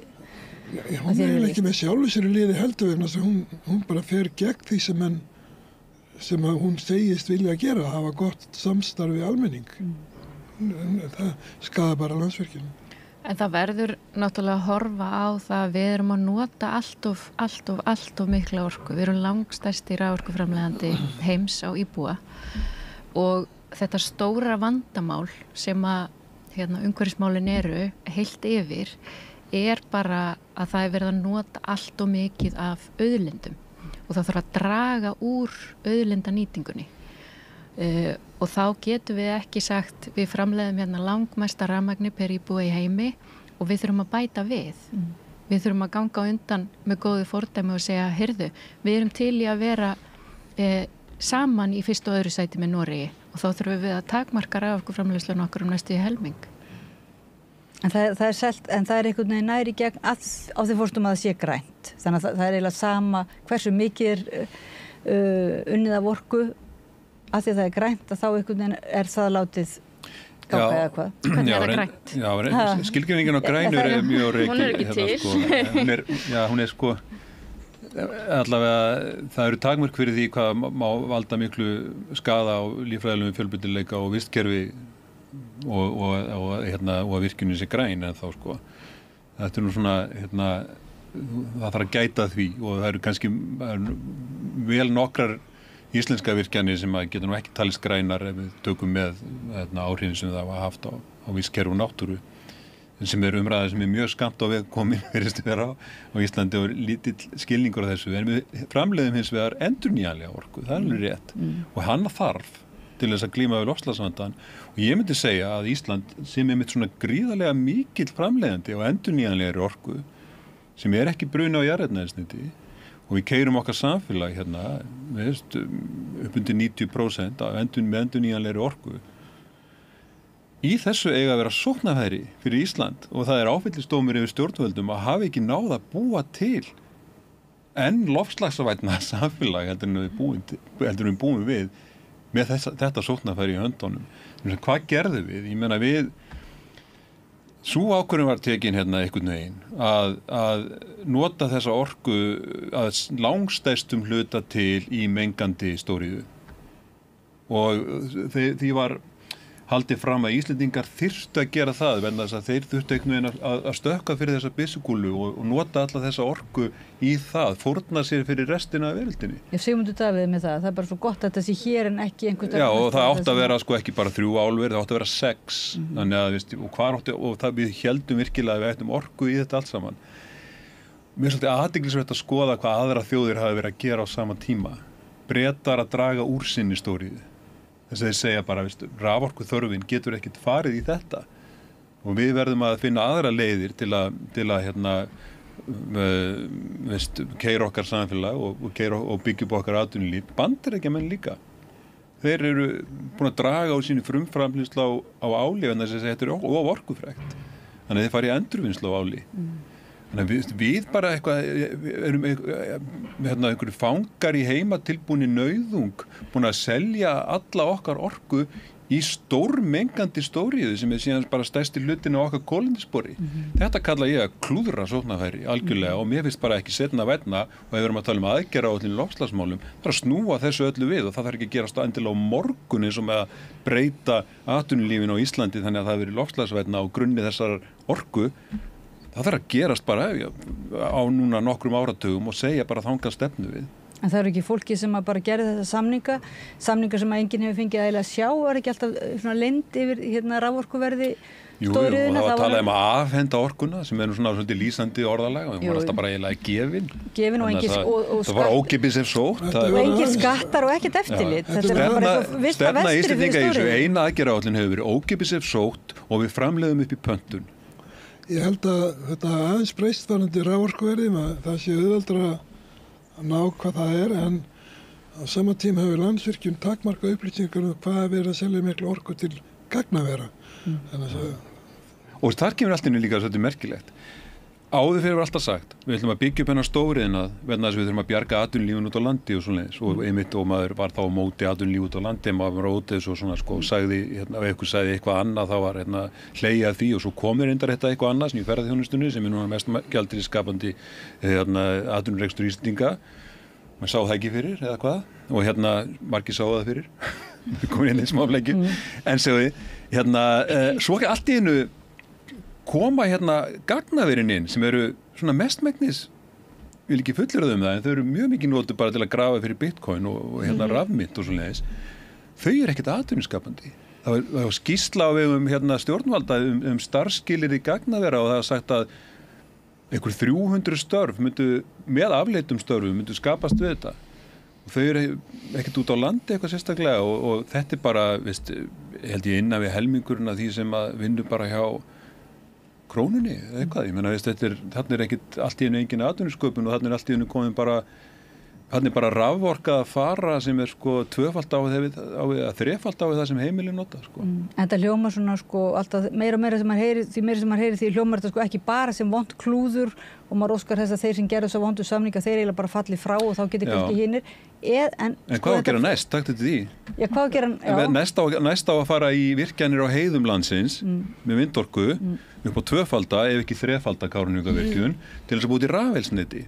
og því að það selt okkur með það að með þeim slagorðum að það sé út á orkuskiptunum en á sama tíma það var ekki búið að finna upp tæknina til að nota rafelsniti það er ekki búið að finna hann upp og það er algjörlega óljós hvort að við getum eitthvað keppt við aðra framleiðendur í því að búa þetta til en þarna á sem sagt aftur að fórna náttúru Íslands fyrir einhver óljós markmið á útsölu.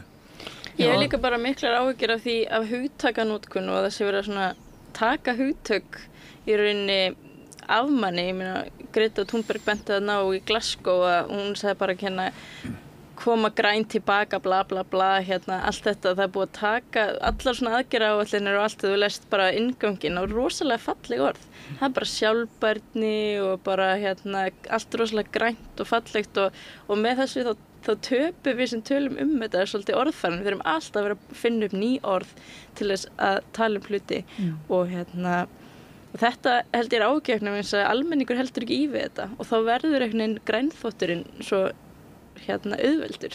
Grænþvotturinn og heilaþvotturinn náttúrulega bara leið, eins og þú segir, það er verið að nota hugtök eins og grænt og bara fólk trúir því, heyrir það og bara heldur að það sé allt í góðu lagi en ég meina kolefnishlutleysi, kolefnishlutleyst Ísland 2040, það veit ekki hvað þetta þýðir. Er þetta bara samfélagslosun, verður bara, mun enginn losa neitt kolefnina, verður kolefni það sem að losa jafnað með skógrækt, þú veist, hvað á að bora þessu öllu niður í berg með Carbfix-aðferðinni, þú veist, það veit enginn hvað þetta þýðir og þessi kasta fram aftur og aftur og ég sé bara fram á það að sko kynslóðin á eftir minni, hún á eftir að þurfa að taka til eftir allt þetta klúður. En þetta er það sem við sagðum, fína kynslóð. Já, og bara takk fyrir að setja ábyrgðin á okkur, nú setja ég ábyrgðin á næstu. Akkurat, hvað er það að dæmda? Með við svona þessa þróun að þá, sko ef við ætlum að standa við einhvers konar markmið og einhvers konar eitthvað svona viðbrögð við loftslagsbreytingum, við ætlum ekki bara að hleypa þessu áfram, þá er það þá þarf að bregðast við núna en þess að eftir því sem það líður lengra þá verða mótvægis eða sko aðlögunaraðgerðir miklu dýrari, þá þarf að fara í miklu fleiri aðlögunaraðgerðir og með því að humma þetta svona af sér, þá erum við alltaf bara að kasta boltanum áfram á næstu kynslóð og það er bara, þar komum við inn á þetta kynslóða ójafnrétti. En þá einmitt Auður Önnu, ég man eftir viðtali við þig, ég man ekki hvort það var fyrir 2 árum, 3 árum, 4 árum, þar sem þú varst bara mjög skýr og varst að eiginlega bara útskýra algjörlega og mannamáli hvað þetta fjallaði og orkuskiptin og einmitt þessi orkuþörf og settir þetta, hvað þetta væri raunverulega verið að búa til svona einhvern veginn falskan valkost og raunverulega nota svona óttastjórnun svolítið, þú veist, ef við tækjum ekki þann valkost sem að atvinnulífi byði upp á að þá væri við bara komin í moldarkofana næstu áramót. Rafmagnslaus heimili bara? Já, rafmagnslaus heimili og allt bara hræðilegt, sko. Þannig að það er svona ótta og hvað, en svo eru nokkur missir í liðin. Hvernig liður þér svona bara, er þetta bara þið að móti PR, einhverju svona, einhverju PR skrifstofum eða? Já, eins og Þorgerður var að tala þá er þetta risastórt áróðu stríð sem er í gangi. Og við erum bara, ég ætla ekki að kalla okkur lúða, en þú veist, við höfum ekki rosalegt fjármagn á baku okkur og ekki stórar PR-skrifstofur eða neitt. Og þetta snýst náttúrulega það að það eru mjög fjársterkir aðilar og valdamiklir sem að vilja græða pening núna eða eftir 5 ár og láta kynslóðina á eftir borga síðan fyrir það. Og þetta er það sem var líka í gangi þegar ég var 15 ára og var að byrja að kynna mér þessi mál.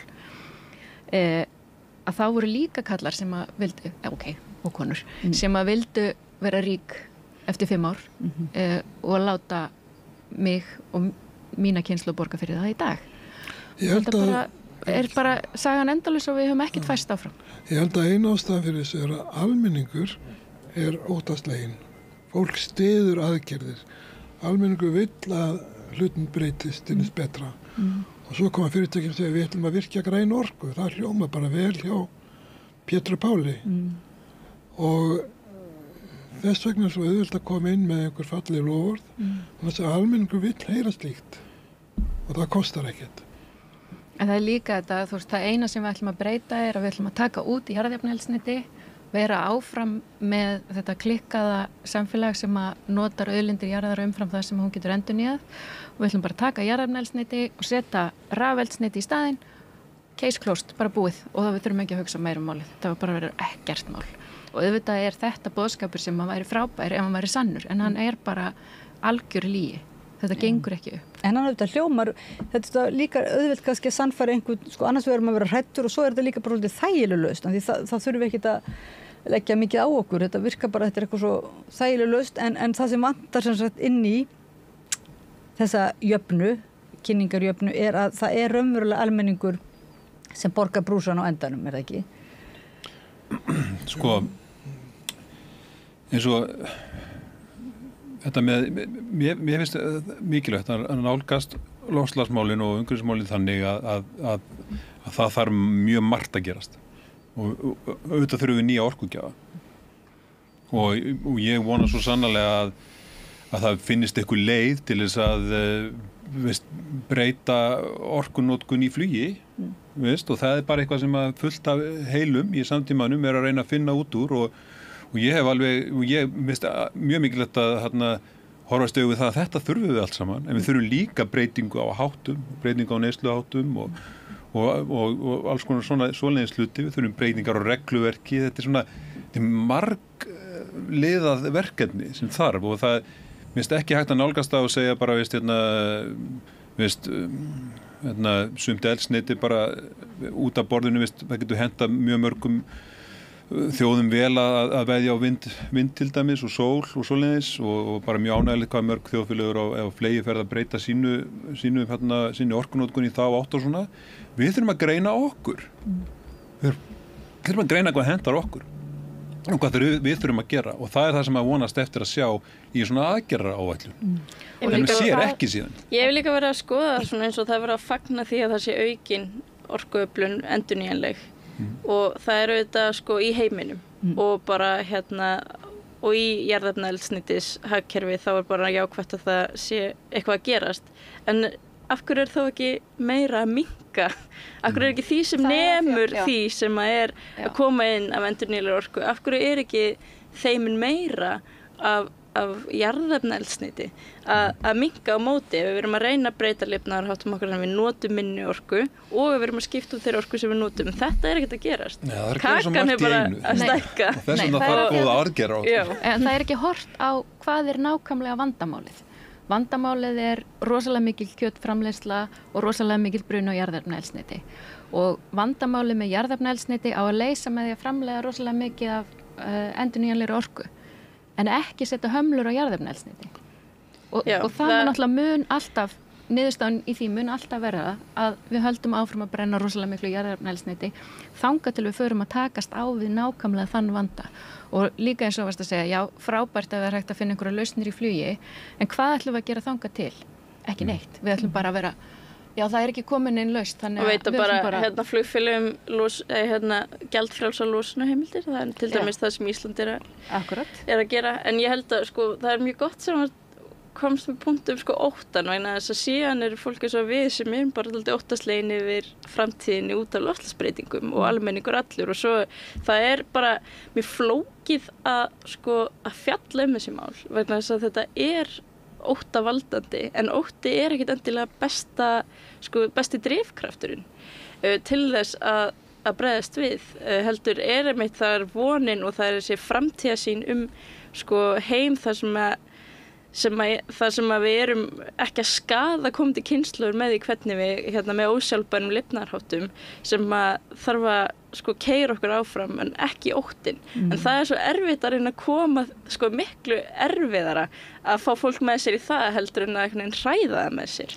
Og þetta bara eitthvað sem að við erum öll að takast á við sem erum að lesa vísindaskýrslunar og erum bara sjálf óttaslegin. En maður pælir stundum í því af hverju takið þið ykkur ekki saman og höndum saman með öðrum stofnunum með öðrum smáríkjum með öðrum og komið þá með svona alternativ annars konar heildarsýn annars konar aðgerðaráætlun það svolítið eins og ég veit að það oft kallað eftir því, af hverju eru þið ekki, af hverju þeir sem eru að nöldra. Ég finna við leggjum til hann aðgerðir og en við erum rekin á hversu mikið brota fjármagninu er í okkar starfsemi versus það sem stjórnvöld hafa í höndunum og tækifærin og tengsli sem stjórnvöld hafa.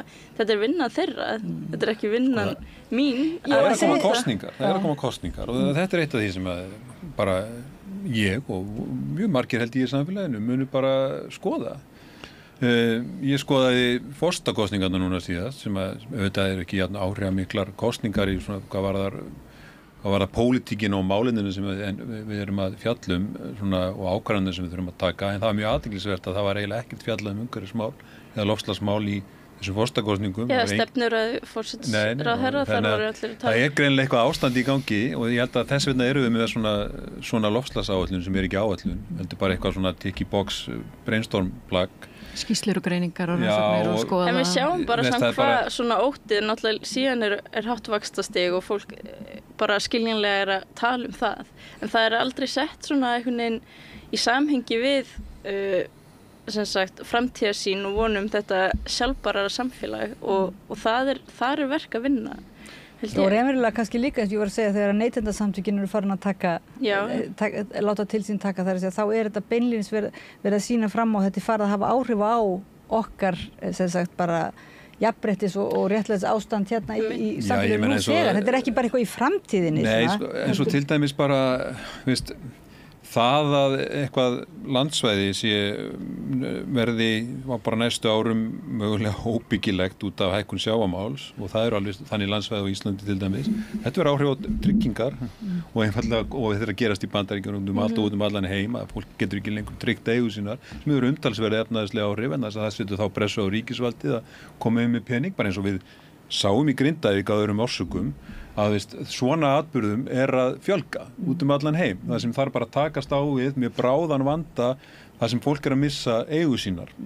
Þannig að þetta er bara eitthvað sem hefur augljós áhrif og svo hefur þetta áhrif á aðfangakeðjuna þannig að fólk fær ekki lengur, eða fyrirtæki sem er að flytja inn, þau fá ekki hráefnið til þess að flytja inn og það veldur ákveðnum svona skorti út af loftslagsbreytingum sem veldur síðan verðbólgu þannig að það hefur komið svona loftslagstengd verðbólga og það sem ég hef áhyggjur af er að við munum svona í náinni framtíð að núna þegar þetta er alltaf gerast þá verði ákveðin þreyta í umræðinu og fólk vilji ekki tengja þetta við loftslagsmál og fólk vil bara tala verðbólguna fólk vil bara tala fólksflutningana. Það er ekki þannig í framtíðin, þannig er það nú þegar. Þannig er það núna að fólksflutningarnir sem verða óhjákvæmilega frá löndum sem verða nánast óbyggilega út af hita og þurrki það er bara að kalla fólksflutningar og engin skilningur á því að henni nenna til að tala það að þetta er út af loftslagsbreytingum. Þannig ég spái því að ef þetta er alltaf að fara til helvítis þá fer það fyrst til helvítis út af bara einhverjum hlutum sem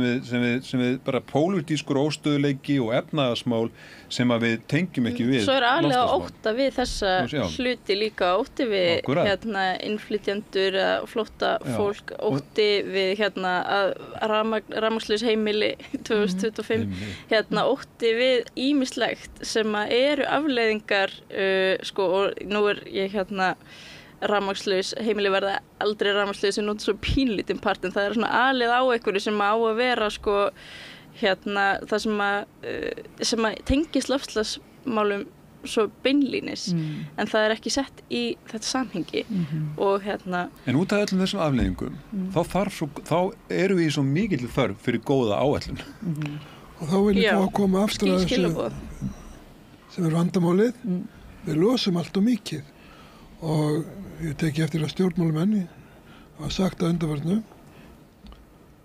við losum svo lítið per framleiðslueiningu. Framleiðslueiningu? Já, það er nýtt. Er það nýtt? Já, það er nýjum máli. Ég elska þetta. Þetta er ekki og þeir segja jafnframt að það sé miklu meiri mengun í Evrópu sem er rangt.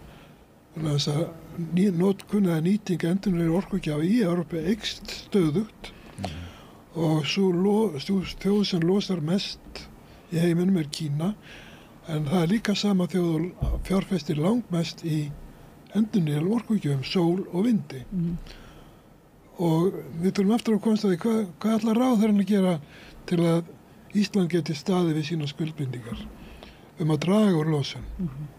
Hann veit það ekki. Það er ekki í þessari aðgerðaáætlun.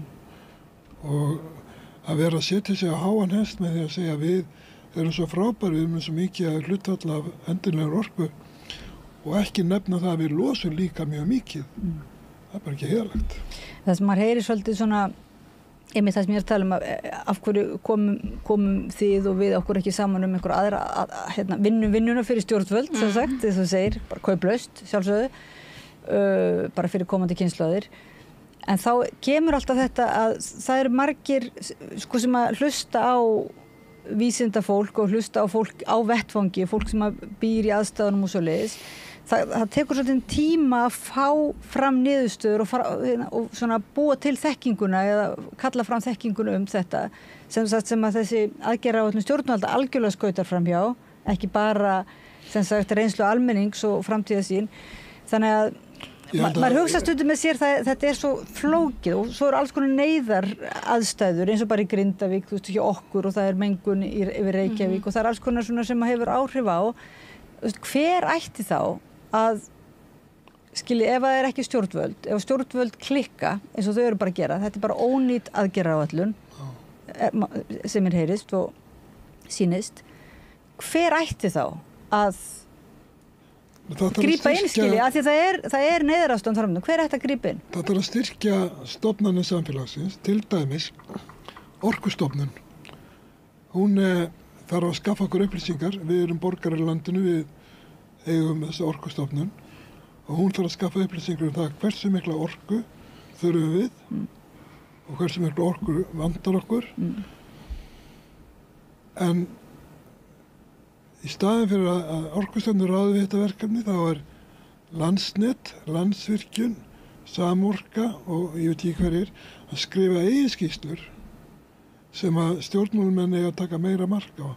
Við verðum sem bara lýðræðisríki að geta haft stofnun sem veitir okkur upplýsingar sem allir geta treyst. Já, en forstjóri núna Orkustofnunar, hann kemur á stóriðinni.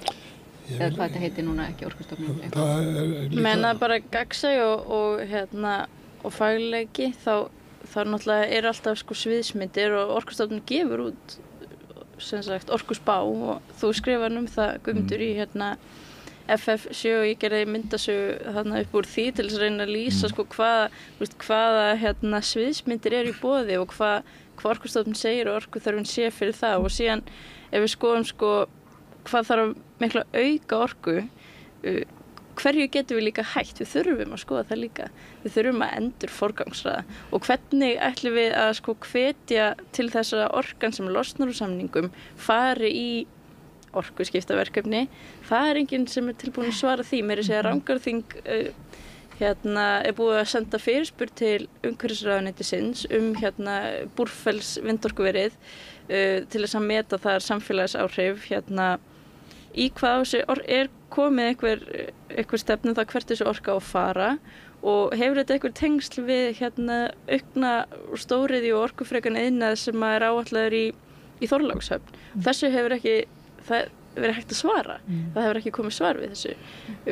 Þetta eru bara svona grundvallar spurningar sem að og þarna skiptir gagnsæi svo miklu máli og bara að allt sé upp á borði. Maður hefur á tilfinningunni að sé alls konar svona alls konar fólk og fyrirtæki og sem ætla að stökkva á vagnin og við ætlum að auka orkuöflun núna en síðan erum við ekki með innviðina til þess að fara í orkuskipti og þá kemur bara eitthvað fiskeldi eða tómatastóriðja eða hvað það sement eitthvað sem kaupir orkuna. Það engar tölur þetta í aðgerðaáætlun. Nei.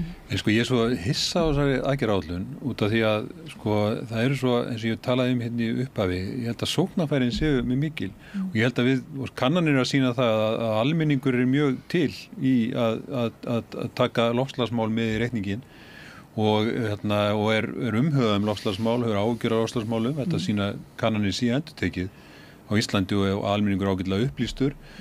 Almenningur á fullu að skipta út bílaflotanum sínum. Nú það bara að koma veg fyrir allir að vera einn bíl á mann. Alltaf svona ákveðið svona bakslag í svona í svona byltingum og við erum ríkt samfélag með mikla kaupgetu og við erum aðeins svona líka, en ég held að það sé bara mikill vilji til þess. Mínar rannsóknir undanfari hafa sýnt að það virðist vera eitthvað svona samdráttur í neyslu til dæmis á fötum og raftækjum, svona einhverja vísbendingar það, samfara aukin umræðu hringrásarhagkerfi og meiri nýtni. Neyslukannanir sýna að Íslendingar hafa dregið stórkostlega, finnst mér, 10% á áratug úr neyslu á rauðu kjöti og mjólkurafurðum. Þannig að það bara ýmislegt sem að almenningur tilbúin að gera og eins og ég sagði líka, ég held að atvinnulífið tilbúið að gera, atvinnulífið á fullu að reyna að uppfylla kröfur Evrópusambandsins hitt og þetta. Hvar eru stjórnvöld? Og eitt sem er til dæmis mjög athyglisvert, það eitthvað bábilja núna að það er að gera allt án boða og banna. Þetta er fyrsta setningin hjá Bjarna Benediktssyni þegar hann kynnti sem forsætisráðherra að loftslagsáætlunina. Við ætlum að forðast boð og bönn. Of hverju?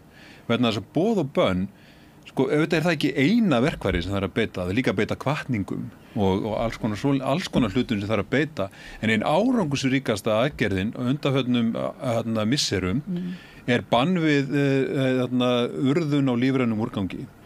Það er bara bannað og hvað gerist? 90% strax heimilin á höfuðborgarsvæðinu flokka lífrænan úrgang, sérstaklega í sér tunnu og enginn að væli við því. En meiri sér samtök iðnaðarins, Sigur Hannesson kom inn í spjallið mig og ég meina hann bara kallar eftir, sem sagt, þau eru með innri hvata, þú veist, en það vantar sem sagt þetta raunverulega ytri hvata frá stjórnvöldum. Já, maður ætla bara að segja hvað það er að gera. Þess vegna er líka bara mjög góð aðgerð að segja nýjir jarðefnaeldsneytisbílar verða bannaðir 2028, bara eins og Norðmenn eru að gera og svona. Og það er bara skynsamlegt, við verðum að hætta með þá, þeir eru að valda skaða á lífríki og heilsu okkar og þetta er bara alveg nógu góðu tími og það er konur í innviði fyrir það. Þannig að það er bara eitthvað svona svakaleg, eitthvað svona órökstuð hræðsla við það að taka ákvarðanir í þessum málum. En þetta er ekki bara órökstuð, ég man þegar ég var með hópið sem að sýndi Evu Jolie sem var svona rannsakaði samninga ríkisins eins og í Frakklandi og kom til Íslands eftir hrunið og hún leit á aðgerðar áætlun ríkisstjórnarinnar þá það allir að selja þriðja stærsta hitaveitufyrirtæki í hendur einkaaðila.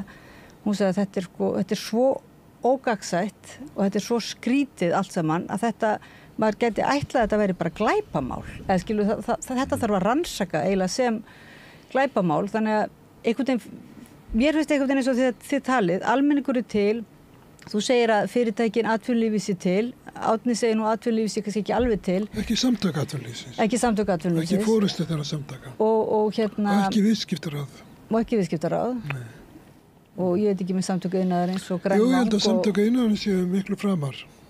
En hvað er þá, eins og þú segir, þú sagðir þetta áðan, það eru bara ríkir, einhverjir sem sagt, ríkir aðilar, segjum, sem ætla sér bara að græða og einhverju milliliðir sem græða líka og stjórnvöld eru með þeim í liði að því virðist en ekki almenningi og ekki einu svona fyrirtækjunum sem eru öll að vilja gera að breyta. Er það? Já, kannski svo kom spurningunni sem að þú reyndir að spyrja hérna tvisvar og við vorum svo æst og hérna SSU spurningin.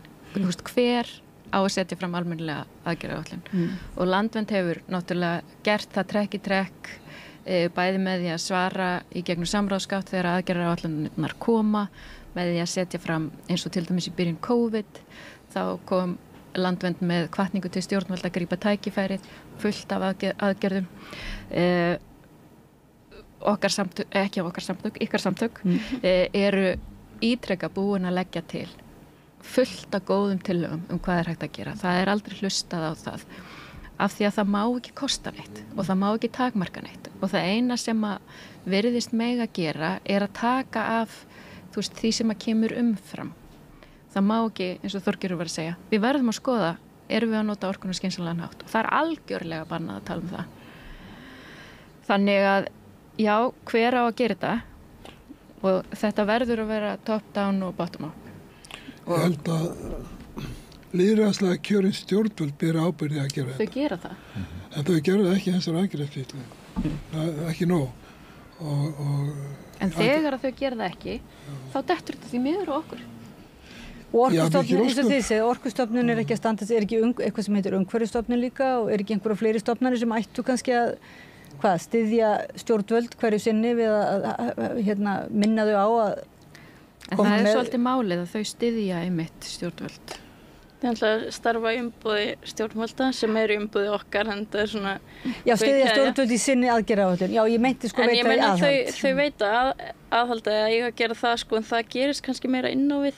En síðan þegar allt kemur til alls þá er það náttúrulega pólitíkin sem eða ráðuneytið og ráðuneytin og alþingi sem svona ræður.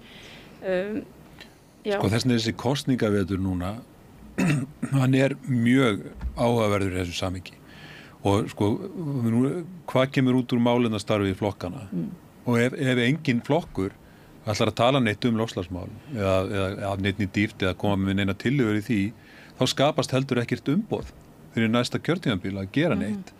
Og ef það er ekkert aðhald á stjórnmálaflokkunum núna til þess að tala þetta, ef flokkar sem að tala loftslagsmál fá lítið fylgi, þá verður lítið gert næsta kjörtímabili. Allavega svona minna. Mér finnst líka alltaf áhugavert eins og að tala boð og bönn. Mér finnst gott sem Andri Snær sagði í viðtali í Sprengisandi að svona nýfrjálshyggju-stefnan svona 90s er þannig að þú mátt eiginlega gera hvað sem og meðan það skaðar ekki aðra. En núna erum við bara komast að því að rosalega margt sem við gerum bara er að skaða aðra. Þá hlýtur að þurfa að banna það.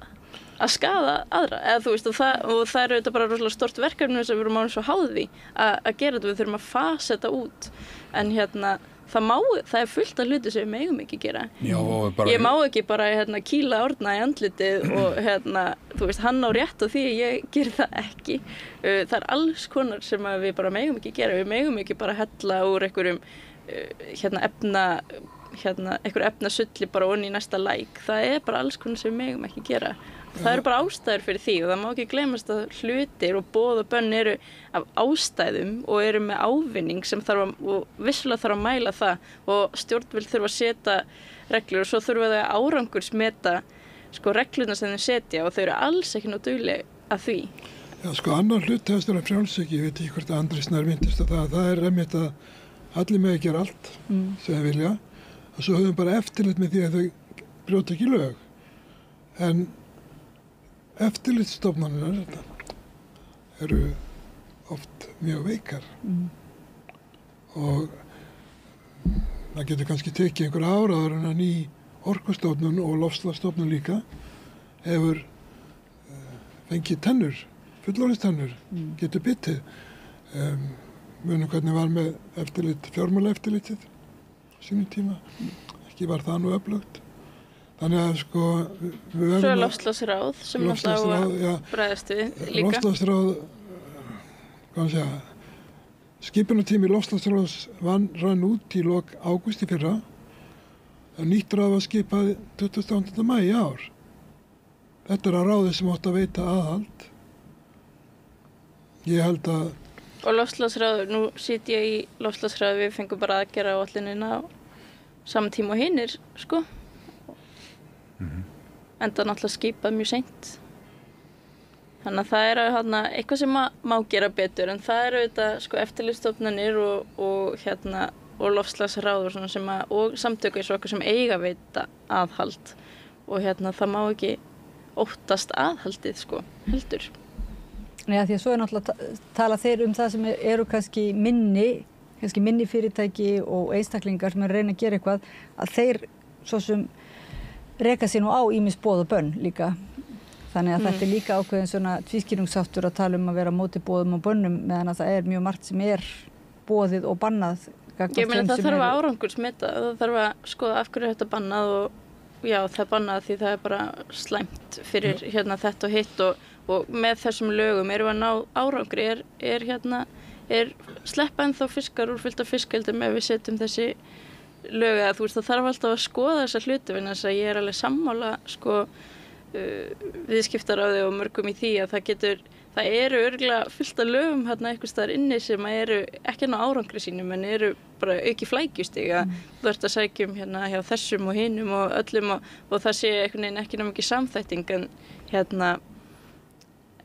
og eins og til dæmis, en svo oft kemur það niður á sko hinum megin að til dæmis á Samgöngustofa að gera athugasemdir við það ef að fiskeldi eru innan sko ljósgeira vita, hafi ekki gert það, svo kemur ljós bara eftir á eitthvað, við brutum hérna lög með þessu skipulagi. En er það ekki eiginlega svolítið í húfi núna eins og ef að gera þetta kosningamáli, ef við eigum bara að taka málin okkar hendur almenningur, að þá verðum við einhvern veginn að kannski að ná að ræðum þetta á þann hátt að þetta sé ekki svo flókið að við bara gefumst upp. Að við verum einhvern veginn að átta okkur á því að hvað þetta snýst einhverju leyti.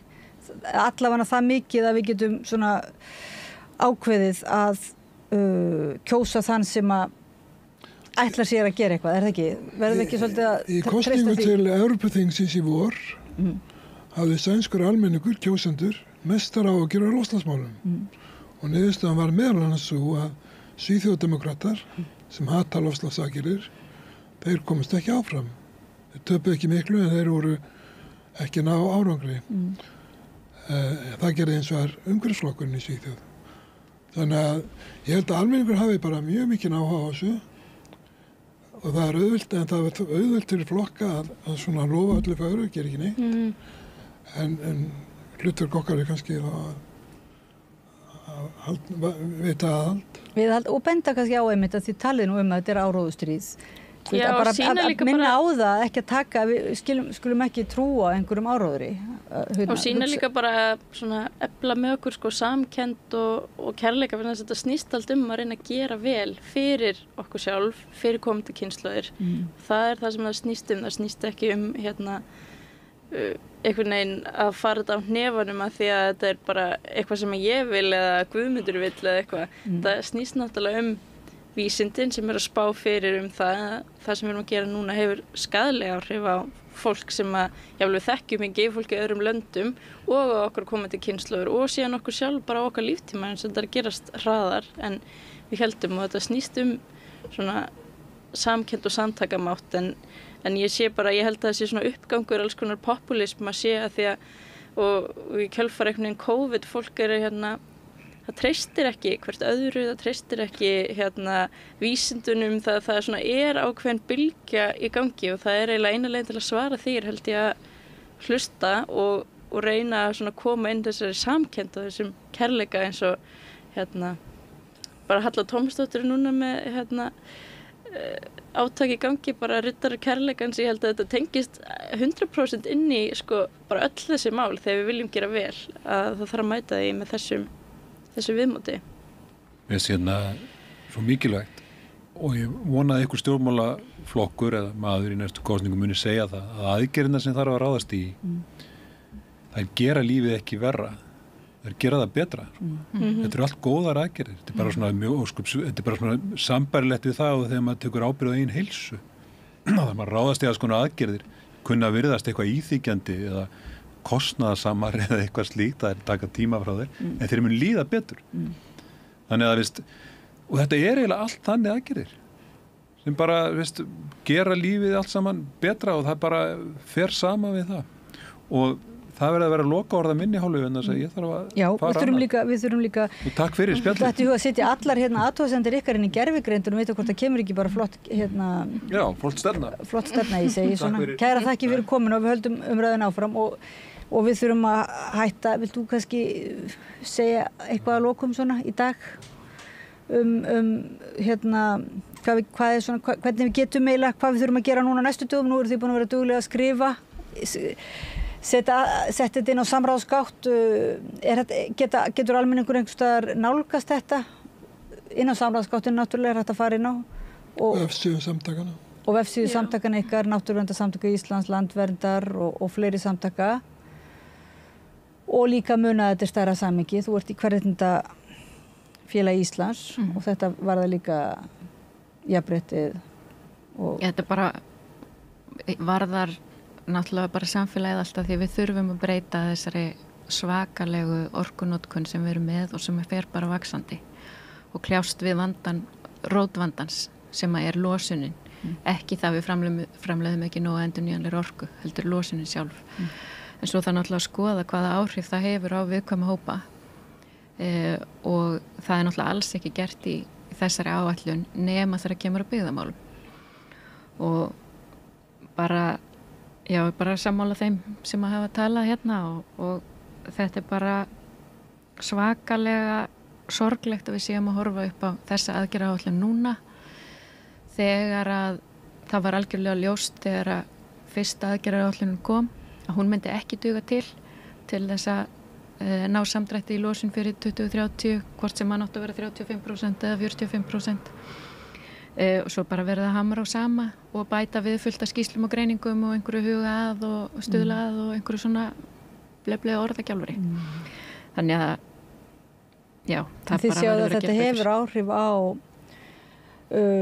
sem sagt samfélagið og það er strax byrjað að hafa ekki áhrif á svona mælanleg áhrif þetta er ekki bara, það er talað náttúrulega ef það verður ekkert gert í loftslagsmálum og þá verður þriðji heimurinn mest, sem sagt, þarf að borga mest fyrir það en það er líka bara innan okkar samfélags er það ekki sem að það eykur svona aðgerðaráætlun, svona ónýtt aðgerðaráætlun eykur umverulega ójafnrétti í samfélaginu. Já, eins og við komum inn á í okkar umsögn hjá Kvenréttindafélaginu að þá er þessi ofur áhersla á að stækka orkuiðnaðinn, framleiða meiri orku. Þetta eru geirar byggingariðnaðurinn og orkugeirinn, þetta eru geirar sem eru mjög karllægir. Þá er verið að setja meiri pening, meiri áherslu þar sem að karlar eru fyrir og fá mjög há laun í staðin fyrir að leggja áherslu á eins og Þorgerður talaði á umönnun og þetta svona care society þar sem að konur eru í meiri hluta menntun, bæta heilsu og ef að við stækkum þessa geira sem eru að losa mjög lítið þar sem að og hækkum launin þar til dæmis og höfum meiri umsvif eins og í kennslu og það er mjög nauðsynlegt að fræða börn, unglinga og fullorðna umhverfismál, kenna þeim að elska náttúruna sem er mjög auðvelt því að náttúran er mjög auðelskanleg að þá værum við að horfa á miklu réttlátari áætlun út frá kynjasjónarmiðum. Þannig að smá saman skilst okkur að þetta svona spilar allt saman.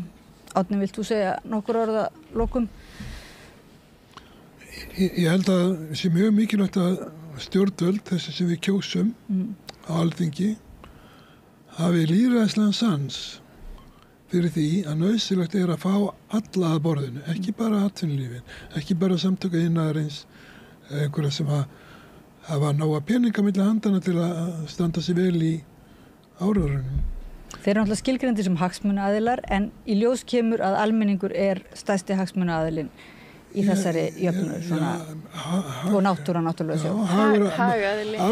Hagaðili. Segja sko hagsmunir almennings, almannahagsmunir verða að ganga fyrir, ekki sant?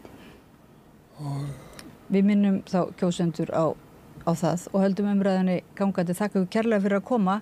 Já, takk fyrir. Og segja okkur aðeins frá. Við erum ekki eins og byrjuð að fara út í það nákvæmlega hvaða ábendingar þið komið með og hvaða athugasemdir þið gerðuð í ykkar raunverulega búin að vinna dag og nótt við að koma gera athugasemdir við þessa aðgerðaráætlun stjórnvalda í, hvað heitir þetta, í loftslags- og loftslagsmálum.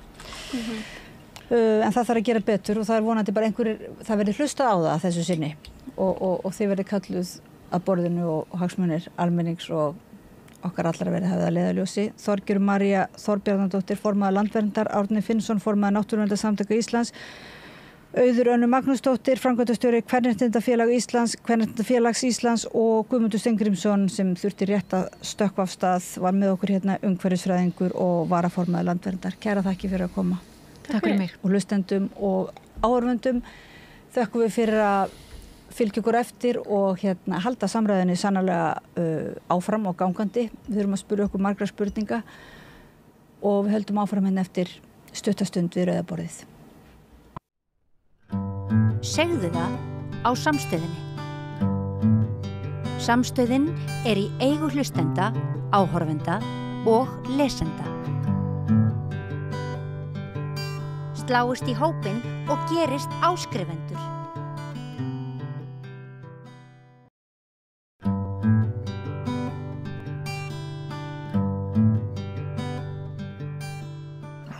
Nú ætlum við að bregða okkur aðeins út í heim, við ætlum að fara til Brasilíu. Hann hingað kominn Luciano Dutra. Velkomin. Takk. Þú nú oft komið hingað að ræða stjórnmál í Brasilíu. Það var svolítið spennandi kosningar síðast þegar Lula, eiginlega rétt vann Bolsonaro. Bara, já, naumlega. Mjög naumlega. En þú varst í Brasilíu í sumar? Já, það var í 2 mánuði þarna núna, júni, júli og ágúst. Hvað er að gera þar?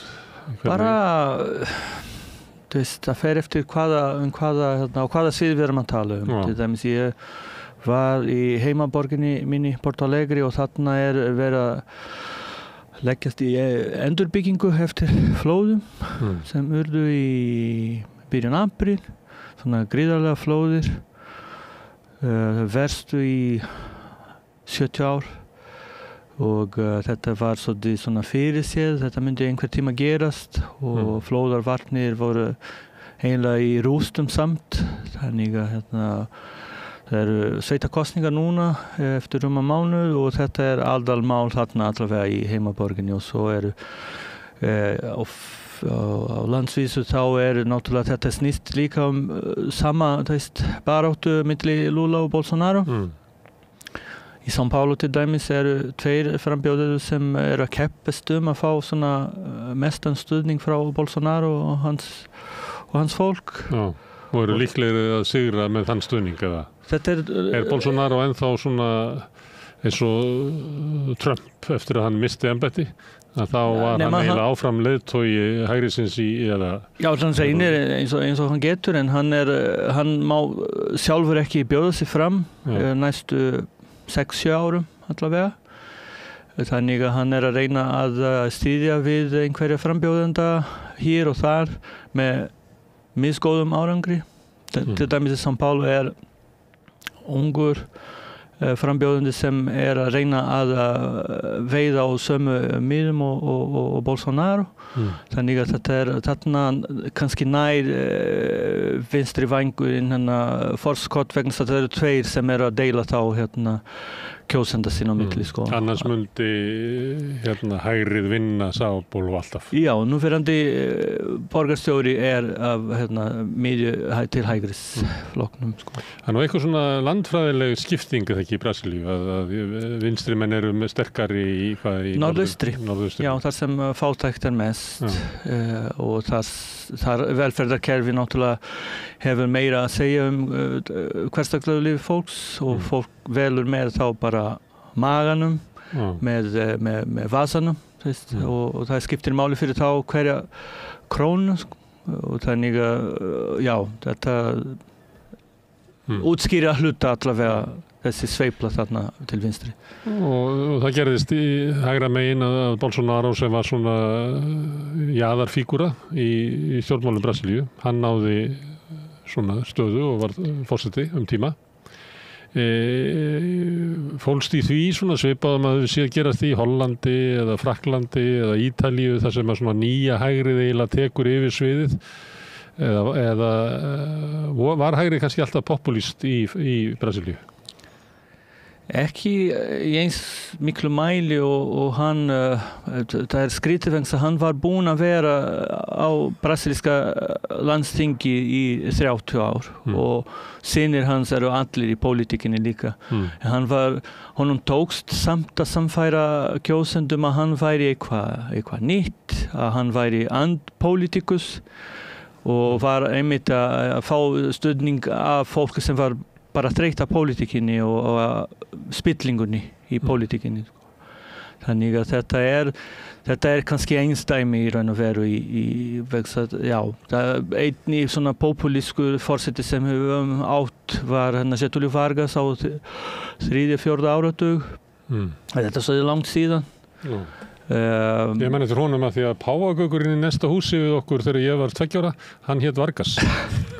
Út á forsetum? Út á forsetum. Hann opnaði til dæmis fyrir viðskipti við Ísland, hann saltfiskin fyrir kaffi á sínum tíma. Þannig að hann var gríðarlega vinsæll, hann var að setja lög svona lágmarksréttindi vinnandi fólks til dæmis og sumir sem líka Lula við hann ennþá. en ég held að hann var miklu meiri vinstri maður heldur en Lula getur leyft sér að vera núna í þriðja kjörtímabil sín sem forseti. En má ég aðeins spyrja hægrið betur, að því að svona það virðist vera svona eins og einhver leyti líkt því sem að gerast í Bandaríkjunum og Evrópu, að það kemur svona áherslur, nýjar áherslur og að verja okkur fyrir einhverjum dómstigi sem að koma. Ég meina það verið að tala innflytjendur, ólöglega innflytjendur í Bandaríkjunum og innflytjendur í Evrópu.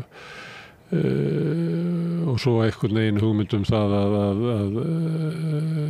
allavega í Bandaríkjunum svona siðferðisleg hnignun samfélagsins með auknum réttindum kvenna og samkynhneigðra og svona sé ykkur svona vitið sem kemur á háskólanum, sé svona þvæla sem að spilla samfélagið. Hvað það ekki innflytjendur í Brasilíu sem hægt að benda á að sé að grafa undan samfélaginu. Hvað það sem að Bolsonaro og félagar segjast alltaf bjarga Brasilíuminu frá? Þetta eru þessi minnihluta hópar sem eru að fá auknu réttindi og kannski fólk af afrískum uppruna sem hefur núna einhvern tækifæri að mennta sig og hækka aðeins í félagslegum bara skala með menntun fyrst og fremst, en líka með stuðning velferðarkerfi sem við höfum ekki átt svona öflugan velferðarkerfi lengi síðan á tímum Vargas einmitt. Þannig að þetta eru þessi togstreita milli landsluta, einmitt fólk frá suðaustri, São Paulo, Rio, og sem horfi kannski svona með grumsendir á löndum sínum frá norðaustri, Amazóníu. Og vofa kommunismans ennþá, mjög vinsælt svona. Kalda stríðið var náttúrulega mjög harkalegt í Brasilíu. Já. Þetta var náttúrulega herstjórn þarna frá 1964 til 1984. Ekki eins brutalt og í nágrannalöndum Argentínu og Uruguay og Chile, en samt nokkur hundruð sem fórust úr vinstri flokkum og skæruliðshreyfingum. Andstæðan var bara drepin yfirlega. Já, bara mjög fljótlega. Þetta var ekki sigur í hugmyndastríðinu, heldur var bara fórustan í vinstrinu var bara drepin. Já. Það var stökkt á flótta. En það var fórustan ekki mjög stór í svona mannatali, þannig að þetta nokkur 100, 300, 400 mann sem bara drápust og þá bara var máli leyst að mestu leyti. Og Bolsonaro vísar í þennan tíma eins og hann hafi verið einhvern veginn réttlæti. Já, nema hann sagði mörgum árum áður en hann var kjörinn forseti að það eina sem hann var ósátt við að þau drápu ekki nóg marga. Hann myndi gera eins og í Argentínu og Chile til dæmis. Og hann gerði með COVID, með svona aðgerðaleysi sinni og með gjörðir sína líka, þú veist að nota ekki grímu og hvetja ekki til grímanotkunar og svona, og fólk haldi sig heima og svoleiðis. En þú nefndir fólk af afríkönskum uppruna. Það þannig eins og einhver leyti í Bandaríkjunum að stuðningur við velferðarkerfi að það lyftur upp jaðarsettum hópum og meðal annars fólki sem á ættir að reykja til Afríku. Og þar leiðandi andstaðan við velferðarkerfið ofta bara rasísk. Það þannig í Brasilíu líka? Já, nema það oft talað að við séum svona land þar sem allar þjóðir eiga rétt á sér og við erum blönduð þjóð og svo að orðið rassism eigi ekki við okkar samfélagið, en ef þú skoðar tölur fanga í fangelsum landsins, atvinnuleysi, bara dreifingu tekna í landinu og gæða, það bara alveg augljóst að afkomendur fólks í þrælahaldi á 19. aldar, 18. aldar eru verst stödd en þá í Brasilíu. Þannig að þetta, þegar þú með einhverja málflutning að skerða réttindi þess fólks, þá ekkert annað í myndinni heldur en bara rassismi með öðrum hætti. En Brasilía rassískt samfélag? Ég held það. Það eins og ég segja, það allskilnaður að því leyti að þetta eru svæði sem svartir eiga ekki erindi. Til dæmis þetta að breytast smám saman. En það oft verið að leita að þeim á verslunarmiðstöðum. Til dæmis, vegna það alltaf grumsamlegt að einhver svartur krakki þú veist, á rölti í verslunarmiðstöð. Alltaf hann upp á dekk þarna, til dæmis. Þetta bara svo augljóst. Svo líka svona talað að í áveitingastöðum þú sérð ekki til dæmis svartir þjóna. Það gráða ekki fólki í svona sem sýnilegt. Kannski svartir í eldhúsinu eða þrífa, en ekki svona fram í sal. Og það á við mörg svið í brasilísku samfélagi. Þannig að þegar við horfum á brasilíska karlalandsliðið í fótbolta, sem kannski það þekktasta fyrirbrigði sem fer víðast frá Brasilíu, að þá sjáum við marga svarta og brúna. En það ekki þannig ef þú horfir á Hæstarétt eða ríkisstjórnina. Já, þetta eins og segið, þetta að breytast smá saman. Þegar ég fór í háskóla í Brasilíu í miðbygg 1995, það voru bara örfáir sem voru ekki alhvítir í kennslustofum, og þetta að breytast núna með kvótakerfi, þú veist, að þau bara fái tækifæri til að mennta sig og eiga forgang. Það eyrnamerkt nokkur sæti og svona. Þetta náttúrulega mætir líka andstöðu. Eins og í Bandaríkjunum, jákvæð mismunun, það verið að reyna að verða að fella þetta bara í Bandaríkjunum. Já, en það bara var orðið löngu tímabært. Þetta byrjaði þegar Lula var forseti í fyrsta kjörtímabili. Þú nefndi það að Lula gæti ekki verið jafn róttækur og menn gátu leyft sér fyrir 50, 60, 70 árum. Þannig að hann kjörinn forseti svolítið naumt, en hann þarf að styðja sig við þing, þar sem að hans flokkur eða hann hefur engan meirihluta í þinginu, þannig hann hlýtur að þurfa að semja allt sem hann vil breyta, þarf hann að semja við svolítið breiðan hóp af. Já, máli að það sitja rúmlega 500 þingmenn í brasilíska þingið, en það dreifast svona 30 til 40 flokka, mismunandi flokka, svo þetta alveg. Ég tek oft dæmi af Brasilíu þegar menn að tala fjölda flokka, og þá gott að taka dæmi af Brasilíu vegna þess að ástæðan fyrir það svona margir flokkar á þingi hvað eru margir þingmenn í hverju kjördæmi. Ég held að það fari alveg upp í 70 þingmenn úr einu kjördæmi, en þá náttúrulega þröskuldur svo lágur að koma með nýja flokka. Og það ógrynni af flokkum á brasilísku þingi. Já, þetta blandað kerfi, þetta líka nokkur svona jöfnunarsæti á fylkisvísu. Þannig að þetta líka kjörnir, en líka svona jöfnunarsæti, eins og ég segi, og það miðað við hversu mörg atkvæði tiltekinn flokkur fær á fylkisvísu eða á landsvísu þegar verðum að tala forseti á svona landstingið. Og þetta, og það þessi flokkar náttúrulega, jú, þetta fjölbreytt samfélag, en ég sé ekki betur að þetta sé ekki eins margir svona hagsmunir sem eiga rétt á sér á þingið, á landstingið, vegna þetta vettvangur til að taka stórar ákvarðanir, ekki svona mikroákvarðanir, þannig að þetta pínu skrítið og þetta þvælist fyrir lýðræði í raun og veru. Þannig að framkvæmdarvaldi þarf nauðsynlega að semja við svo marga flokka að þetta ekki hægt að, þú kemur ekki þín málefni á framfæri nema þú dreifir penninga svo að þingmenn geti líka gert eitthvað í sínum kjördæmum. Þannig að það virðist vera í forsetakosningu þetta að kjósa milli svona afgerandi ólíkra stefnu hvert landið að fara, en sá sem að nær kjöri, hann þarf að semja sig í gegnum þing þar sem eru mjög flóknir og skrýtnir hagsmunir og kannski veldur því að forsetinn nær ekki að standa undir væntingum þeirra sem að kusa breytingar. Og þetta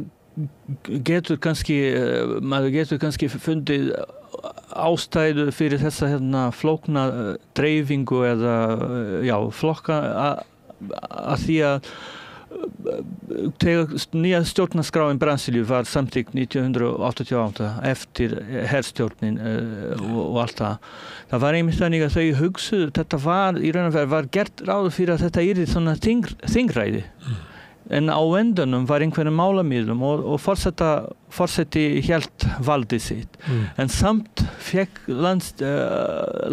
alríkisþingið miklu völd og þá þarf náttúrulega sá sem situr við forsetastóli að bara semja hvert mál fyrir sig næstum því þannig að þetta flókið En Lula var kjörinn til þess að gera eitthvað hefur hún tekist að gera eitthvað? Ég held að hann var kjörinn fyrst og fremst til að losna, að svo að Brasilia geti losna við þennan hörmung sem hefur átt sér stað undanförnum 4 ár. Þannig hann er svona eins og Biden var ekki Trump, þannig að Lula var eiginlega kosið fyrir að vera ekki Bolsonaro. Og hann hátti líka sína sögu sem hennar forseti í 8 árum og líka sína sögu með spillingu í verkamannaflokki. Þannig að þetta allt saman útskýrir að hann hefur rétt náð að vinna Bolsonaro og á móti var hann líka, þetta gríðarlegt vald sem fylgir því að vera sitjandi forseti í kosningum eins og í Bandaríkjunum til dæmis þannig að þetta þó að hafi munað lítið og milli þeim þetta var samt stór sigur hann var að bjóða sig fram gegnum þessu gríðarlega sem sitjandi forseti í kosningabaróttu.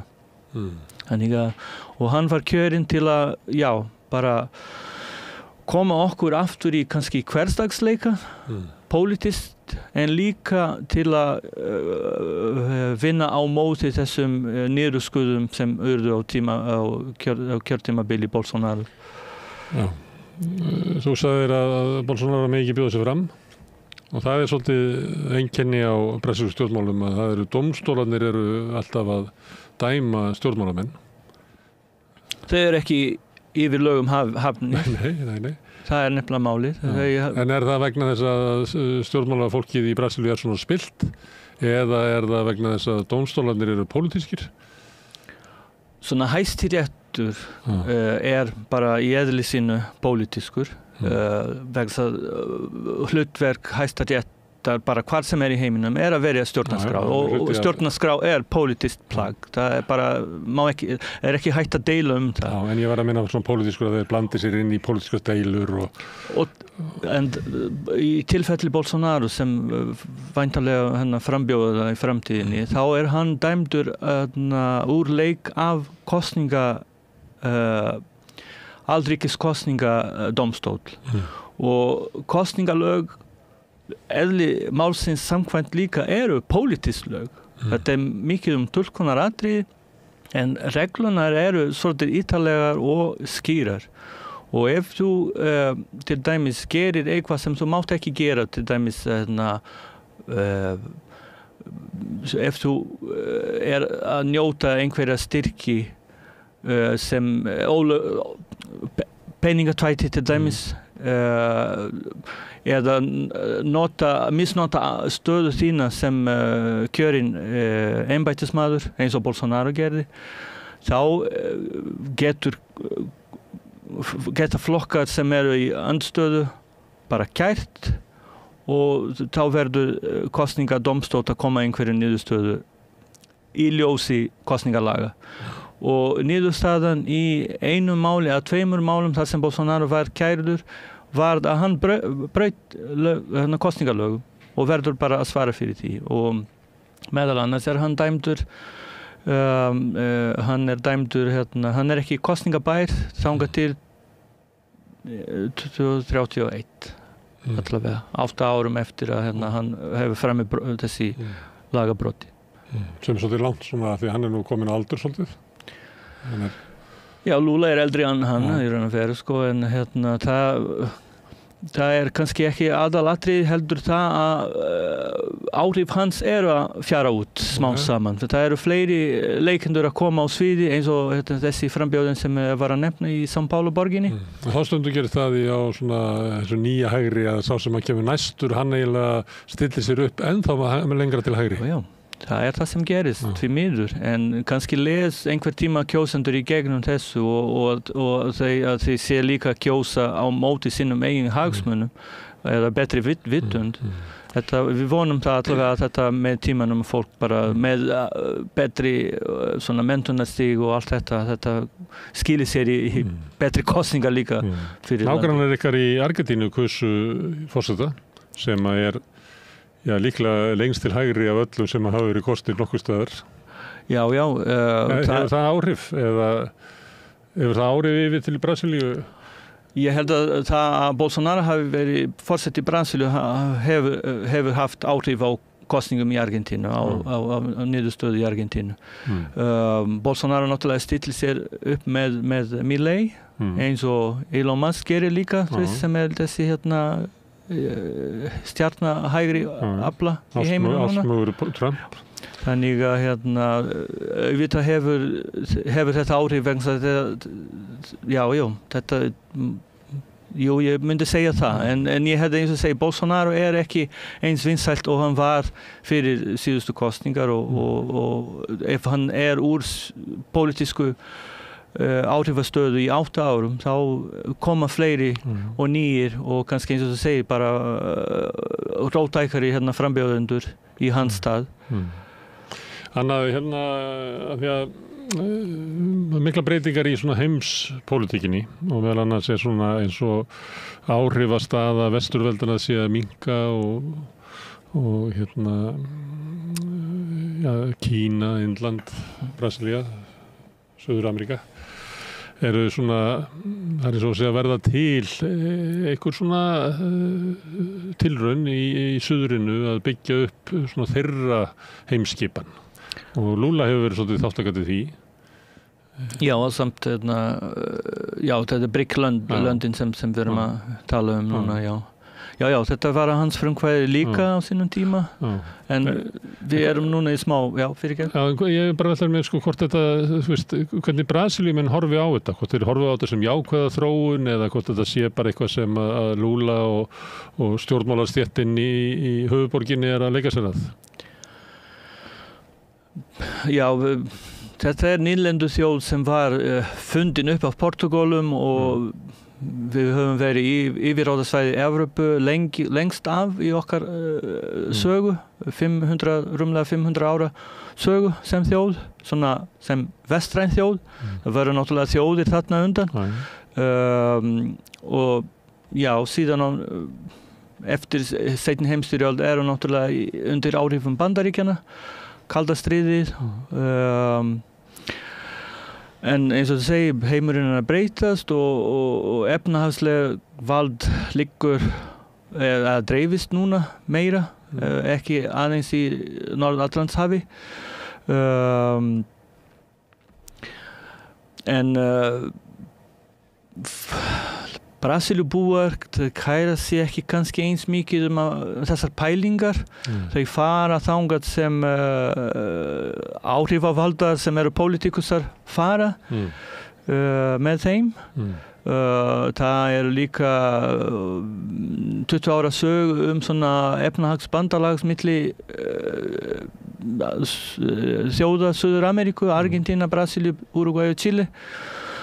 Við erum ekki enn komið með svona raunverulegt efnahagsband eða svona svæði eins og Evrópu, en það tók þetta langan tíma í Evrópu að byggja þetta upp. Þetta stórt batteri. Það tal eitthvað svona sameiginlegt svona gjaldmiðil einhver tíma, en þetta ennþá bara draumóranir hans Lula og félaga sko. Við erum háðir kynverjum efnahagslega. Viðskiptin við Rússland eru svolítið í salti núna vegna stríðsins. Þannig að þetta svona þetta hefur ekki sama vægi og hafði þegar Lula var forseti fyrst og í annað sinn líka og Dilma í kjölfari.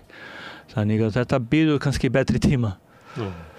En maður spyrja það einu að því að það var svolítið verið að tala á Íslandi svona aukið ofbeldi í samfélaginu og svona alltaf þessi hryllilegir atburðir þar sem að börn falla fyrir morðingjahendi eins og var rétt að orða það.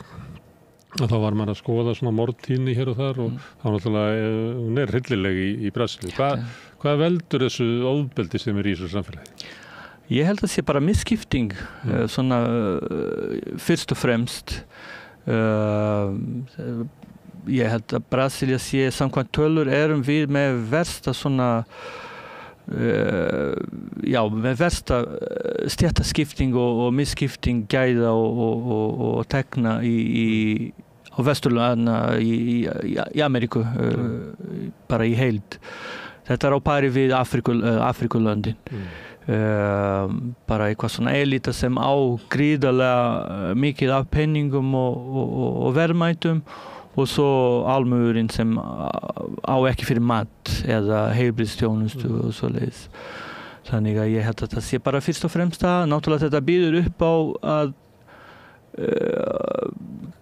glæpagengi eiga greiðan aðgang af mannafl, drengi sem eru í fátækrahverfum. Og líf þeirra einskis metið. Bara það fórnaði bara eins og vilt. Allavega, þú veist, fólk sem býr í hvernig aðgerðir lögreglu í fátækrahverfum. Þetta bara, þú veist, þarna þau bara fara með hörku. En ef þú ert í miðborg São Paulo eða í Brasilíuborg og hvítur, þá ert þú í góðu lagi. Þú veist, með miðstjettinni og svona. En ef þú fátækur, þá eru réttindi þín bara, ekki virðir. Þú elskar Brasilíu. Hvað segirðu? Þú elskar Brasilíu og svo þú kemur. Hefurðu svona ugg í brjóstu svona hvert samfélag að þróast eða ertu bjartsýnn fyrir hönd Brasilíu? Ég frekar svona sem Brasilíumaður, við erum frekar svona bjartsýn sem fólk, sem þjóð. En við verðum líka að vinna okkar heimavinnu. Menntakerfi. Við eigum tiltölulega sterkt svona heilbrigðiskerfi en öryggi náttúrulega í málum, bara mjög margir sem eiga skotvopn og mikið smíglað inn af glæpagengjum. Það útskýrir líka tíðni, morðatíðni í Brasilíu. En ég held að miða við hvernig þessi stéttaskipting og misskipting gæða var þegar ég var barn. Þetta að breyta smá saman. Þrátt fyrir bakslag eins og þegar Bolsonaro var kjörinn. Þá með uppbyggingu svona skólakerfis og heilbrigðiskerfis og hvað? Uppbyggingu húsnæðis. Ríkisháskólar og við eigum bara eins og ég segi bara heilbrigðiskerfi sem svipað fyrirkomulag og NHS í Bretlandi. Öllum ókeypis. Þannig að það eru biðlistar eins og alls staðar. Jafnvel ef þú ert með enga sjúkratryggingu eru biðlistar líka. Og tryggingafélög alltaf að deila hvort að þau borgir þetta eða ekki. Svo það sem kostar að fá sér heilbrigðisþjónustu þá hverfa biðlistarnir vegna þess að þeir sem eigi peningin ekki í biðröðinni. Þannig að það eiginlega, það læknar ekki biðröðina. Það bara veldur því að fólk sem á ekki peningi bara fer ekki í biðröðina. Já, nákvæmlega. Þeir bara, það sé ekki bara... Og þetta ekki óttast biðröðir. Biðröðir getur verið hollustumerki. Eða svona, þess að við táknum að sé allavega allir hafi aðgengi. Jú, allir, og það dæmi fólk sem fjölskyldu vegna eiga ég meina erlenda sjúklinga sem fara þangað til að fara í dýrum aðgerðum eins og bandaríkjamaður sem fer kannski í svona ígræðslu og einhverju svona líffæri eða alnæmis meðferð ókeypis í Brasilíu öllum. Þannig að Þannig að þetta líka stjórnarskráa 1988 og þau kannski gerðu sér þingmenn á sínum tíma, þau gerðu sér ekki grein að þau verða samþykkja svona breiða og sterka heilbrigðiskerfi, en þau gerðu það allavega, þau mega alveg eiga það. Herru, Luciano, takk fyrir að koma hingað og ræða okkur í Brasilíu eins og gerir oft. Takk fyrir að hafa mig aftur. Já, takk fyrir. En við ætlum að sitja hérna áfram og reyna að skilja heiminn og samfélagið og okkur sjálf. Það næsti kaplir eftir augnablikk. Með því að ganga í leigjendasamtökin styður þú baráttu leigjenda. Leigjendasamtökin eru fyrir öll þau sem vilja vinna að réttlæti og öryggi á húsnæðismarkaði. Leigjendasamtökin.is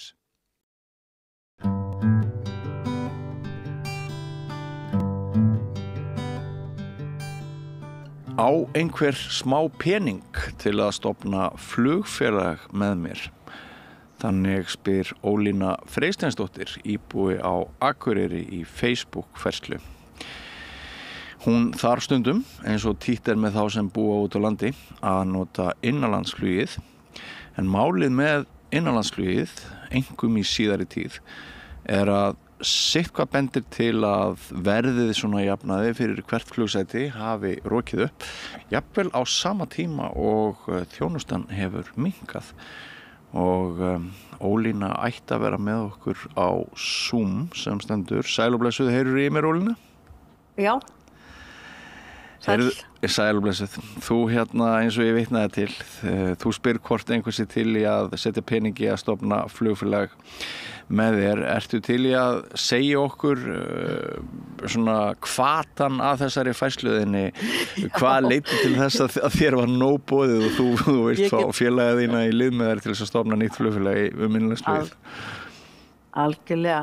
Þetta var, í rauninni var það þannig að ég var reynda bara á Austurleið keyrandi að heimsækja fólkið mitt í Neskaupstað og það var og tók með mér farþega sem var að koma með flugi frá Egilsstöðum og sem að tengjast mér svona fjölskylduböndum og það sem sagt varð eins og bara getur gerst í þessu lífi, það var svona harmleikur, þannig að það var fjölskylda sem að eða tvær manneskjur, fullorðnar manneskjur sem vildu koma og styðja við fólki sitt fyrir austan. Og eins og við bara vitum að harmleikir það ger ekki búið undan sér, sko. Það er ekki hægt að panta far með 6 eða 12 vikna fyrirvara, heldur það bara hlutinni gerast og þá verður fólk að bregðast við og vill bregðast við. Og þarna var það þannig að þá hafði fargjald sem var keypt með 12 tíma fyrirvara, 14 tíma fyrirvara fyrir tvær fullorðnar manneskjur verið verslað fyrir 130.000 krónur. Og í rauninni, og það var bara dýrt auðvitað fargjald, 130.000 krónur og örugglega klikkaða að skoða hvort þú gerir economic eða standard eða hvað það heitir allt saman sem er líka bara svona útaf fyrir sig, skilur hver á að geta lesið í þetta, þú veist, nema við sem erum kannski þá bara alltaf að fljúga. Já. Og síðan sem sagt lenda þau á Egilsstöðum, þá kemur í ljósa að þá að verða smá svona, ég er að reyna svona að láta þetta ekki að vísa í það hvaða atburður þetta var, en allavega þá að vera svona smá fundur eða fyrir syrgjendur og það kemur ljós þegar lenda að þau myndu missa af því sem sagt áleiðir út af því að þau voru búin að festa fargjald tilbaka. Nefnum það er farið að hringja og breyta flugfargjaldinu og þá var það 15.000 krónur á hvern haus sem að þau þurftu að breyta til þess að vera við þennan atburð. Og ég fann það að og það er bara hluti að vera manneskja, að blóðþrýstingurinn, þú veist, hann bara hækkaði mjög og ég var bara alveg ofboðslega reið og döpur og fór bara að hugsa hvað að frétta, og ég skil alveg að fargjöld get ekki verið fyrir fólk til þess að bregðast við veikindum eða slysum, en að þau skul ekki vera eins og var hérna áður og stundum hefur verið hopp eða eitthvað, að þú getur valið einhverja flugleiki sem eru ódýrar heldur en aðrir með sólarhrings fyrirvara. Það er sko alveg galið. Já, það er semst allt búið, öll hopp og allt það. Það er allt búið sko. Og líka þessi loftbrú sem var bara örugglega, og það væri bara áhugavert að rannsaka svona, þetta eru allt svona tilfinningar, þú hefur búið hérna á Akureyri, við tölum þetta mjög mikið um flug og ég hef ekkert ég er ekkert að hugsa þetta hvernig reksturinn gangi eða eitthvað, en ég bara segi sko, sleppiði bara vatninu og súkkulaðamólanum í borði í vélinni sem gerir ekkert fyrir neitt, eða þú veist og notum þjónustu aðeins eða þennan tíma og þessa orku í að skoða hvort það sé ekki hægt að gera eitthvað betur fyrir farþega sem þurfa að bregðast við einhverjum óvæntum atburðum. Ég veit ekki hvort að flug sé svo dýrt þegar maður er að fara að panta núna flug þann 20. desember. En svona fólk upplifir það og ég er auðvitað rætt þetta og sáu margir þessa færslu og allir hefðu skoðun og margir hafa skoðun og margir hafa upplifað þetta eins. Það sé bara svolítið verið að fara illa með okkur. Og manstu eftir því þegar einhver Akureyringur, það var ódýrar fyrir hann að fara til London, Reykjavíkur, það var Akureyri, London, Reykjavík og svo tilbaka að sömu leið. Já, algjörlega lýgilegt dæmi. Já, lýgilegt dæmi. Og þannig að þetta eru þetta stór mál og það þarf bara að skoða þetta. Og líka bara að hvað þá margir að stíga bara upp í bíl án þess að vera í nokkur andlegu standi til þess að aðstoða fólki sitt sem býr á landsbyggðinni. Og þetta er gert, gerir þetta fyrir landsbyggðina, gagnvart höfuðborginni, en á þetta ekki að vera eins. Hvaðan komum við? Erum við ekki flest utan á landi? Jú, svo ég hafi efnisatriðin á hreinu, erum við þá að tala um að það hafi verið sko með viðbótargjaldinu, hafi þetta verið 150.000 krónur sem þessir tveir farmiðar kostuðu, 75.000 krónur á mann. Já, 130.000 kosta þessi tveir leggir fyrir tvær manneskjur, svo borguðu þær 30.000 krónur aukalega til þess að vera við þennan viðburð sem var vegna þessa óvænta slys. Já, og við erum að tala um Icelandair og við erum að tala um sko fólk í sárum og við erum að tala um að það er ekkert pláss fyrir mannúð, getur maður sagt. Algjörlega, og ég er svona eitthvað greipinn í mitt samtalið bara, og það er líka það sem að þeir sem að sitja við svörum, þeir auðvitað hafa ekki, það er ekkert sem að gefa þeim neitt leyfi til að skoða mér þykir þetta leitt, já, ég bótt ykkur samúð og svo auðvitað þarf hún bara að sitja fyrir svörum á þessu og ekkert hægt að breyta já, það er ekkert hægt að bregðast við svona. Nei. Já, það vantar algjörlega mannúð í þetta og svo líka að það er ekki eins og að sé ekki laus pláss. Einmitt. Hvað kostar það að fljúga með vélar sem það er kannski laus 10 sæti og það er ekkert verið að gefa afslut á þeim. Það er bara beðið eftir að einhver þurfi að það verið kannski að græða á því. Þú þarft að fara söður, það er ekki spurt um tíma, þannig þá þarft að versla þér þetta flug. Í staðan fyrir að það er að vita að það eru 5 sæti laus í hverri vél og akkur eru þau ekki einhvers konar tilboði. Það er kannski ágætt að það komi fram á þessu stigi að ég hef áður boðið forsvarsmönnum Icelandair að koma hingað í viðtal eða spjall hér við rauðaborðið vegna annara okurmála. Þau hafa ekki þegið það, kannski komaði núna að loknu þessu viðtali. En sko, málið það eigi að síður þótt sko það eru eiginlega allir sammála það að það hafi sigið mjög ógæfu hliðina í þessum efnum síðari ár. Það hefur mikið verið talað tímasetningar líka, þær haldi ekki, flug felld niður og náttúrulega síaukinn kostnaður, en eigi að síður það litla sem að þau hjá Icelandair segja að benda á að það sé samt tap á rekstri innanlandsflugsins. Hvernig svona hvaða leið sérðu út úr þessu? Ef maður myndi nú alltaf trúa þessum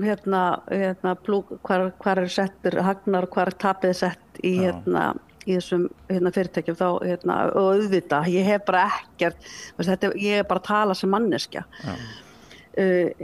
væntanlega og líka ef að ríkið og sveitafélögin eru stórir viðskiptavinir Icelandair. Það er 20% afsláttur allavega þar sem ég vinn hjá ríkinu af fargjöldum. Ég veit ekki hver á að styðja við þetta eða hvort að ríkið eigi bara að koma betur að þessum málum. En það auðvitað þannig að þegar maður hefur ekki alltaf og það sem markaðurinn ræður þá hefur maður ekki alltaf trú á því að þegar að ríki kemur inn með einhverjum hætti að markaðsfyrirtæki sem eru á markaði sjáu sér bara ekki hvernig hagi því að græða því sko. Ég bara það er ljótt að segja þetta maður hans kannski að missa trúna á þessu hvað maður segja hagkerfi okkar að það sé málið að það sé alltaf verið að leita eftir að hámarka hagnað eðlilega fyrirtækin, þau ganga fyrir því en í þessu málum þá þetta bara við búum á þessu landi og við þurfum bara að tryggja það að fólk geti hugsað fólkið sitt og hafi tækifæri á að rækta tengsl. Já, og núna sko í dag einmitt spáð bara snjókomu á þínum slóðum fyrir norðan og það ekki víst að sá sem ætlar að aka frá Akureyri til Reykjavíkur út af brýnu erindi eigi svo auðvelt vik, jafnvel að komast leiðar sinnar, kannski bara teppistu Öxnadalsheiðinni eða eitthvað svoleiðis, þannig að þetta sko ekki, þetta engin lúxus að náttúrulega nýta sér innanlandsflugið, þetta bara brýn þörf oft. Algjörlega, og hvað heldur ofta bara hafi tapað fluginu sínu og þurft að keyra, það er ekkert langt síðan að þá átti ég að kenna í háskólanum á Akureyri á mótni og fyrir sunnan og það er bara óvissa með flug og maður fær SMS og hvað gerir maður þá tekur maður bílaleigubíl, hvað heldur það sé margir á þess sem að þurfa að gera þetta og það eru þetta bara landi sem við búum í, ég ætlum ekki að fara að kenna boga veðrið á landinu. En það eru þetta, við þurfum einhvern veginn að hugsa þetta í einhverju samhengi og finna lausn á þessu. Það er alveg klárt mál og líka að ef það er orðið svona lúxus og forréttindamál að huga að fólkinu sínum og verið tengslum fólkið sitt og styðja við fólkið sitt. Á það að vera einhver svona forréttinda fólk sem á að geta gert það. Eigum ekki bara flesta geta gert það og ég skil það alveg, það er ekki hægt að flug kostar eitthvað, en við vitum líka að vélar eru að fljúga hálftómar og akkur þá ekki fólki gefið tækifæri að nýta þau sæti með einhvers konar hoppi eða eitthvað. Ég að kíkja líka á ummælin við færsluna þína, það er augljóst að þú ert bara dæmigerð manneskja, það eru hundruð ef ekki þúsundir skoðana á bakvið þína reiði eða hvað ég á að segja. Já, það var þannig, ég var bara, þú veist að ég var í, ég var bara í, setja mig í hættu með þessum tilfinningum. Nei, jú, þetta er eiginlega bara, þetta er bara viðbröð, bara vera manneskja. Hvað, og þetta er ekki, þetta er bara svona, réttlætismál og ég að það eru svo margar sögur og ég hefði alveg verið áhugavert að það hafa allir skoðun á þessu og hvað er rétt og hvað er rangt, en þetta er tilfinningamál og þetta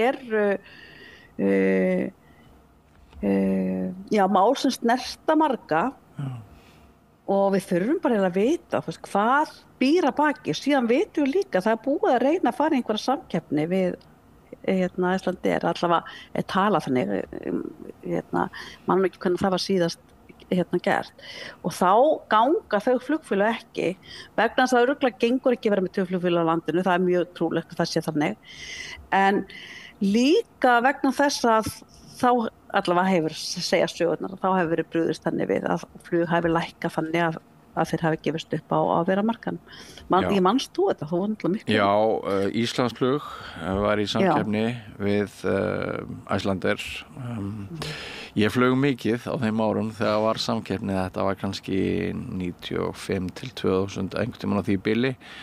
Ég held að það hafi bara kostað 3.000 krónur að fljúga og þá var sagt, eins og svo oft sagt með viðskiptalífið hér á Íslandi að það kemur samkeppni þá kemur einhvern veginn sá stærri og nær að svíða þann litla út af markaðinum jafnvel með undirbúðum og eitthvað svoleiðis. Það var náttúrulega sem gerðist að það var farið í verðstríð og það kostaði nánast ekkert að fljúga og þá náttúrulega gefst sá litli upp. Það er eins með þennan markað eins og svo ótal marga aðra fákeppnismarkaði hér á landi. En sko ég sé líka í ummælum við færsluna þína Ólína að fólk að segja að þessi loftbrú sem átti að vera svona til einhverja bjargar, loftbrúin fyrir áhorfendur og hlustendur svona í stuttu máli það að ef þú þarft að fara til læknis eða eitthvað svoleiðis þá getur þú fengið nokkrar ferðir á afslætti eða hvernig það er, þú þekkir það nú reynda betur en ég. Ég held að þetta sé bara að þú farið 6 ferðir 40% afslætti ef þú ert með kennitöluna þín ef þú búsettur á landsbyggðinni. En það sem kemur fram er sem sagt að loftbrúin þá hafi Icelandair hækkað verðið á flugmiðanum til þess að allir nái sínu áfram. Hefur fólk eitthvað fyrir sér í þessu? Er það bara tilfinning? Það er það sem að væri bara áhugavert að sé skoða og það veit það einhver hagfræðingur einhver sem fylgist með þessu. Það er líka þú veist bara sögusagnir og tilfinning að ég var auðvitað fyrir austan helgina og margir komu til minn og að það var einhver sem sagði að sem vinnur við að svona bóka að flug hjá allavega annarslæðir hjá stóru fyrirtæki að það er svona tilfinning fyrir því að ef það er eitthvað að vera og það er vitað að það sé hópur að fara einhverja vissi dagsetningar og nú þóru ég heldur ekkert að nefna einhvern viðburð að þá sé alveg gefið að flugi sér dýrt þá. Já, einmitt. Sko, einn segir hér að þetta er bara, auðvitað maður má ekki búast við því að það sé einhver bara hjá Icelandair að leitum að það er sýning, flugsýning, sjávarútvegssýning, þorrablót að sé búast við því að þeir séu að hækka þá og þetta getur mann ekki að ætla fólki það illt og ég ekkert að búast við því. En þetta er allavega svona það sem fólk upplifir og fólk að segja, fékkst ekki örugglega kampavinum borð, ekki súkkulaðimólar og því að ég breytti fluginu þinnu og það kostaði þetta mikið og þú klikkaðir á íta á standard, það er, þú veist, þú farð skattinn endurgrættan ef og svo heppin að fluginu er aflýst eða, það er alls konar svona mál sem er bara sem er bara svona leiðinda flækjur og fyrir hvern sko. Já, og ein staðhæfir hérna í ummælum við þessa færsluðina að hún hafi greitt meira en 1 milljón í innanlandsflug, þannig að þetta eru náttúrulega engar smá fjárhæðir, þetta er vægast sagt íþyngjandi fyrir þau sem sérstaklega kannski muna tímana tvenna og muna það að einu sinni var bara nokkuð vel séð þessi mál, þá voru þetta bara nánast hugsað sem almenningssamgöngur og kostaði alls ekki augun. Algjörlega.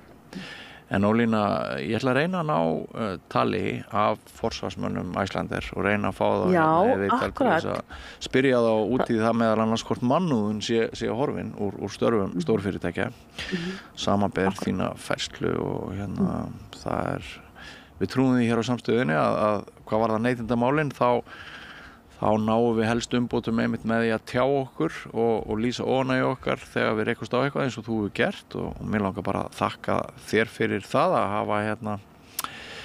hafa vakið athygli á þessu. Bara og takk fyrir ykkur, það var mjög gaman og þegar ég er ég farin? Já, nei, gjörðu svo. Já, það er gaman að þið séu að fylgja þessum málum eftir. Það var eitthvað að segja fyrir austan, já, nú er ég búin að koma með í vandræði, Bjössi er búin að hafa samband og biðja mig spjall. Og þá var fullt af fullorðnu fólki sem fylgjast vel með fylgjast með samstöðinni. Þannig að það er bara vel gert. Gott að heyra. Ólína Freysteinsdóttir, kæra þakkir fyrir spjallið og bestu kveðjur norður. Takk fyrir. Og víkjum þá að allt öðru. Þarftu að tala af borgarfulltrúa. Borgarfulltrúar Sósíalistaflokksins eru með viðtalstíma alla mánudaga klukkan 13:30 til 14:30. Það þarf ekkert að bóka tíma, endilega kíkjum við í Bólholt 6, 105 Reykjavík. Ertu á leið heim úr vinnu? Stiltu á FM 89,1. Það er komið að leikhúsi, við höfum við Rauðaborðið að ég er sendur í leikhús og svo fæ ég aðstandendur sýningarnar til þess að koma hingað og spjalla við mig hana og nú er komið að frumsýningu sem var á laugardaginn í Borgarleikhúsinu, Sýslumaður dauðans, nýtt íslensk verk og svo eru hingað komin Birnir Jón Sigurðsson sem er höfundur. Já, takk fyrir að fá mig. Já, til hamingju með. Takk fyrir. Og Haraldur Ari Stefánsson sem er aðalleikarinn. Ertu ekki öllum sinnum í verkinu? Það er svo gott sem. Jú, svo gott sem, jú. Jú, ég held ég bara öllum. Og svo er Brynhildur Guðjónsdóttir sem er leikhússtjóri. Við höfum ekki fengið leikhússtjóra í þetta spjall áður. Gaman að hafa það, þá vítt. Bara kæra þakkir. Og Stefán Jónsson sem er leikstjóri sýningarinnar. Já, takk. Og til hamingju með henni öll þessi sýningu. Mér finnst hún frábær. Hjartans þakkir. Gaman heim. En við slum byrja því að á höfundunum. Hvað varstu að meina? Þurfum að vera að staðið með þetta. Þetta byrjar að ég er þetta byrjar í litlu ljóði sem ég sem eitt kvöld heima þegar ég fá skiptið sem verður bara fyrir svona andagift og þá sem ég lítið ljóð klukkan svona 11 kvöld sem fjallar vasanhníf frá föður mínum sem hann gaf mér í afmælisgjöf einhvern tímann. Það er mjög fallegu vasanhnífur, hann er sem sagt búinn að rista upphafsstafina mína í hann svona smá klaufalega, B-J-S og hinum megin eru hans upphafsstafir, SRG og hann er búinn að þetta er vasanhnífur sem hann hefur átt í 20 ára. Það færa frá föður til sonar. Já, einmitt. Þannig að ég verði einhvern tímann fyrir andagift og skrifa þetta ljóð og síðan sendi ég þetta ljóð inn til sem sagt velnefndar fyrir leikritunasjóðin og segi eitthvað, mér langar að reyna að fanga þessa tilfinningu í þessu verki og þessa sem er hvað? Sem er svona ljúf ástar tilfinning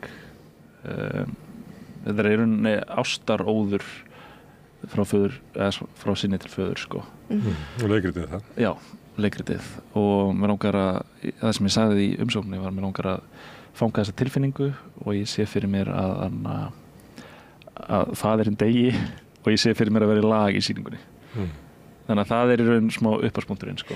Faðir þinn, hann er á lífi, eða ekki? Hann er á lífi, jú. Þannig að þú drepur föður þinn í verkinu? Ég drep föður minn. Þetta er náttúrulega ekki alveg faðir minn, náttúrulega þetta er þannig að hann er á lífi, eins og þú segir, sko. En ég veit ekki, það er eitthvað við, sko, ég tala við nokkra menn á mínum aldri, maður svona ímynda sér stundum föður sinn deyja og hvernig maður myndi bregðast við. Ég veit ekki hvort að þú hafir upplifað þetta, Haraldur, með pabbaðinn. Ég vil taka það fram fyrir hlustendur að faðir Haraldar situr hérna við borðið, Stefán. Já, sæll. Svo hefur þið ímyndaðir að þú dræpir föður þinn. Skulum ekki tala um að ég hafi ímyndað mér að ég hafi drepið föður minn, en hvað myndi gerast þegar hann deyr? Það er svona meira það, sko. Nei, en maður hefur náttúrulega, örugglega eins og bara flestir, maður hefur hugsað svona hvað ef og hvernig verður,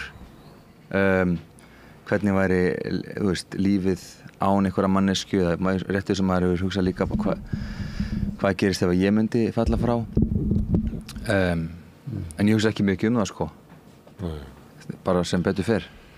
Ég velti fyrir mig þegar ég var að horfa á þetta að býtu allir höfundurinn hafi mist föður sinn. Ég fór að hugsa það, sem maður gerir bara svona, dettur í það. Af því að maður fannst þetta svona, því alveg sjálfgefið efni, sko. Eins og fannst mér að svona þetta að fjalla trega og erfiðleika karla til að tjá tilfinningar sínar, sko. Það er nú alveg hangir yfir. Býst við að við fáum slatta af svoleiðisverkum næstu árin og áratvíma. Já, þess að eru svona ungir menn að gera upp einhvers konar tilfinningaþroska eða eitthvað þannig. Kannski að gera upp þetta við þessa pappa sem að voru svona hálfgerði svona numpar, sko. Ég er með svona helgispjöll helgar og ég spyr fólk alltaf þegar þú varst að alast upplifur að þú væri velkomin og væri elskaður. Og það er alveg rosalegt að sjá það að elskan kemur bara valla inn á varir karla fyrir svona 1980 myndi ég ekki, sko. Það er einstaka dæmi aðra fjölskyldur.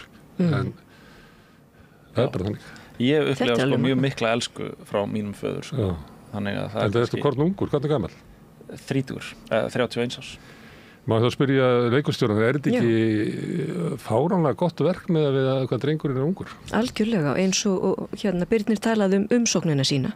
Þessi umsókn hittu okkur í leikritunarsjónum í valnefndinni í Hjartastað, sem sagt innan veggja Borgarleikhússins, undir hatti leikritunarsjóðs Leikfélags Reykjavíkur starfar alltaf leikskáld og við breyttum fyrirkomulaginu á þann hátt að skáldin eru hjá okkur í 2 ár vegna þess að ég sá það að það var svona svolítið flókið fyrir leikskáld, tíminn líður hratt eins og við vitum öll, að ætla að skila af sér fullbúnu verki á 1 ári og mikið að gerast mikið að gera á stóru heimili og við kannski gátum ekki alveg haldið eins vel utan skáldinu og við vildum, þannig að við lengdum tíman, þannig að skáldi fer burt, gerir eitthvað annað, bara svona fer frá verkinu sínu og kemur aftur og á þessum 2 árum skrifa Birnir þetta verði ég að segja mjög svo þroskaða verk þannig að þú ert 27 þegar þú sendur okkur umsóknina eitthvað svoleiðis. Já. Er það ekki? Er það ekki? Sem er svona Eða 28 eða hvað? Þú ert 21. Já, ég er 28 ára. Þú ert 28 ára gamall. Nýfemdur. Til þess að gera. En þetta er svarið er bara þetta er gífurlega þroskaverk miðað við aldur og svona kannski reynslu heim leikskáldsins. Þetta er þroskað af því að það er að glíma við svona einhverja tilfinningar sem að þurfa að ganga upp í verkinu býst við. En er þetta ekki, ég er nú ekkert vel að mér í leikhúsi, þetta er líka þroskaverk að því leiti að þetta fer svona mjög víða, þetta er flakkar á milli að vera gamanleikrit og svo er þetta tilfinningarsamt og leyfið sér að vera það og svo er þetta farsi og fáraleiki og allt þar á milli. Dufla við gríska harmleiki sem er sem sýnir okkur það, skáldið er vel lesið og vel heima í. Og annarkot kjarkað eða heimst fíbldjart, Það er kannski góð lýsing, fíbldjart, sko. Súper efni fyrir þig? Já, það var það sem að bara kom í fangið að mér því ég las verkið. Það var náttúrulega bara fyrst og fremst þessi, mér fannst þetta að vera alvöru. Það var ekki blöftöf, það var ekki höfundur einhvern veginn að taka sér far með einhverju sem hann hafði ekki á valdi sínu, heldur hafði hann einhvern veginn þetta reyna aðgengi og einhvern veginn hjarta sem ég fannst slá í verkinu og þessar ólíkindalegu sko fléttu sem hann þræddi inn í þetta með tilkomu satírsins og það náttúrulega bara bauð upp á alls konar stæla sko sem þið er gaman af. Já, það er bara þannig og þú veist þannig að já, við byrjum við eftir svona ótrúlegt svona flugtak sko, við byrjum í einhverjum sósíalrealisma en svo bara gerast hlutir og þá einhvern veginn förum við á flug og einhvern veginn líka bara einhvern veginn á bólakaf þetta er svona inn í skóginn, inn í niður kanínuholuna þannig að svona mörg minni sem að, já, maður villist og einhvern veginn það er svo ótrúlega einhvern veginn rétt einhvern veginn lýsing á sorgarferli sumpart en líka bara hverskins tráma af því að það er fólki tíðrætt núna einmitt þetta feðgasamband og það þarf að taka einmitt nú er komin tími tilfinningarlegs uppgjörs kallmanna og svona en mér finnst þetta bara, það er náttúrulega bara það sem við horfum á í öllum leikritum, það er einhver saga en hún náttúrulega vísar út fyrir sig og hún er góð og verkið vel skrifað og hún fjallar einhverja stærri kannski hluti og sammannlegri hluti en endilega það sem að blasir við sko, í sögunni þannig að fyrir mína part er þetta ekki endilega bara þó og það sé þráður feðgar heldur bara missi sorg í tráma fíkn þess vegna sko, hvernig þú hvað þú þarft að gera til þess að koma heim aftur. Og þetta súrrealíska ferðalag sem sorgarferli vegna þess að fólk skynjar alls konar, þú ferð inn í einhverja undarlega handanheima í svona sorgarferli. Svo er líka samfélagið þarna, það er byrokratían og það eru fjölmiðlarnir og þannig að það er samfélagið svo líka, þetta er ekki alveg svona, þetta er ekki algjörlega enganlegt, þetta er þetta líka lýsinga á samfélagi. Mér finnst líka svolítið skemmtilegt sko í samtölunum hjá Birni sko hvernig upplifun fólks getur spilað svo stórt hlutverk bara í öllu, þú veist, af því að gæinn Ævar sem að lendir í þessu öllu, hann er í uppnámi og þess vegna er bjúrakrasjan eins og hann upplifir allt sem árás eða eitthvað skrítið kaftíst, en það er líka sko bara, þú veist, það er ofta að spyrja sig að því að það er rosa mikið tekið núna að fólk móðgist yfir alls konar en þú veist að maður fari aðeins tilbaka og bara, er þetta ég sem er að túlka þetta sem móðgun eða hvað er að gerast inn í alvörunni og mér finnst það svo skemmtilegt í fólk sem var kannski bara út frá stofunni spyrja venjulegra spurninga en hann er bara er eitthvað að þér allir er bara komin í yfirheyrslu bara það er svolítið erfitt fyrir þig að vera út miðjan í leikritinu og sömulegt allt sem við sjáum er eitthvað sem er inn í hausnum á þér en þú allir hínir leikarnir fá alls konar fyndnar setningar og fá að gera alls konar þú bara venjulegi gaurinn það er streytarinn það er svona það er erfiðast hlutur það er svona kannski meira frelsi á hinum karakterunum til að leika sér en ég held bara að þetta sé eitthvað þetta er svona rosa góð núvitundaræfing af því að þú veist, þetta er svona eins og áhorfandinn mitt svona sér verki í gegnum augu streytarans og þá er þetta bara spurningum að bara vera rosa mikið hlustandi og bara bregðast við og bara reyna að skilja og það er bara, ég er með heppur með það er bara sífellt sífellt stimulasjón í gangi frá öllum leikurum og verkinu sjálfu.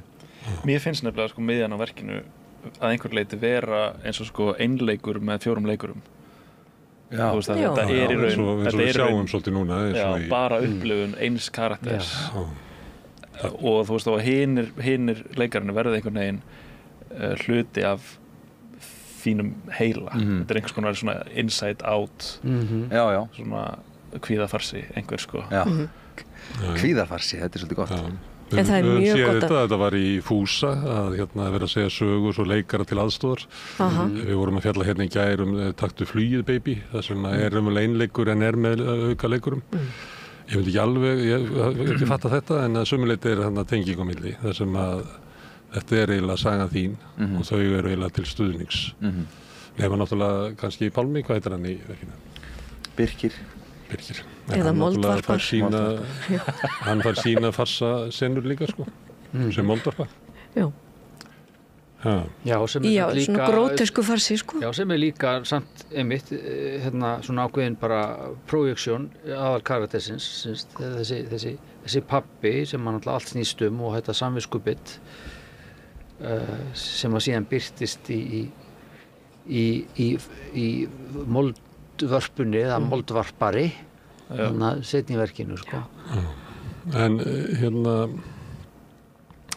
Brynhildur, þú sagðir að það væri gott að hafa leikskáldin 2 ár í húsi og maður sá fyrir sér svona að maður getur verið góður í að semja lög á píanóið heima eða eitthvað svoleiðis en að útsetja það fyrir symfóníuhljómsveit bara meiri háttar og maður bara það eru þú veist meira sko stóru tónskáldin ekki, þau eru misgóð í því sko það lengi jafn góður og Sjostakovits sem maður getur bara spilað á þetta eins og hljóðfæri sko þetta líklega það sem ef að þið fáið höfund að þá þurfum við að kenna honum að spila á bara allt annað hljóðfæri heldur en að fólk að skrifa þegar það ekki að ljóð eða sko leikhúsið eins og því hann svona það ekki það alls ekki öllum gefið að skrifa fyrir leikhúsi. Ég myndi segja þetta væri erfiðasta formið, erfiðasta ritformið að skrifa leikrit vegna þess að það fleirum gefið að skrifa skáldsögu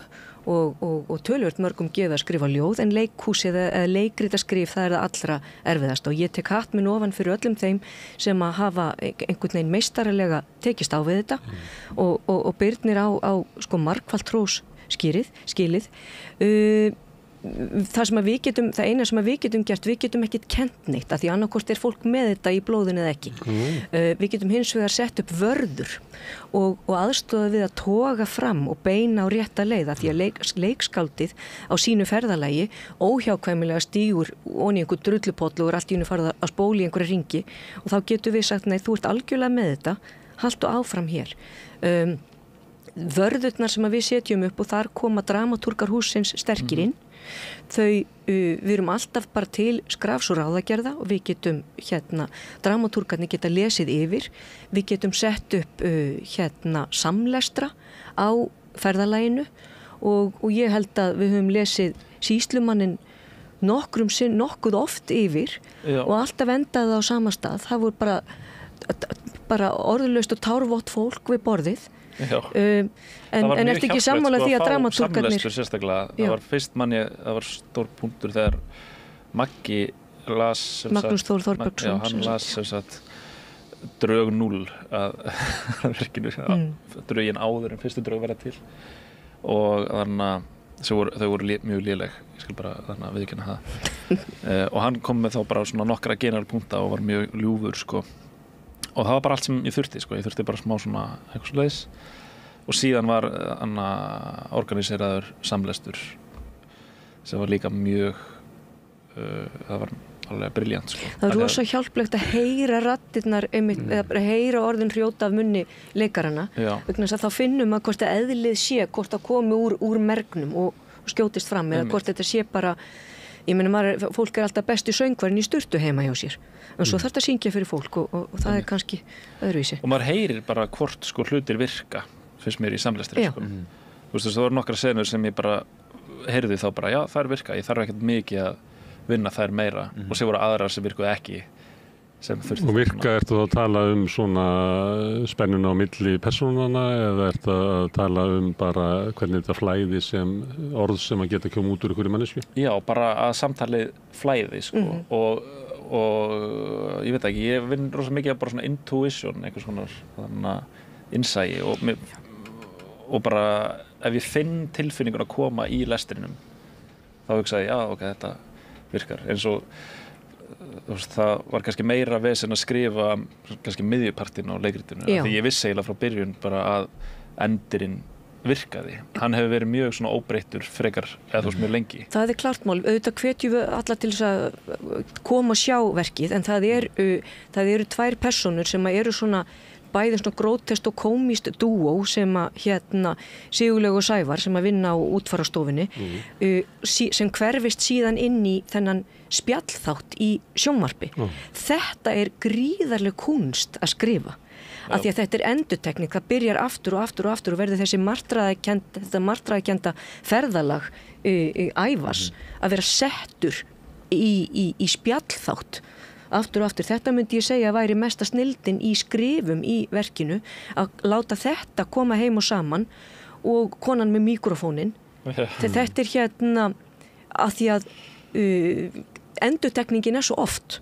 Já, mér þarfandi fyrir að segja þetta var langerfiðasta senan til að skrifa og ég var, held ég, þú veist, það var einhver 1,5 mánuður þar sem ég var í Finnlandi að skrifa bara þessa senu með einhvern veginn aftur og aftur og aldrei einhvern veginn virkaði hún og síðan voru við með henni samleistur og hún lenti ekki heldur þá og einhvern veginn og Já, það eitt af svona dæmunum hvað þetta var vel og gott að því að það hefur oft verið sett upp á svið svona spjallþættir. Ég held að það hafi verið einhverju verki eftir Hallgrím Helga og líka Þorvald Þorsteins og þetta einhvern veginn virkaði aldrei almennlega svona að því að ég held að þetta hljóta að vera eitthvað erfitt að þú ert með eitthvað sem svona sýn á heiminn og ert að reyna að vera með það inn í það sem á að vera oft bara þetta svona þunglamalegt og ég held að Hallgrími þetta verið bara allt og langt og erfitt og svona en mér finnst þetta alveg brilljant þarna í þessu, það sem þetta bara sett upp sem svona eiginlega svona bara geðrof sem þetta náttúrulega þetta náttúrulega bara geðrof þjóðar svo náttúrulega mjög fyndið að við lifum í svo litlu samfélagi að kona með mikrofóni hjá Gísla Marteini var í Sannum Bergljót Festival nákvæmlega og það sem að hún fer þarna á milli og segja já það var ekki fyrir en ég kom hingað ég sá þetta, þá fannst mér ég verið að spyrja hann og stundum maður bara að horfa á sjónvarp og þetta raunverulegu upplifun manns maður engu nær nokkuð skapaðan hlut en bara líður einhvern veginn og þessu nær þú fram og svo verður ég að segja það algjör gjöf fyrir okkur í leikhúsinu þegar reyndir leikstjórar taka svona glæný verk frá yngri skáldum upp bara höndum tveimur og skila þeim á þennan hátt. Þannig að bara bestu þakkir til þín Stefán í biluðu stuði. Já, það náttúrulega bara þegar maður örvaður af verki þá náttúrulega bara þá fer maður í gang sko. Það bara þannig. Og talandi hennar sjónvarpsþáttum mitt, þetta svona dæmi já, þetta kröfuhart efni að takast á við á sviði en eins og það hafi þróast í meðförum Byrnis þá þetta bara ótrúlega skemmtilega áskorun og einmitt lýsandi fyrir efnistökin í þessu verki af því að þetta einmitt kunnulegt fyrirbæri þessi spjallþáttur og þar verið að segja sömu hlutina meir og minna með sama fólkinu aftur og aftur á þess að gefa því tíma og þú mátt bara segja sumt já, og ef að þú ferð á einhverja dýft, sko, þú veist, þá bara ekki tími til þess, eða það verður óþægilegt. Já, þetta bara óþægilegt, fyrir fólk vill þetta ekki. Og það náttúrulega það sem að aðalpersónan í verkinu að díla við, sko, þú veist, að hann að takast á við erfiðar tilfinningar, hvað sem að það innra, og hvað sem að þessar raddir sjónvars þáttarins eru innra með honum þessar krítísku raddir eða bara samfélagið að hrópa á hann einhvern veginn, að hrópa niður á móti þessari þessu ópi sem að koma upp úr sálinni hjá honum þú veist, hann eigi ekki að tjá sig og mátt ekki hafa það tilfinningar sem hann hefur Nei, og samanskapi honum ítt þarna út á ystu nöf þangað til hann bara æpir ég er fegin að hann dáinn vegna þess að þá þarf ég ekki að hafa þessar áhyggjur alla daga ég get farið að lifa lífinu í staðan fyrir að vera taugáfall yfir því að síminn hringi og það finnst mér það líka það sem að nútíma samfélag gerir þú átt bara að vera einhvern veginn, þú mátt ekki segja óþægilega hluti en þú ert samt að segja einhvern veginn. Þetta mér fannst þetta brilljant leist hjá þér og við verðum líka að fá að hrósa leikurunum tveimur, Birnu Pétursdóttur og Hákoni Jóhannesinni sem taka þetta því að þau algjörlega binda sig saman og búa til, þetta leiktæknilega mjög flókið. Þannig að bara hrósti þeirra líka. Þetta vera með þær persónur sem svona gangi gegnum þetta og líka þessi þessi ferð og svona, þetta svolítið svona miðaldalegt, það minnir mér svona miðaldabókmyndir. Ekki? Þetta að einhverju leyti þetta klassíska ferðalag hetjunar. Þú ert riddarinn. Ég er riddarinn. Og þetta svona, eða bara eins og Lord of the Rings eða eitthvað svoleiðis, þess að þú ferði í ákveðið svona ferðalag, kastar hringnum í eldinn og síðan kemur þú tilbaka breyttur maður. Það hægt að lesa þetta í þessum svona bara klassíska monomítan eins og einhver greinandi kallaði þetta sagði að allar sögur væru nákvæmlega þetta sem ég ósammála en þessi saga það hægt að lesa hana svona. Og hann kemur með lærdóm sem er ekkert verið að fela beint svona. Þetta svona óður til einfallleikans og svona smáur hluta og óður til þess að vasa nýfurinn þinn að það komið barn sem að mun fá að næst og þar svona til göttunum, þetta sé svona arfleið sögunar og þannig þetta svona ljúf skilabóð sem að fólk sendt út með og mér finnst það svona að því að þetta búið að vera svo margt að leyfa sér líka að koma það og vera bara svona sentimental í lokin. Það var sem vera bara djöfullinn sjálfur. Þau hafa gert allt saman og þetta bara með svona góðu tempó og góðu leik allir í stuði þá bara gekk allt upp. Já, því náttúrulega framtíðin er spennandi og nútíminn er spennandi en það er náttúrulega alltaf svona gömul tugga að eldra fólki sé að minna ungu kynslóðana á að það eru mörg gildi og venjur og arfleiðir sem eru bara mjög fínar og maður þurfi ekki alltaf að vera búið til eitthvað nýtt og það er svolítið að tala með þessu verki bara, þú veist, það er líka bara rosa gott að fara að hitta vin í staðin fyrir að hringja hann á FaceTime og það getur verið gott að mæta í vinnuna í staðis að vera í fjarvinnu þú veist að bara þessi basic hluti sem er svona alltaf, þú veist, sem verður alltaf erfiðar og erfiðar maður, þú veist, fólk hittist sjaldnar en maður er alltaf að heyra þetta út í heimi Viðar Halldórsson, prófessor í félagsfræði kallar þetta félagslegi töfrar sem að minnka í samfélaginu okkar og samfélag okkar byggt upp á þessu og ef við sinnum þessu ekki þá ragnar samfélag okkar upp og líka Guð hjálpa okkur þegar áttum okkur alltaf við vorum að missa eitthvað því að það er ekki hægt að byggja þetta upp nema bara að rækta þetta og gleyma sér og bara, þú veist, ef maður fyrir eitthvað óvænta leið að maður lappar heim og þú veist, eins og maður gerir svo oft í útlöndum þá svona villist maður að leið og hittur eitthvað skrítin kall og þú veist, þetta er eitthvað sem að það svona alltaf ég finn fyrir mig, ég þarf svona að setja mig verkefni svo ég lendi í þessu og þess vegna finnst mér þetta skemmtilegt í þessu leikhúsi eða leikriti að þú ert á einhvern hátt að fjalla með þetta og svo náttúrulega bara er leikhúsi eitt af síðustu vígunum þar sem við getum upplifað eitthvað saman og tala eitthvað og svona bara ég man, eins og Lord of the Rings, ég man því ég fór að sjá Lord of the Rings í bíó, þú veist, það var svona upplifun með öðrum sem ég held að sé svona alltaf sjaldgæfara núna það gerist alltaf með fótbolta, íþrótta viðburði upplifun sem komin í svona enganlega upplifun sem ég hef hérna bara í mínum síma og svo líka horfðu þú á eitthvað kannski í baði en ég horfðu eitthvað á stórum skjá þannig að upplifuninni, þú veist, það er ekki alveg hægt að bera það saman heldur En þú ert ekki að upplifa þetta með neinum og bara þetta tengslarof sem að verður til í þessum snjalltækjum mér finnst þetta alveg skelfilegt leikriti fjallar það að það er ákveðin lykt af ristuðu brauði og bíllinn bilar, getur bara talað það vegna þess að það er rauntenging þetta er bara, þarna kjarnast mennskan og leikhúsið og náttúrulega heima bara, það er bara heimavöllur mennskunar leikhúsið Kannski einn af fáum stöðum sem eftir eru þar sem maður getur ekki tekið upp Annars satt ég á föstudaginn í leikhúsi með konu sem var kíkti á hvort það væri búin að fá ný skilaboð held ég á svona 7 mínútna fresti. Já, blessu konu. Það er alveg magnað. Við reyndum þessu nokkru sinnum og með fólk í sal og þá var maður að eins og leikstjórinn þarf að gera, hann þarf alltaf að færa sig aftur og aftar eftir þeirra sem það fjölgar gestum og fórsýningum og þá tók ég eftir þessu hvað sumir eru illa stattir hvað þetta varðar sko. Alltaf að kíkja. Alltaf að kíkja og bara, þú veist, og maður sá hreinlega að þetta var ekki neitt merkilegt sko. Eins og séu sko hersöfðingjar í einhverju stórkostuðu stríði sekundur geta skipt Þetta eru bara jönkarar. Þeir eru bara þurfa að sprauta sig bara, þú veist, reglulega sko. En talandu það, þetta er á hvað er þetta í nýja sviðið? Jú. Og þetta er rosalega framalega á senunni. Það er engin dýft í þessu ég veit ekki hvað það heitir í leikhúsi. Jú, það er nú alveg notað alveg inn sko, en er þetta og breiddin er notuð. Já, það er ekkert mjög djúpt. Nei, þetta fer eins djúpt og það getur farið og Mírek Kaczmarek sem að gerir leikmynd og búninga og lýsingu rosalega flinkur að því að við erum svo vön að sjá statíst inn á þessu sviði en þarna kemur pendullin sem að ég verð að segja fyrir mig bara svona wow, þú veist að bara allt í einu verður þetta svið að einhverju miklu stærra sem við erum ekki vön að sjá þarna inni. Ég er bara að velta að vera með svona að ég er alltaf að reyna að læra eitthvað. Þetta væri öðruvísi sett upp þetta væri á stóra sviðinu.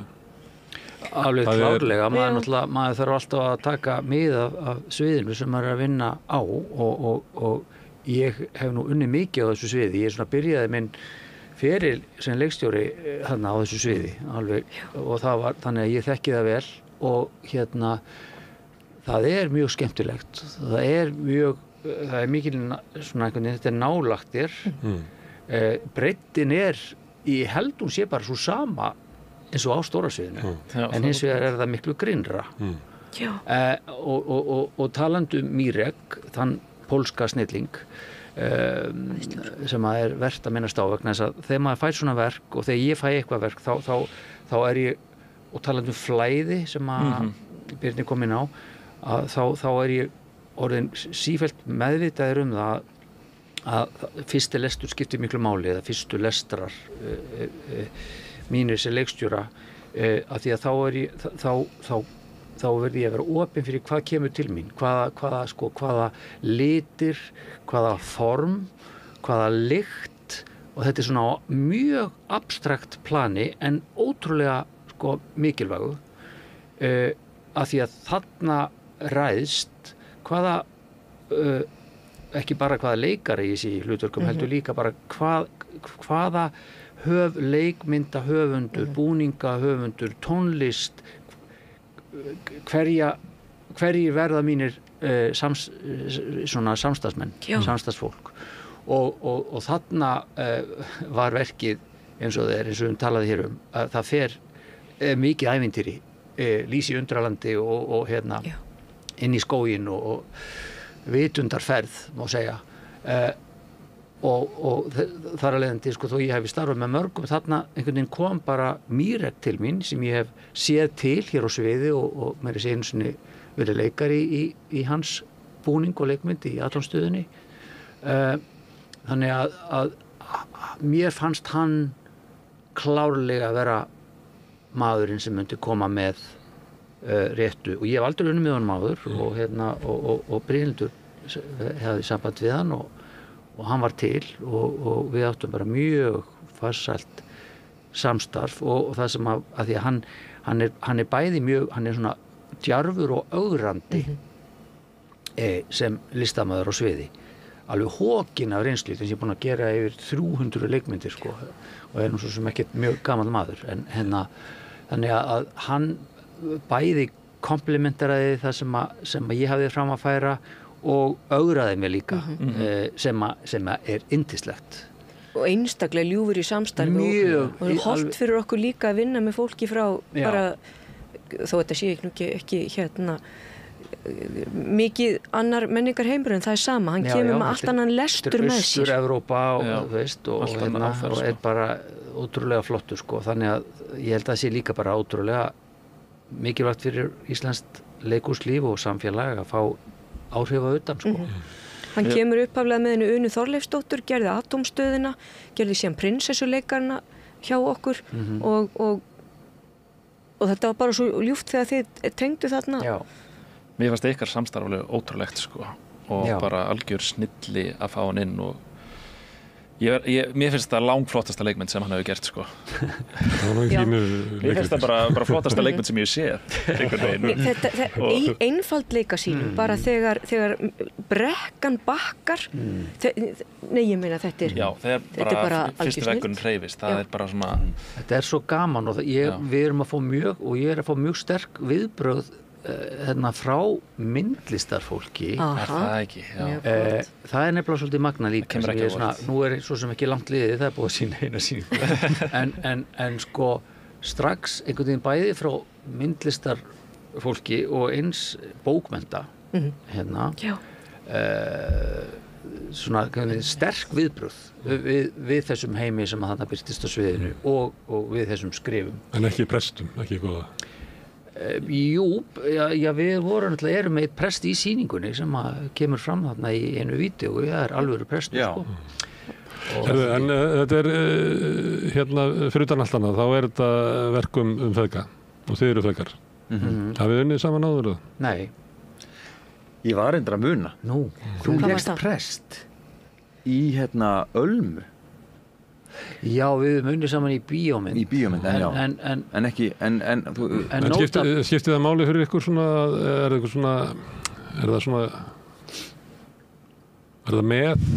það með í verkinu og vinnunni þinni? Já, auðvitað, maður er náttúrulega bara maður er með tilfinningar og minningar og myndir sem maður sækir í og aðlagar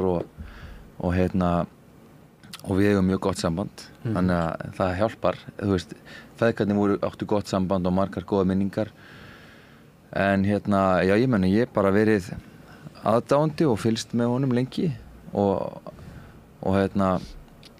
ég var bara mikið í leikhúsinu ég var lítill þegar voru pappahelgar þá var maður bara með í einhverju leikmynda West Side Story með einhverja byssur og rosa spennandi og Já, og ég held að það hafi verið bara til bóta, sko. Og það var nebabatt, svo kallað. Jú. Í fjórðu ættlið eða. Þú ert líka nebabatt. Já, það má segja það, sko. Ég meina, afi minn reyndar, sko, ég er ekki alveg beint í. Nei. Ég er ekki leikhúsbarn þannig, ég er svona leikhúsbarnabarn. Þannig að vissulega, já. Við skulum ekkert vera að reyna að fela það, Haraldur minn. Þetta er ekki viss, þetta er ekki endilega skammaryrði. Sko. Nei, þetta er svolítið tala um það, skilur. Það er eins og tómatsósa er bara tómatsósa. Já, en ég meina, þetta er í fyrsta sinn sem við vinnum saman, skilur, það er bara mjög skemmtilegt. Það er, mér finnst bara flott að við sem að gera það núna. Þetta er rétti tímapunkturinn. Meinar það því að þú ert komin á þann aldur eða? Það hefur verið erfiðara fyrir 10 árum. Já, það hefur verið öðruvísi, held ég. Já, einhvern veginn. Þú útskrifaði sko fyrir 10 árum. Ég útskrifast, já, fyrir 10 árum það einhvern veginn. Verið eitthvað svona, kannski hefði maður þátt að óþægilega þá, örugglega. Bara strax út úr skóla. Já.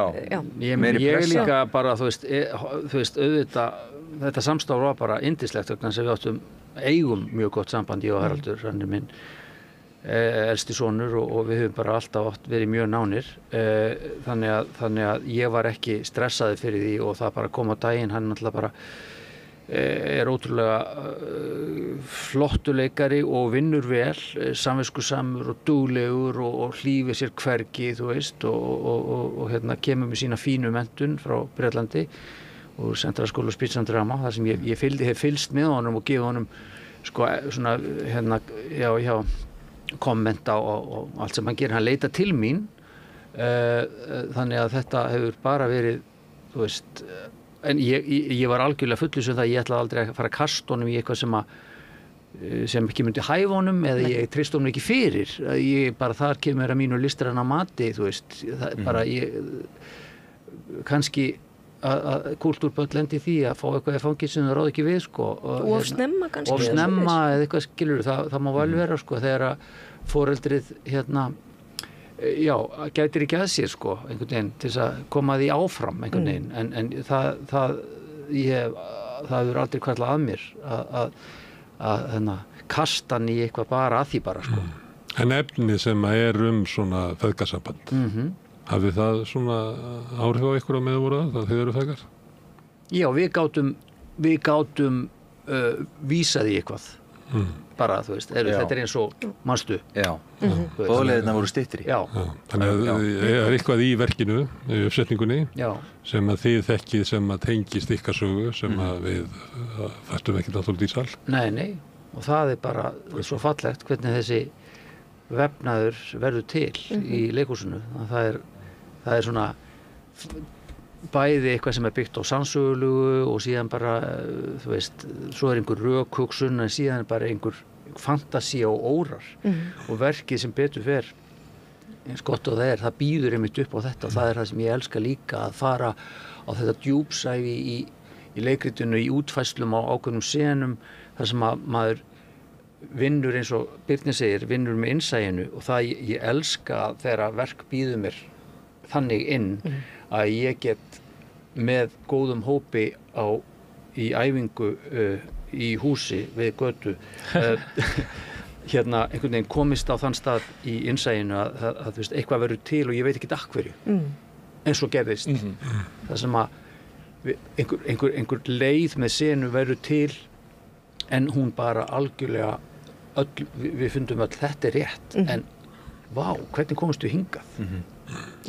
og hverju, þú veist, því að þetta er ekki leitt rök. Þá skulum við spyrja því, kannski Brynhildur, að því að það sem mér finnst merkilegt við þetta og er að Birnir leggur af stað og býr til sögu og gerir hana ég meina, hann fer á eitthvað svona svæði sem, ég meina, þetta hann kemst yfir mýri sem að margir hafa drukknað í. Þú veist, það er engin vandi að klúðra því að skrifa þetta leikrit. Og það er líka engin vandi í því að klúðra uppsetninguna af þessu. Hvað veldur því að þetta er svolítið djarft, það er allir svona aðeins lengra en þeir hefðu kannski, er skjól. Stundum virkar þetta, en stundum virkar þetta ekki. Af hverju?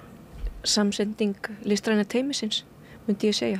Og við héldum líka, Birnir hefur verið duglegur við það að hrósa okkur í Borgarleikhúsinu fyrir að halda vel utan leikskáld, fyrir það eru við þakklátt.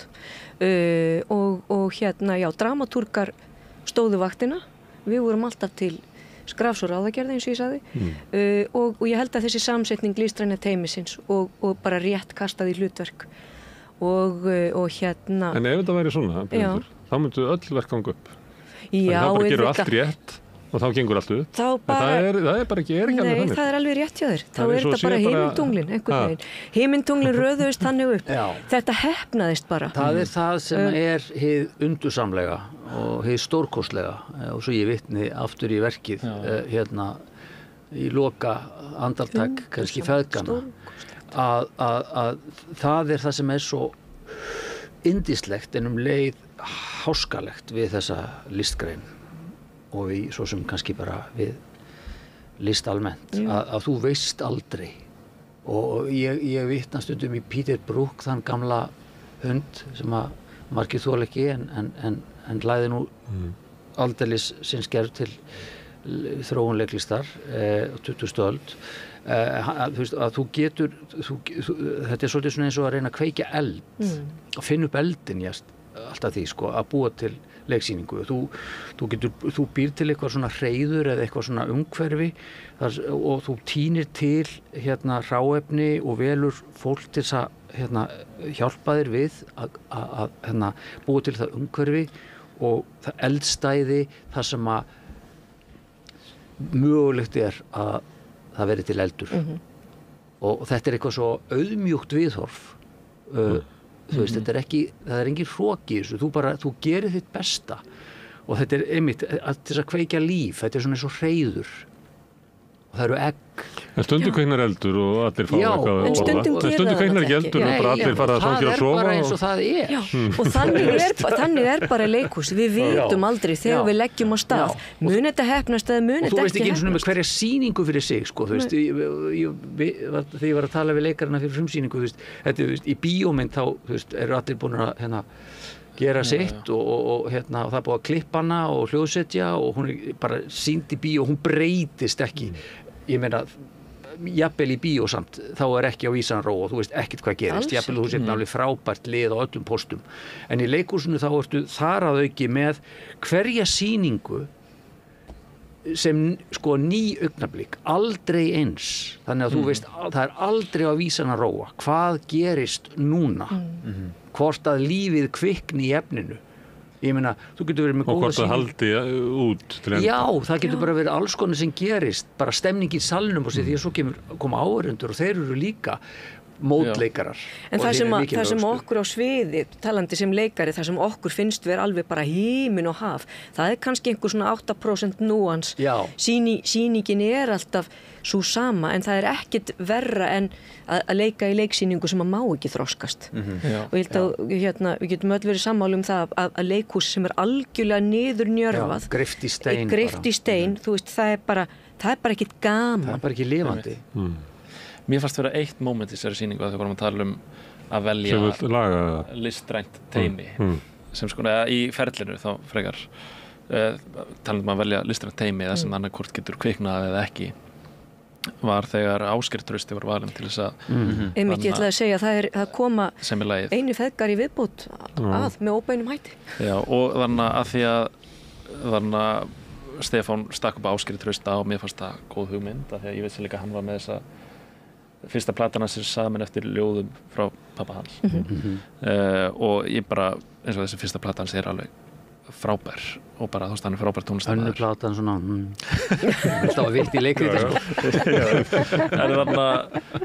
og síðan sendur á mig, ég var upp í bústað, þú sendur á mig, hann búin að senda lagið og ég þorði ekki að hlusta á það í heila sólarhring af því að ég hugsaði ef þetta lélegt lag þá bara lélegt lag í sýningunni þetta eina lagið og það bara, ef það hefði verið valin einhver annar þá hefði bara kannski lagið verið lélegt eða eitthvað svoleiðis en þetta var bara einhvern veginn og bara sem hlustaði lagið og það var fullkomið.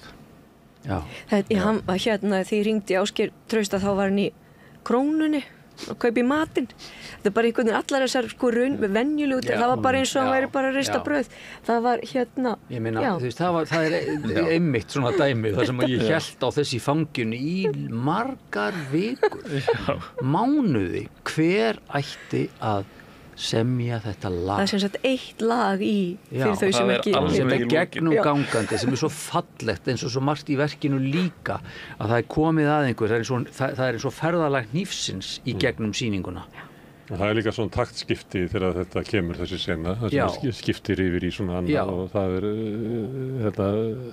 það þarf að vera í lagi þetta lag. Og það ferðalag melodíunar í gegnum verki sem við heyrim í byrjun svona slitur af og orð á stangli og síðan hvernig það þróast í eins og svona einhver svona andvari í gegnum sýninguna og hvernig það síðan birtist í lokin. Og sem Haraldur flytur svona stórkostlega. Þetta sko ómögulegt verkefni. Þetta nefnilega lag sem á einhver einn að kjarna allt í sýningunni á 2 mínútum. Epilókur. Já. Og einhvern veginn texta. Af því að þetta var bara einhvern veginn rétt. Þó ekki þannig að þetta sleppaði að horfa á sýningunni og hlusta bara lagið, það ekki alveg þannig. Nei. En ég hugsa að þú hefur séð sýningunni og hlusta síðan kannski aftur á lagið, þá nærðu kannski upplifa hana alla.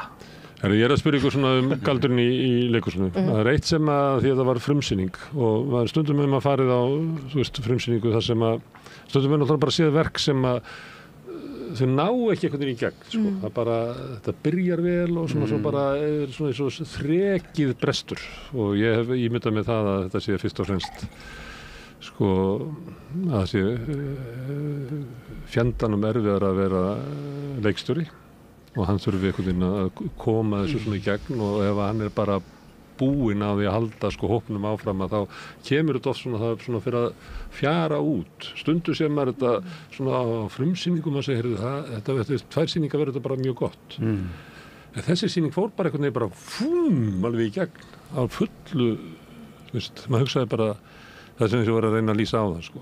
Það hafi bara allt einhvern veginn gengið upp. Ég sko náttúrulega ég leikari í grunninn og lék bæði í Borgarleikhúsi og aðal í Þjóðleikhúsi til margra ára og starfaði þar með mörgum leikstjórum og öllu litrófinu og það mín menntun í raun og veru að uppeldi sem leikstjóra að finna til mín þegar svona fram í sótti og ég fór að inspirerast ákveðnum leikstjórum frekar en öðrum. Og ég upplifði það mjög oft í Þjóðleikhúsinu svona allavega svona fyrir árum að leiksýningar voru að verða til á 11. stundu eða jafnvel eftir það eða þær urðu aldrei til þráttur að vera komnar í sýningu og það var eitthvað sem ég svona bara þoldi ekki að því að það frústreraði mig sem leikara í sýningunni að einhvern veginn að það væri og þú veist og þetta svona sumir jafnvel svona skáka í því skjóli þetta sé einhvern veginn svona lifandi list og þetta sé allt saman að sé vera til bara og sé allt svona hrátt og allir eigi að vera á tánum og skítrættur og skjálfandi ég bara hef þannig taugakerfi ég bara kann ekki við það og svo lærði ég í Bretlandi þar sem maður svona þarf að tileinka sér mjög svona bara professional sumir segja kannski gamaldags hefðbundin hefðbundið vinnusviðferði en það allavega eftir ég byrjaði að leikstýra þá komst ég bara þá var það einsett ég mér að ég vildi að sýning væri tilbúin eins og hún getur orðið við frumsýningu þannig að ég hef svona haft að motto að viku fyrir frumsýningu sé sýning tilbúin og hún ekki greift í stein, heldur hún lifandi og spriklandi en hún tilbúin. Þetta ger ég bæði fyrir mína sálarheill og ekki síst fyrir leikarana. Þannig að þetta þýðir á móti að ég, þú veist, eins og í vor, að þetta var tvískiptur æfingatími, mánuður í vor og núna mánuður í haust, að þá ýtti ég varðandi textalærdóm og annað, að þú veist, að ég vildi komast, við náðum alveg fram að hlé í æfingu í vor og eftir hlé núna í haust.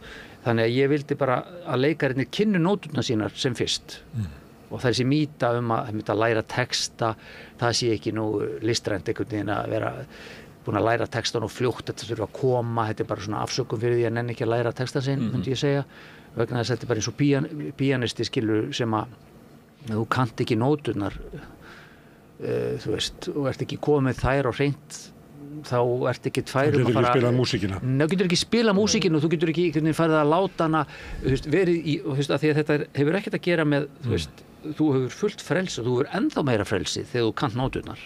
Þannig að þetta ekki eitthvað sem orðið þá greift í stein og komið og bara, þú veist, þú festist þar eða hluti get ekki breyst þó þú sétt búin að læra textan eða þú ert orðinn fastur í þessari áherslu eða hvað það heitir.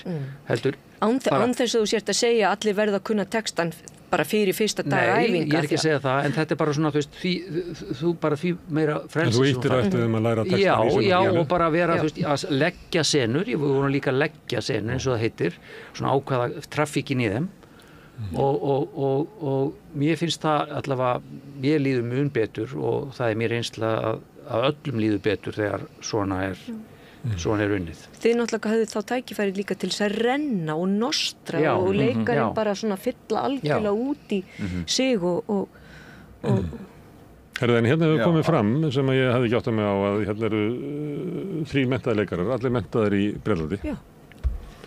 Hvað er þetta svona sérstakur skóli í íslensku leikhúsi? Já, fyrir hann ekki að verða það, erum við ekki orðin ansi mörg? Ég ekki að fjölga það. Við erum í félagi beturmenntar aðra. Þeim náttúrulega... BML. Já, þetta er svona, höndum þessu svona stundum fram í skætingi, en hérna, ég náttúrulega, sjálfur náttúrulega var kennari við Listaháskóla Íslands í mörg herrans ár.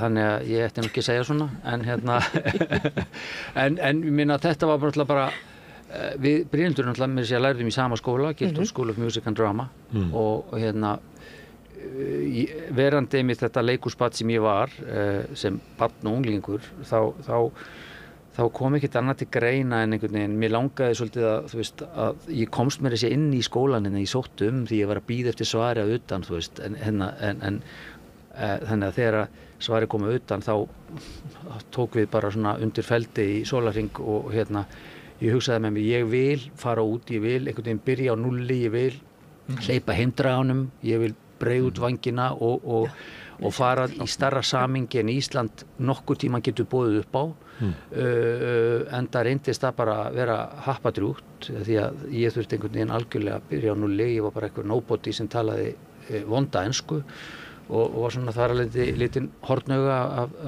af þeim hérna heimsveldis genum sem að tóku á móti mér og ég þurfti svolítið svona bara þú veist að byrja upp á nýtt og það var mjög hollt fyrir mig fyrir utan það ég hefði aðgengi að öllu því besta því að annarkvort það að gerast í London sem náttúrulega eina höfuðborgum leiklistarinnar eða það var að fara í gegn, þú veist, hvaðan af að og þetta var bara mér ómetanlegu skóli og ekki bara í leiklistinni heldur líka bara í öllum kultúrnum sem þarna var að finna fjölmenningunni, myndlistinni, þú veist, tónlistinni í öllu tilliti. Þannig að ég hvet alla til þess að hleypa heimdraganum af því að annars verður maður heimskur eða ekki. Það sem að segja. Þannig orðið búið til. Já. Og kannski ættu við að styðja leikara til náms bara í Bretlandi og víðar því að það auðgar íslenskt leikurslíf, eða ekki?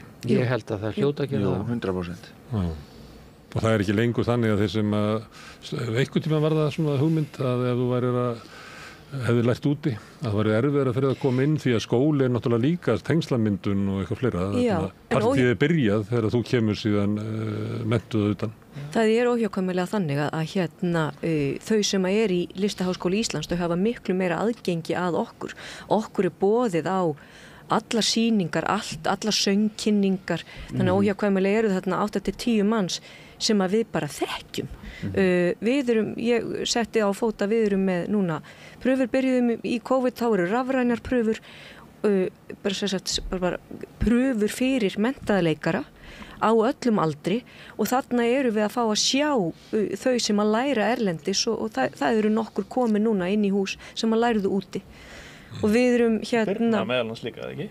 Birna, Bjössi Stefáns, hún Villi, Heiðdís Lindsdóttir sem að kemur til okkar í vetur.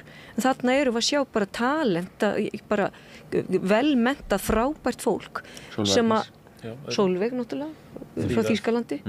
Við erum ansi mörg í Borgarleikhúsinu. Það eiginlega vonast að fá hlutverkið í þessari sýningu ef maður hefur menntast á Íslandi. Já, við viljum ekki sjá það. Við erum með Pálma og Hákon sem eru verðugir fulltrúar gamla leiklistaskólans og leikarabrautar Listaháskóla Íslands.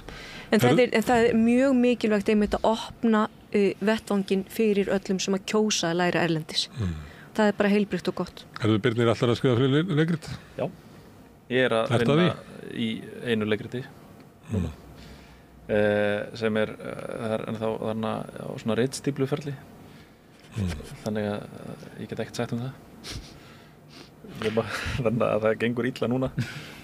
Eitt sem að ég hugsaði meðan ég var að horfa var að því að það eitthvað svona með íslenskun okkar að því að það hefur alltaf verið svolítið svona ritmál og talmál svolítið það ekki alltaf sem að talmál ratar inn í bókmenntir og ekkert svo margir höfundar sem að eru einhvern veginn með almennilega eyru fyrir því að ég meina maður skoða bara enska bókmyndir þá getur maður verið að lesa einhverjar mállýskur svona langt fram og þetta ekkert algengt í íslensku því að það svo mikið, við verðum alltaf að vera okkur í beinni braut, þannig það alltaf verið að laga talmálið áður að lendir í bókum og sumuleitt þetta líka í leikhúsi og það svo heyrir maður suma höfunda sem eru bara með eyru sem einhvern veginn heyra ólíka tóna og svona sound og takt í talmáli sem að ég meina tyrfingur eða þetta stæmi þetta það bara svona einhver Mozart eyru hvað með þetta Birnir? Þetta náttúrulega ótrúlega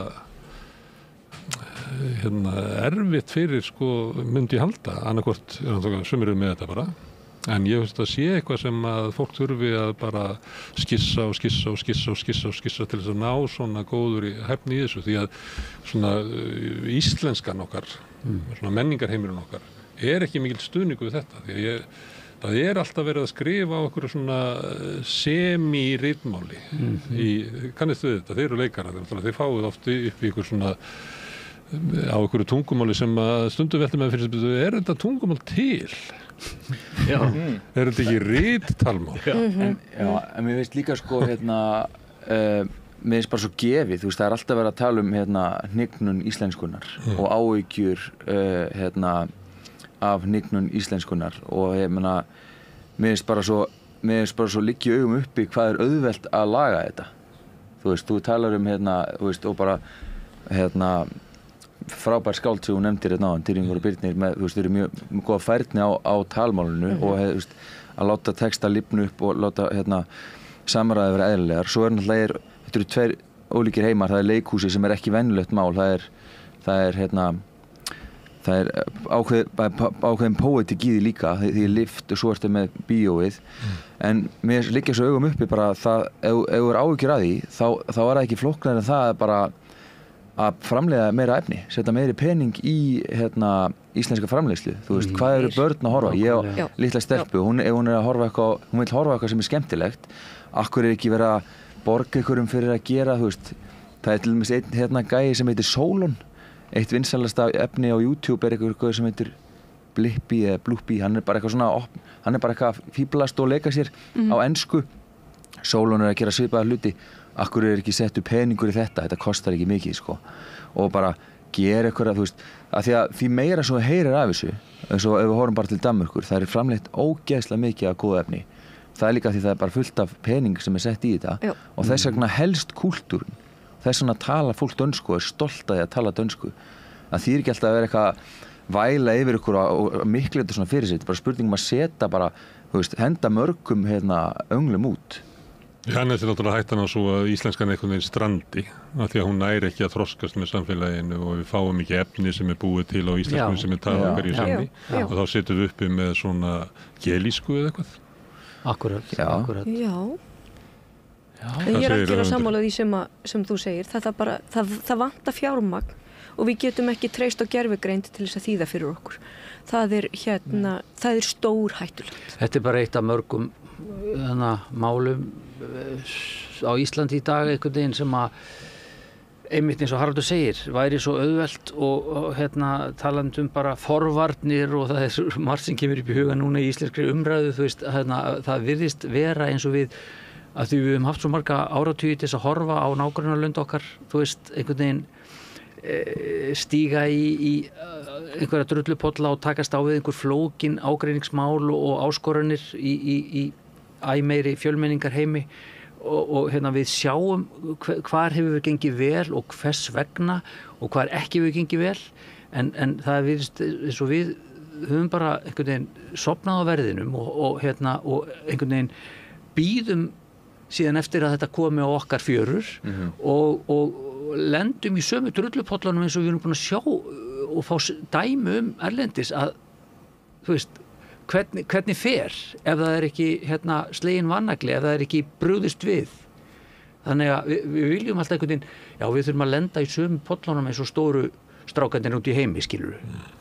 Í staðis að bregðast við og þetta er verið að gera með íslenskuna, hvernig við getum venda málið okkar. Við erum búin að horfa á tungumálið, þú talar um gelísku, hvernig við orðið, hvað hefur gerst. Við getum brugðist við og við eigum að bregðast við og vinna heimavinnuna áður en að skaðinni skeður. En það sem þú varst að tala áðan, bara hvernig tyrfingur til að mynda vinnur með tungumálið og Birnir, þú gerir þetta líka. Við fáum alveg leikrit send til okkar þar sem að höfundur er svo fastur í eigin höfði að þú ert kannski með 6 persónur og þær tala allar eins. Þarna er líka, þarna kemur líka þetta eðli, þú veist, núna segir Birnir, ég er með ritstíplu, þetta er ómögulegt, þetta er svona. Það er líka þessi þetta sem þú varst að benda á áðan að við erum bara bljúg og auðmjúk gagnvart því sem við erum að gera, listafólk og Birnir er bara með stór eyru og hann er með augun opin og þetta kemur í gegnum bara beinmerkin að það tali ekki allar persónurnar eins í verkunum hans. Það er bara því hann er að vanda sig. Ég hef líka bara svo gaman af svona mismunandi hljómfalli og mismunandi rytma og eitthvað svona og ég held að ég græði svolítið á því kannski að ég kem náttúrulega úr leikhúsinu frekar heldur en bókmenntum sko. Þannig ég var ekki að leita einhverju svona einum tón sem er svona eða svona eitt hljómfall sem var í gegnumgangandi gegnum skáldsögu heldur við sem er svo gaman að vinna með mismunandi stíla og þú veist þess að fólk talar mismunandi í spjallþætti eða í yfirheyrslu eða þú veist, eða sín á milli eða feðgar eða Ævar talar öðruvísi en sýslumaður dauðans, þú veist, það er bara og þú veist, það er svona skriffinsku mál og ég var að tala um daginn, sko, ég bý svolítið að ég líka get skrifað mér hratt á tölvu þannig að ég get kannski Lærður þú fingarsetningu? Ég nefnilega lærði fingarsetningu. Það var ritfinnur. Já, ritfinnur, já. Og þannig að ég get verið að hugsa hvernig einhver tala. Hvernig dæmi svona klassíska menntun. Já, nákvæmlega. Textan hans Ævars, hann tróðfullur af hygorðum. Já, það var. Og setningur sem segir hálfa og sem segir hana heila. Hérna sko, ég var að spá hvernig, já. Og þú veist að það er bara því að ég að hugsa hvað Ævar myndi segja og ég skrifa bara allt sem ég hugsa. Líka þannig ég veit ekki alveg já, þetta eitthvað. Þú veist, að því að maður talar mjög skringilega, sko. Já. Og ég vil líka vera að taka upp spuna, þú veist, það sem ég kannski að spinna á skrifstofu bara í mikrofón og síðan skrifa ég niður.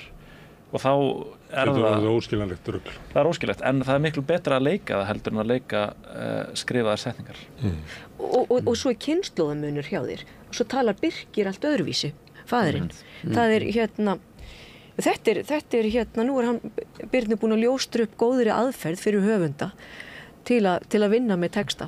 Þetta er eins og maður sé geðveikur ef einhver að hlusta. Þetta er líkt því að ég var að líkja sig við sinfóníuljónsveit. Hvað er geðveiki? Ég var að líkja sig við sinfóníuljónsveit og getuna á því að semja fyrir hana. Að það er náttúrulega hluti að þroska tónskáldsins að geta samið annars konar línur fyrir klarinettin heldur en fiðluna. Sko.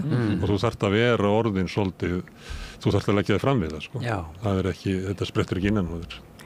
Herðu, gaman að fá okkur hingað að spjalla þetta verk og fræða mig aðeins leikhúsið í leiðinni til hamingju Birnir. Takk hérlega fyrir. Þetta er svolítið svona stjarnarhætt þetta verk. Það er það svolítið. Það er það. Við hvetjum alla til þess að koma og sjá Sýslumann dauðans og nýja sviðinu í Borgarleikhúsinu. Já, og kaupa miða strax. Já, kaupa miða strax. Líka til hamingju Haraldur með að sömuleit er þetta sýning sem að hverjustu þig og var með það þegar fólk stóð upp og klappaði og það fannst mér það var eitt af afrekunum sem var verið að klappa fyrir að þú stóðst þig frábærlega. Takk hérlega fyrir það. Og Brynhildur til hamingju með verkið og Stefán. Það er fögnuður í litlu landi þegar að góðu listamenn eru í hörkustuði. Það bara bætir samfélagi okkar. Heyr. Takk fyrir öll. Takk hérlega fyrir. En ég ætla að setja þenn áfram og reyna að skilja samfélagið sem við lifum í. Næsti kafli eftir augnablik. Samstöðin er í eigu hlustenda, áhorfenda og lesenda.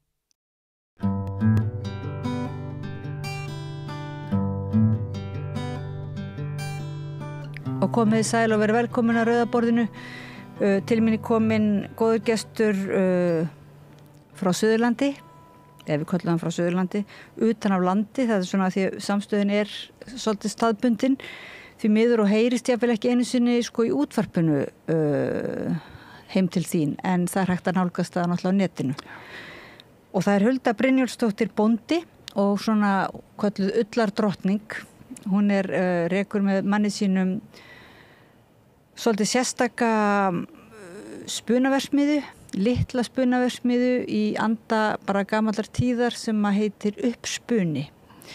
Og núna ég baði að koma Hulda því að ég sá auglýsta í fyrra eiginlega og er búin að hanga á plakatinu, ég var svo hrædd að missa af, þetta er svona ullarvikan á Suðurlandi sem ég fannst vera mjög spennandi því þetta er metnaðarfullt prógram, dagskrá og svona löngun til þess að uppfræða bara er ekki almenning og sveitunga og alla sem vilja svona bara gamalt handverk og nýjar leiðir í því að nálgast þennan gamla auka verðmæti ullarinnar. Já, auka verðmæti ullarinnar. Og virðingu fyrir henni. Getur þú byrjað að segja mér bara kannski af hverju þú fórst út í þetta að stofna verksmiðju og bara sinna ullinni á þennan hátt? Já, ég skal gera það og takk fyrir að bjóða mér. Gaman að vera komin hingað. Ég er búfræðingur og mennt og kennari og við fórum að búa, ég og maðurinn minn tókum við bíli foreldra hans 2010 og ákvaðum að búa með sauðfé og holdanautgripi og síðan 2016 og þá hrynur afurðaverð til bænda og við stóðum frammi fyrir því að ákveða hvað viljum við gera, ætlum að hætta að búa með fé eða getum við einhvern veginn auki tekjurnar. Og það kom svona upp á borðið til mín hvort að ég væri til í að opna svona smáspunaverksmiðju eða mínimill eins og það kallaði á ensku. Og þá vissi ég nú svona nánast ég ekki hvað þetta var, en við fórum að skoða þetta bara vel og vorum mjög fljóta að taka ákvörðun. Og 2017 þá erum við komin með vélarnar til landsins og setjum í samband og ítum og play 1. júli 2017. og erum búin að vera að vinna við ull síðan alla daga ársins, þannig að nema á jólunum kannski, þannig að það er brjálæði að gera.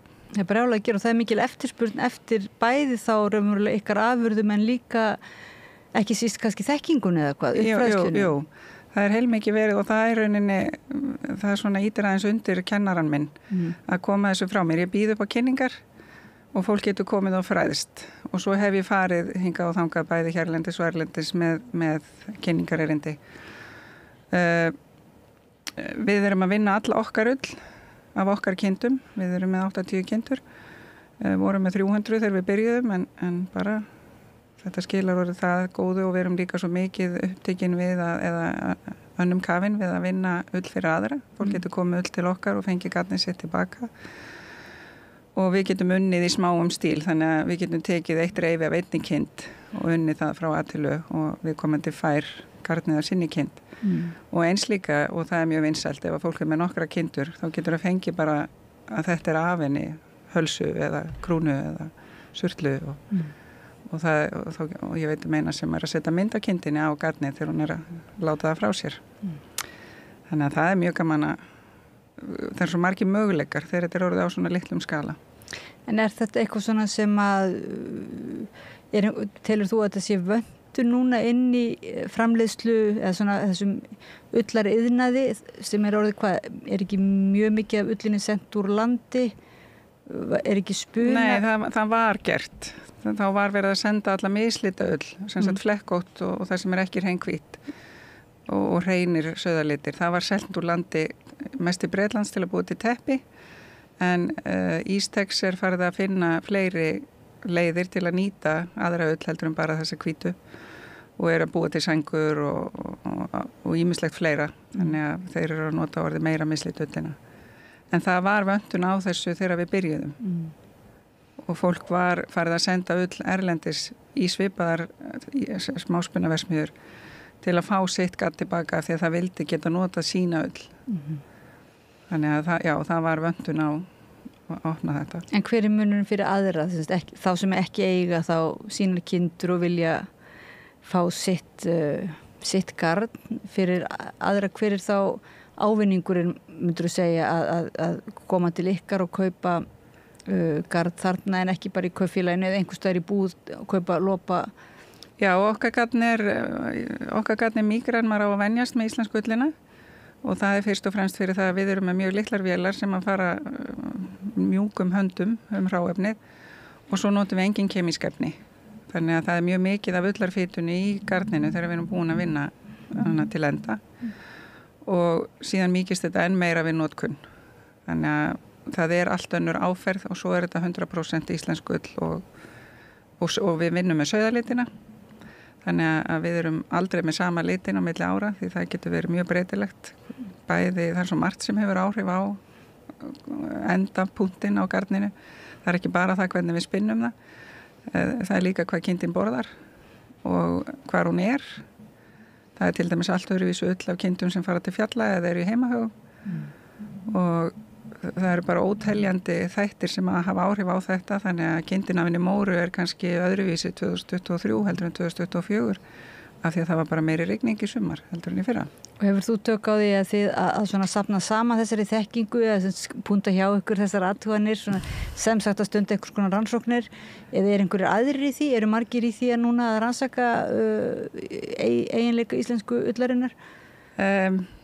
Það er svo sem öðru hvoru verið að athuga þetta og reyna að mæla eins og til dæmis míkrón eða grófleika ullar.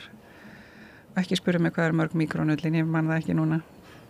En ekki undir svona pressu. Nei, ég spyr ekki að því ég er líka talanblind, þannig ég spyr ekki neina míkrón. En það er engin beinlínis að gera neina þannig sérstaka athugun eða rannsókn.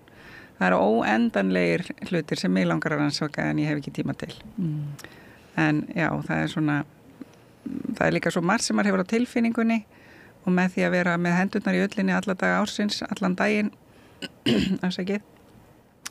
að þá er þá maður komið tilfinningu fyrir hversu ólík ullin getur verið, það er einstaklingsbundið.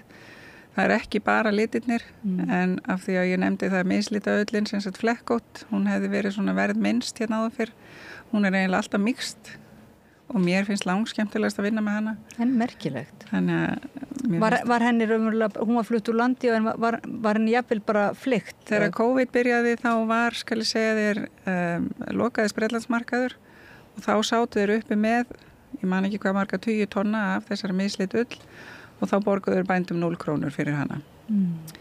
En hún hefur alltaf verið með lágmarksverðgildi. Og svo náttúrulega þegar bændur fá ekki eitthvað fyrir það sem þeir eru að gera, þá eru þeir ekkert að vanda sig með það heldur. Þannig að það er svona margt sem hjálpa stað með það.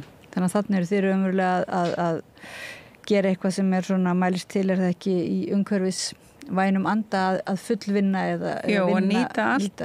Já, það er mikil hugsjón á mér að nýta allt til fulls og henda engu. Þannig að ef það er eitthvað sem er ónótæft í spunan þá nota ég það í landgræðslu eða út í garð, kringum tré eða bæði til að halda niðri græsvexti og eins til að örvan. Þannig að það má nýta hana á marga vegu, ullina, og það má líka þæfúrinni þó hún sé ekki hægt að spinna hana og svo má nota hana inn í púða eða gæludýrabæli.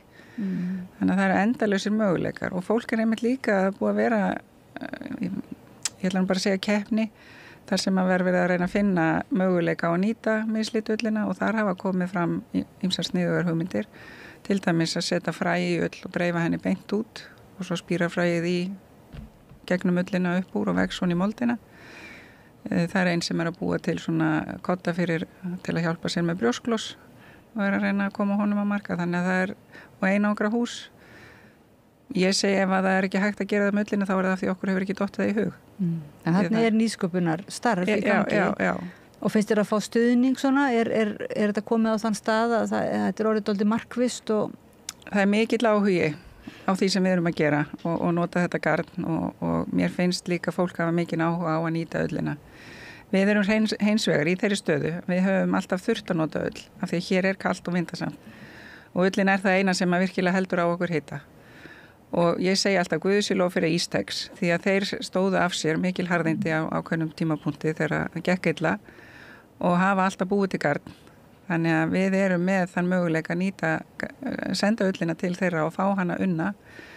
Á móti er út í Evrópu og út allan heim og líka bara á þessum ullarlöndum sem maður talar eins og Nýja-Sjáland og Ástralíu. Það er verið að henda ull og brenna hana af því að það er ekki hægt að láta vinna hana. Og það er líka, þó að fólk hafi áhuga á því, þá kann það ekki að nýta hana. Og það er eitt líka sem að hvatti mig mjög til að fara í þessa vegferð. Það var að viðhalda gömlu handverki. Og ég lærði að handspinna mjög fljótlega eftir að ég var svona alvöru sauðfjárbóndi og hætti að kenna. Og það var eitt af því sem að líka hjálpaði mér síðan þegar við héldum áfram að ég vissi hvernig garnið varð til. Hver kendi þér þetta? Við fórum eiginlega saman í þetta nokkrar þarna í sveitinni. Það var einn sem fekk rokk í afmælisgjöf þegar hún var 50 og fekk vinkonu sína með sér til að læra að spinna.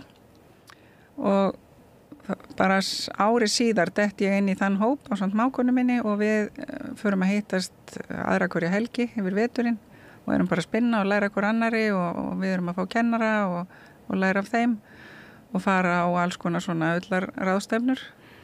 Og úr þessum hóp verður svona félag sem heitir Spunasystur sem eru mjög aktívar hérna í Rangárvallasýslu. Og þeir eru svolítið aktívar í þessari ullarviku? Jú, ég ætla að segja það. Ein af þeim, þessi hópur stendur að ullarvikunni ásamt þeim í Þingborg sem er hinum megin við ána. Þannig við erum svona, segjum megin við Þjórsá svo ég segi nú hvaða á. Og við stöndum sem sagt saman að þessari ullarviku sitt hvoru megin við Þjórsá. En það er samvinna þarna milli ýmsa ullar áhuga kvenna líklega mest eða hvað? Jú, það er langmest konur. Já. Og þetta handverk, þetta er nú svona, þetta er mestmægnis þetta kvenlega handverk, er það ekki þó kallar hafi líka tekið þátt í? Jú, kallar prjóna líka og við fórum einhver tíman á handverksháttíðina nei, það var ekki handverksháttíð, það var á Hrafnagili, nú man ég bara alls ekki hvað hún heitir, það var sem sagt yfir sumrin. Það var í mörg ár hátíð þar og þar vorum við tókum rokkana með okkur og settumst fyrir utan og vorum að sýna spuna á rokk og snældu og allt mögulegt og þá voru eldri menn sem komu til okkar og sögðust að hafa spunnið sem krakkar og þá oftar kannski á snældu heldur en rokk. Og svo heyrði ég það undir Eyjafjöllum einmitt að kallmenn hefði verið oftar hafðir í því að eða hafi séð að spinna hrosshárið. Já. Svona þetta grófa. Akkurat, já. Og það voru sérstakar hrosshársnældur. Ég talaði sko 50 afmælisgjöf. Ég fekk nú þessa snældu í 50 afmælisgjöf frá góðri vinkonu mín undir Eyjafjöllum að ég hef mjög mikið áhuga á þessu sko. Er þetta íslensk snælda sem einhver smíðar? Já, hún verið það stendur hérna með höfðaletri eins og í gamla daga stendur Oddný Eyr á mig. Akkurat, já, eins og var í gamla. En ég, og þetta er geita öllin mín og ég kom einhvern með til þín og en ég hef náð að búa til þráð óbáslega svona slæman eða svona með mörgum hnökrum. Já. Og það er náttúrulega gaman að bara eiginlega svo mikið af myndlíkingum í íslensku máli er komin úr ullavinnslunni. Þannig að maður skilur eiginlega betur í að koma snuðra á þráðinn og nökrar og slitna hérna. En þetta er svona eins og einhvers konar hugleiðsla. Já. En ég var einmitt að, mér langaði alltaf að vita hvort það væri, sko, eitthvað, hvort að þið kenduð, hvort það væri kennsla á, markviss kennsla á. Á ullarvikunni er kennt að spinna, já. Spinna? Já. Og þá bara bæði svona fyrir byrjendur og svo fyrir lengra komna. Og svo er einn sem er að koma frá Ameríku sem er að kenna að tvinna. Sem sagt þegar þú ert búin að spinna þráðinn þá setur oft saman 2 eða 3 að tvinna eða þrinna. Og hún er að kenna svona alls konar aðferðir við að tvinna, það er mjög skemmtilegt. En þú ert nú kannski ekki með einfaldasta hráefni til að spinna því að geitafiðan er dálítið erfið. Já. Og en þú kendi mér að taka ofan af að hæra eða hvað þetta er. Já, taka ofan af. Já, og þá tekur maður. Þetta er svona voðalega mjúkt eins og bara, er það ekki kasmírull líka við? Jú, geitin er með kasmír. Og svo er þetta stríið. Já. Er það ekki stríið? Jú, og það hreinsa maður frá. Já. Og við erum með vél sem að hreinsar þetta frá, sem við kallum hárskilju, þannig í uppspuna. Og við getum verið með alveg hreint kasmír til að búa til garn. Og ég er einmitt með, talandi að sína eitthvað, ég er með hérna klút sem er prjónaður úr geita eða kasmír garni og svo er búðungurinn með dís eða það er ein tegundagarni sem við búum til sem er ull. Og mér langar aðeins að segja frá þessum klút ef ég má. Já. Af því hún Halla, forsetin okkar, var alltaf með klút. Að þá var ein af spunasystrum, svona forsprakkin okkar svolítið, hún Maja Siska. Hún sagði að það gengi náttúrulega ekki að hafa konuna ekki með ullarklút. Þannig hún hannaði svona lítinn klút í stíl höllu sem er bara svona rétt hálsinn og heitir náttúrulega hölluklútur. Og þessi eru geitafiðu og ég ætla að leyfa að koma við hann því að það er svona, má ekki að henda þessu bara? Jú, takk. Óbóðslega mjúkur. Þetta er eitthvað allt annað, þetta er hráefni. En náttúrulega geitaullin hún er ennþá hlýrri en sauðaullin er það ekki? Ég vil ekki segja af eða á af því ég hef ekki reynt það sjálf. Nei. Þannig að hún er óbúslega mjúk og hún er hlý og það er einhvern veginn bara fyrir mann hlýr straumur að koma við þetta eða setja þetta á sig. Eru þarna, hvaða ull er það aftur sem er sko hárin eru hólað innan? Það er af nautgripum. Nú það er af nautgripum. Á ég henda aftur til því? Já, ég er nú ekki góð að grípa en við getum reynt. Já, þannig að þetta er opið svona ef við segjum fólki, hvað er þetta hérna, ég hef nú komið til inn í Marsandi ekki alveg, er þetta ekki eftir að maður keyrir frá milli Selfoss og Hellu? Já, og þegar þú keyrir frá Selfoss og ferði við Þjórsábrú þá er þetta bara fyrsta beygja til hægri, niður að sjó og þetta er staðsett í Lækjartúni. En mjög margir viðburðir ullarvikunar fara fram í Þingborg, félagsheimilin í Þingborg og það er áður en þú ferði við Þjórsá og fyrsta árið var 2020 þá ætluðum við að halda ullarviku en út á dollu þá var það ekki gert og það var að því að þá urðu Þingborgarkonur 30 ára þannig að það var svona verið að halda upp á þeirra afmæli og við höfum fengið leikt félagsheimilið af sveitafélaginu þarna, Flóahrepp og þar eru ýmsir viðburðir námskeið og fleira og svo erum við með námskeið til dæmis hjá mér í uppspuna og í svona vinnustofum hjá spunasystrum líka þannig að það er svona víða hægt að komast á námskeið og síðan verða prjónakvöld það verður svona að setja upp kaffihús í Þingborg þannig að það er hægt að koma með prjónana og setjast og spjalla og prjóna svolítið og þar verða haldin fyrirlestur til dæmis feldfjárrækt og síðan endar þessi hátíð á markaði og hann byrjar á sunnudaginn næsta 2009 á litasýningu þar sem hægt að fara og sjá mislit fé í öllum litum og það í Árbæjarhjálegu upp á landi. En svo líka verið að kenna ekki að lita með íslenskum jurtum? Jú, það verið að kenna að lita með bæði íslenskum og innfluttum, til dæmis indigo, það innflutt jurt og það verið að kenna að prjóna eða setja upp lópapeysu og einn skapandi prjón og þannig að þetta í rauninni bæði fyrir byrjandur og lengra komna. Það ættu allir að geta fundið eitthvað við sitt hæfi. Og þetta svona bara frá sunnudegi núna næstkomandi út vikuna? Já, fram á laugardag í vikuna. Og eitthvað svona síða bara